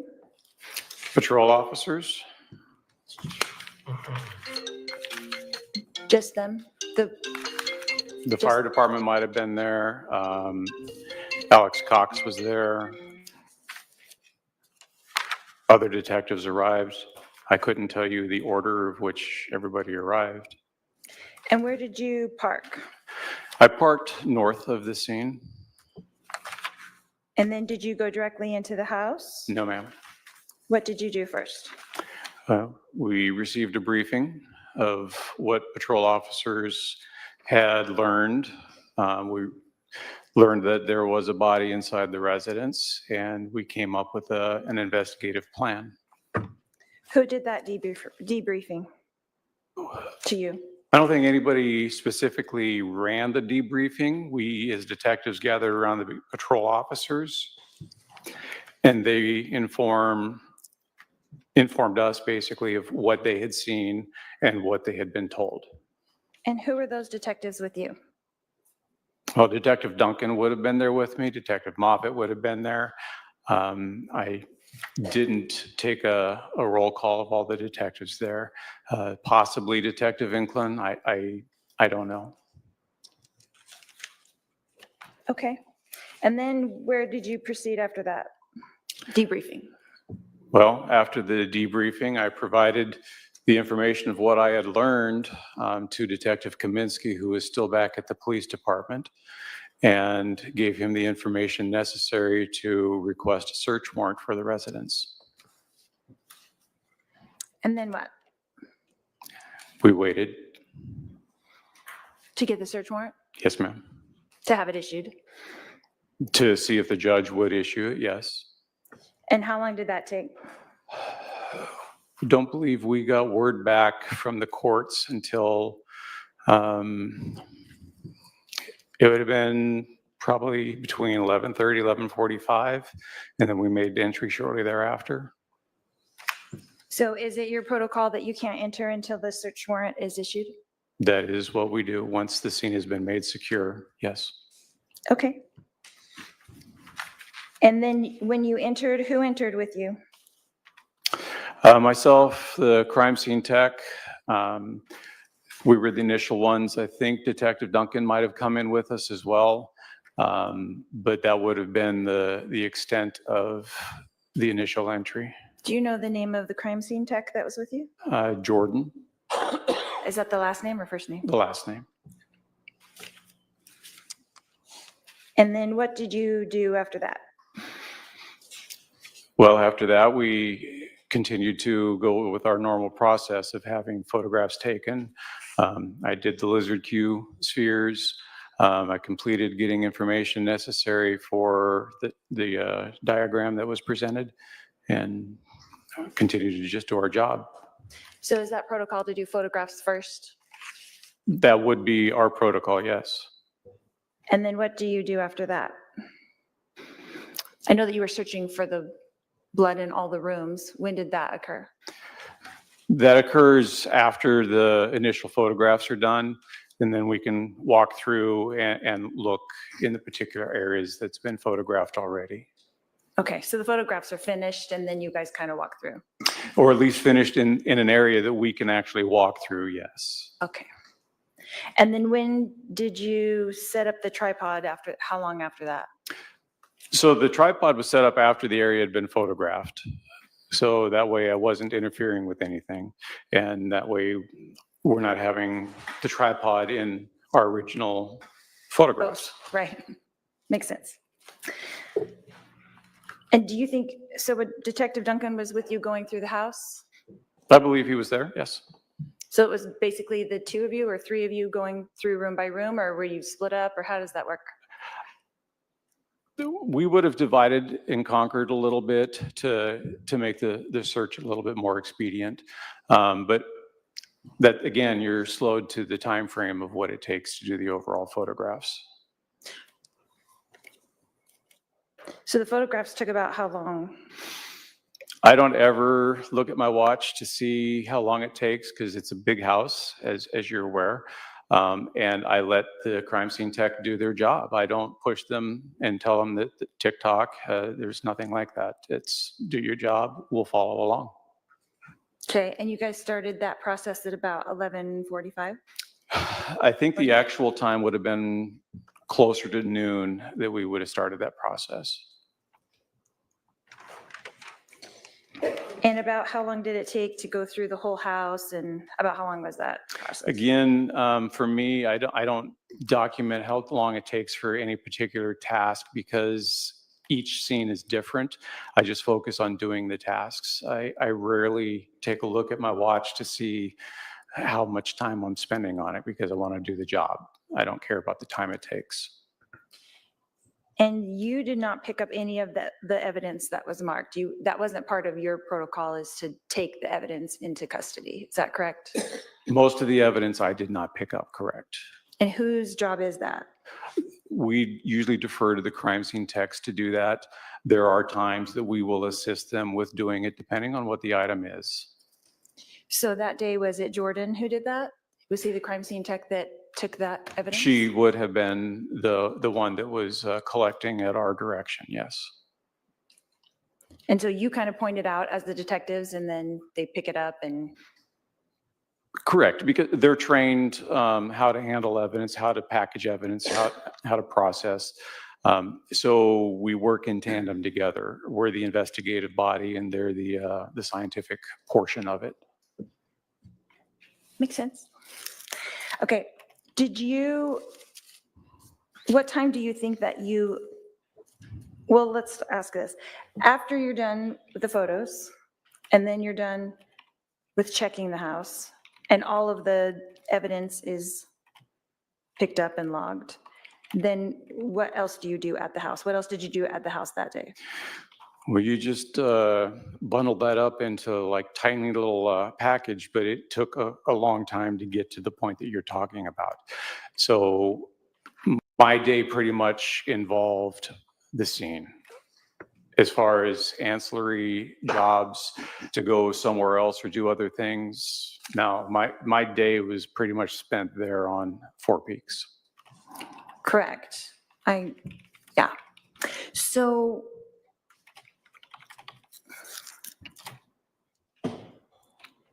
when did you leave the residence then?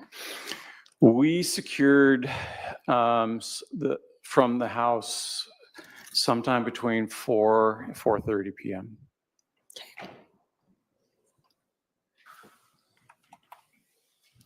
And what other tasks did I miss that you accomplished during that 12 o'clock to the 4:30 time?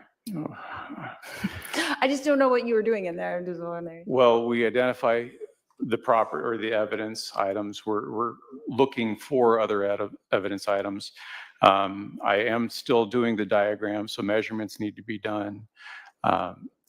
We have to wait for the medical examiner to arrive because we can't do anything with the body until they show up.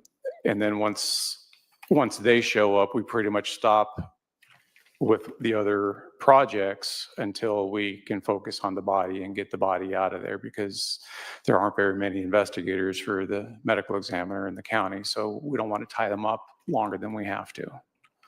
And then we'll resume searching or identifying information, evidence, collecting it, and working our way to a conclusion where we can leave the scene. Okay.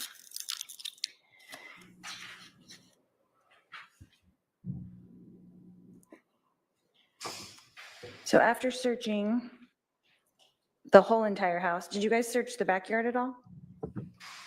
It was searched. Did you do that or did someone else do I that? did not.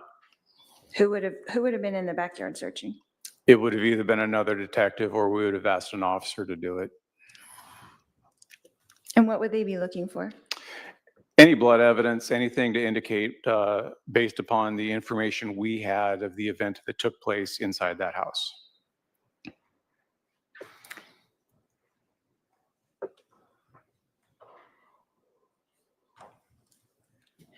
So when you made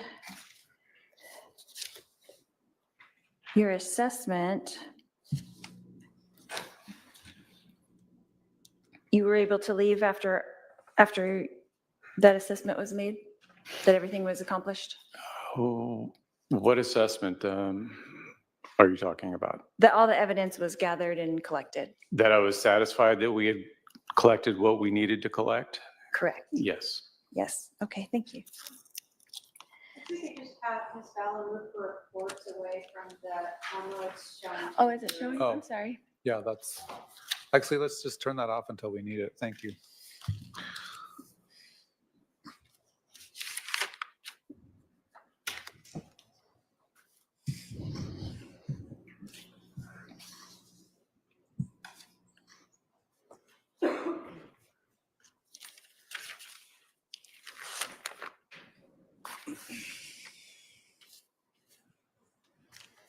So you stated earlier that the weapon, the type of weapon that was found was a .45 caliber? Yes, ma'am. Is that a semi-automatic? It is. Okay. How is that different from like a revolver? What's the difference between that? The build itself, I like to use simplistic terms when I describe what a revolver looks like. Most people are familiar with a Western movie. So the wheel gun, that's a revolver. What you see modern police officers carrying these days are semi-autos. So that's kind of the analogy I give to people that don't know guns. And what's the difference between when you're shooting a semi-automatic or shooting a revolver, how fast you can shoot? Does that make sense? The speed on which somebody can shoot is dependent upon the shooter themselves. The skill level they have, the weapon they might be using. There are a lot of circumstances and things that happen to be able to qualify that statement. Right. And you have taken many gun classes, right, that we heard of? And I'm an instructor, yes. And you're an instructor. So when you're taking a gun class, is it common for them to say, is it common that they tell you to shoot center mass? Is that a common term? That is what we train as police officers, is to shoot center mass. It has the highest probability of guaranteeing a hit on the adversary that you're trying to shoot. Right. So if you were being attacked, you should point at center mass. Is that correct? That is what's trained, and because stress can obviously create issues, but yes. Is it a common term to say to center mass? No, In training? that is something that I've heard, but I wouldn't classify it as common. Would you teach that in your class? It depends on what class is and what we're actually doing. If it's standard officers, no, I don't tell them to always shoot to center mass, no. If it was a novice who was like taking a gun class for the first time, would you teach them that? No. What would you teach them? You would teach them to shoot till the threat went away, and that can be with one shot. It can be with more than one shot. Okay, that's fair. So in this particular gun, the .45, when the shells are ejected, where do they go? Out and away. So in this particular gun, do they go to the right or to the left? I've not test fired this particular gun. I believe that most semi-automatics do eject the casings out to the right. Whether it's high right, low right, I'm not sure. It could be farther forward, it could be farther back. I did not test fire this gun, so I cannot speak specifically to how this particular gun ejects, other than most likely to the right. But it could go to the left? No, not the way the ejection port is set up. So no guns that are 45s could go to the left? Certainly, you could have a left-handed gun set up that it would eject that way, but the way this particular gun is set up, the ejection port dictates which way that's going to go. When the slide cycles back and that extractor pulls the casing back, the ejector is usually located on the opposite side of the extractor, and that will kick it out of the actual ejection port of the slide. So for someone like me who doesn't really understand guns too well, you would say that a right-handed gun, they would eject out of the right, but a left-handed gun, they could eject out of the left. And they're very rare to see. And do people have left-handed guns? I guess I never really thought about that. Some people do. If you're left-handed, you'd want that, I guess. Okay. So in this particular case, when you said in your report that the shells bounced off the wall, they had gone to the right, like they were supposed to. Is that correct? That is what I was operating off of, yes. And then they would have bounced to the left, Yes, because that makes sense. and they would have landed to the left of my husband. Is that where they were found? Along the west wall. Okay. But how close to the wall were they found? The pictures show where they were found. They're relatively close to the wall, inches away. I was gonna say inches, Yes, not feet, but inches. correct. And would that be a normal trajectory from hitting the wall to where they landed? I am not surprised by seeing that, yes. According to how fast they would be going, how fast does a casing come out of a gun? I don't really know. I've never chronographed a casing. It doesn't come out with enough force to really hurt anybody. So there weren't any divots in the wall or anything like that because, There could be microscopic divots, but it'd be very difficult to find. and you didn't find any that were visible to the eye? Nothing that's caught my eye, no.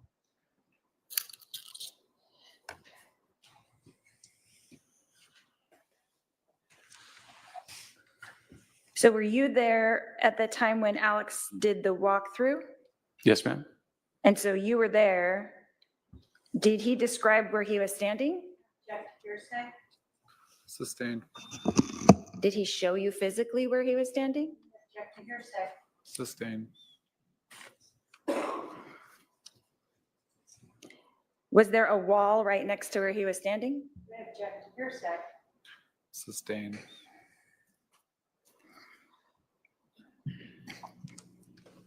Your Honor, I'm not asking for the truth of the matter asserted. I'm saying he observed this person standing in that place.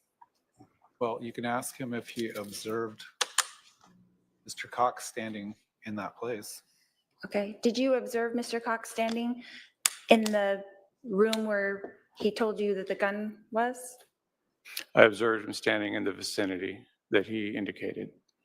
And was that in the hallway or in the main room? No, I'm going to object to hearsay. It's non-testimonial, Right. but it is still hearsay. If the question is in relation to Mr. Cox showing or recreating or demonstrating, then the objection is sustained. Where did you observe Mr. Cox standing when he went through the walkthrough to? Well, that's the testimony that I'm saying is a form of hearsay. So please ask a different question.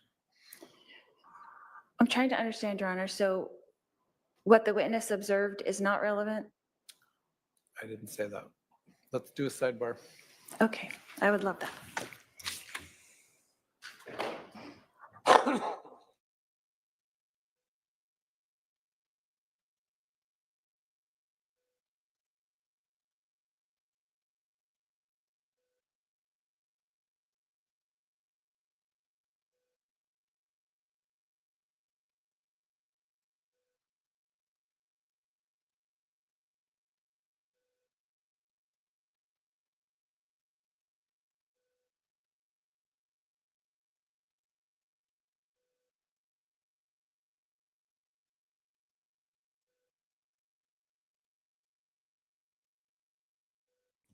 This is when I'm trying to figure out why she's not using her advisory council to help her formulate a question.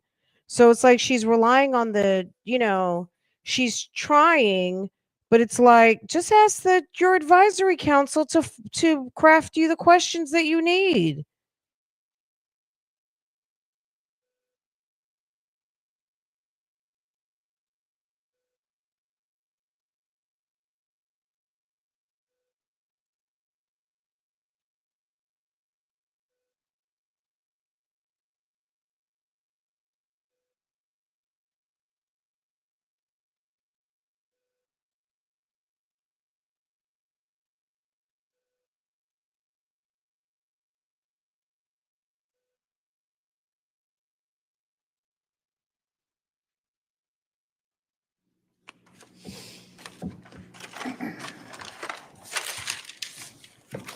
Detective Coons, where would you place the shooter standing in that room?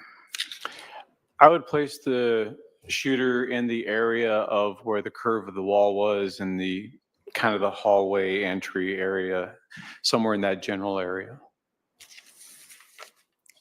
So would you have it, what direction would you place him standing? Facing, I mean, not standing, but facing. For which shot? The first one. The first one in a more easterly direction. Mhm. And the second? In a more northern direction with a slight deviation to the east. So would you have him stepping forward? Is that what you're saying? No, What direction would you have him moving? I didn't say the shooter moved. You're just saying that he shot from a different angle? Yes, ma'am. Okay, so you think he was standing in the same location? I don't know that.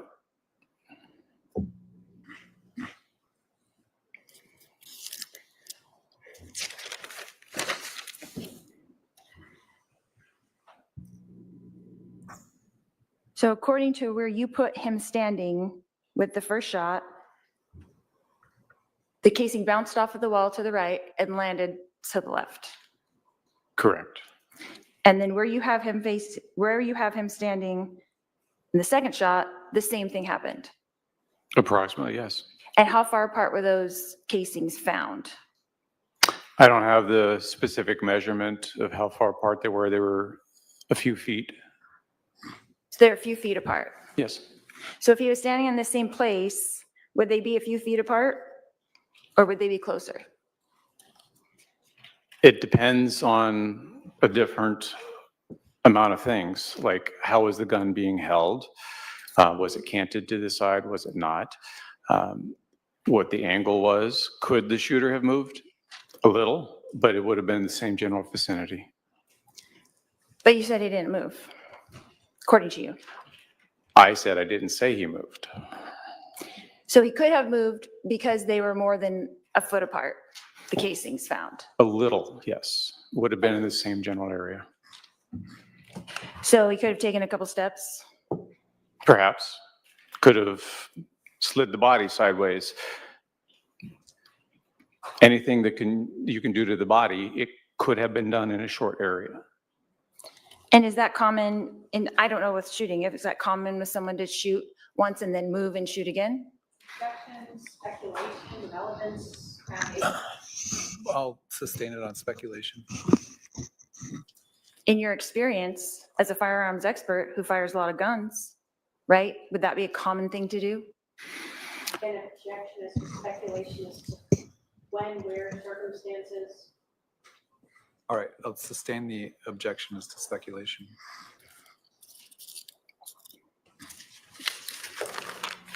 Let's talk about stippling. The first shot, according to you, had stippling. Is that correct? No, It did not have any stippling. none was observed. And the second shot, None was observed. no stippling was observed. Correct. Is that what's in the ME's report? I believe so. That there was no stippling?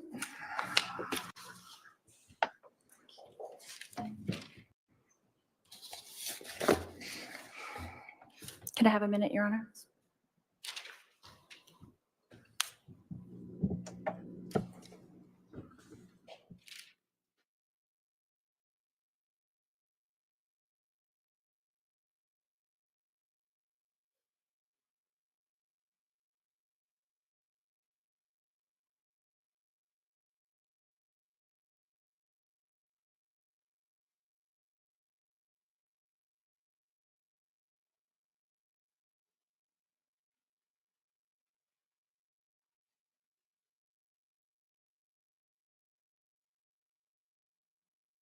When you were observing the autopsy, the ME didn't say anything about stippling, I don't recall any mention about stippling.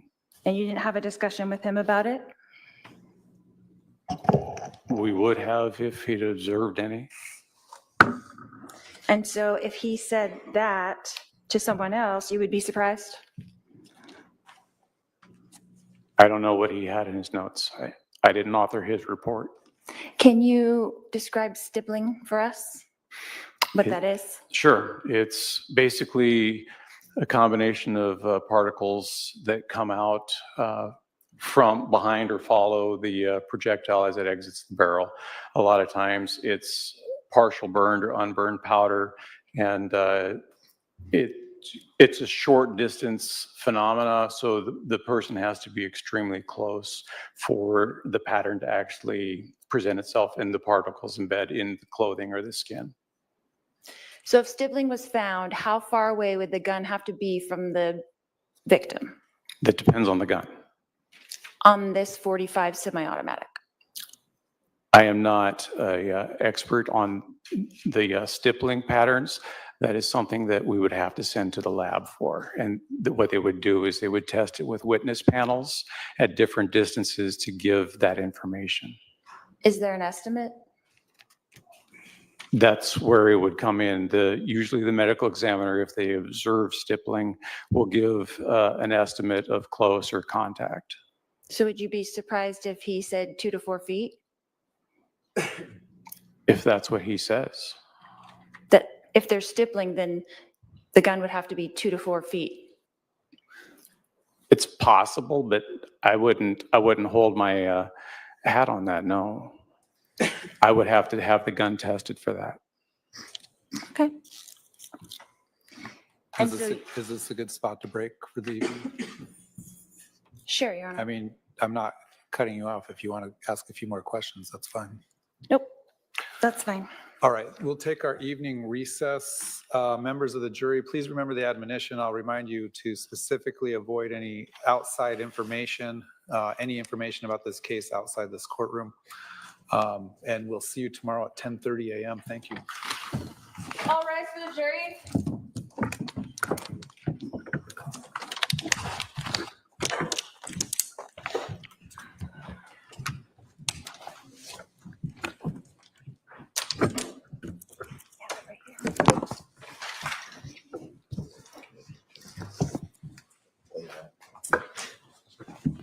Okay, guys, another shit show. I mean, Lori tried it. You know what I'm saying? Like, she tried it. It's a shit All right, the show. jury is no longer Ma'am, present. Please be really, the thing is, to me, is that she's not using advisory counsel at all. Okay, she's just not. Maybe she is referring to her when she gets super stuck, but prior to hitting that bench or prior to hitting that legal desk, baby, you better talk to your lawyer. You better talk to your advisory counsel and have your game plan and have some sort of strategy in these like, what are you trying to get at? I mean, the proof, we already know Alex shot your husband. You're trying to prove, like, you should just, honestly, I don't even know why she's even litigating this part of it. Like, just let them have it. Ask a few questions, clock in. Where you really want to get to is the conspiracy. When she had the opportunity to talk to the detectives about what they observed about her demeanor and how they came to the conclusion that there was a conspiracy to commit this murder, that's where she needs to dig deep and put some sort of reasonable doubt. But as far as the technicalities, we already know your brother shot the man. Since he murdered your brother. Like, there's no real way to prove it was self-defense, because guess what? Your main witness is dead. And you just, by chance, girl, you already got a death penalty for killing your main witness. I've never been so glad for somebody to sit in. Girl, ma'am, Lori, really? Okay, y'all, this was day 2. I don't know. You guys let me know. Are we coming back for day 3? I mean, day 3 is everywhere on the internet. I'll still be watching. Maybe we'll dip in and out. I just don't want to commit to a whole nother. Girl, I'm scared of 6 weeks. Okay, I'm scared of 6 weeks on this trial because it's moving slow as molasses. But when she gets up and does her thing, it's interesting because I'm like, girl, it's a rough ride. Yeah, we're good. We'll pull some highlights. And when the family starts to testify, we gonna be back. Okay. When tomorrow, this will be the schedule. When something interesting is happening on the witness list, I will put up a live. That way, you know that there's going to be some interesting stuff. And if something interesting happens and we're not streaming it, girl, you know I know how to run a video. Okay, we already know this. So if you want to watch this still streaming live, you guys know how to get it. Court TV, Law and Crime, and we'll be back to stream it. No lie, on interesting days.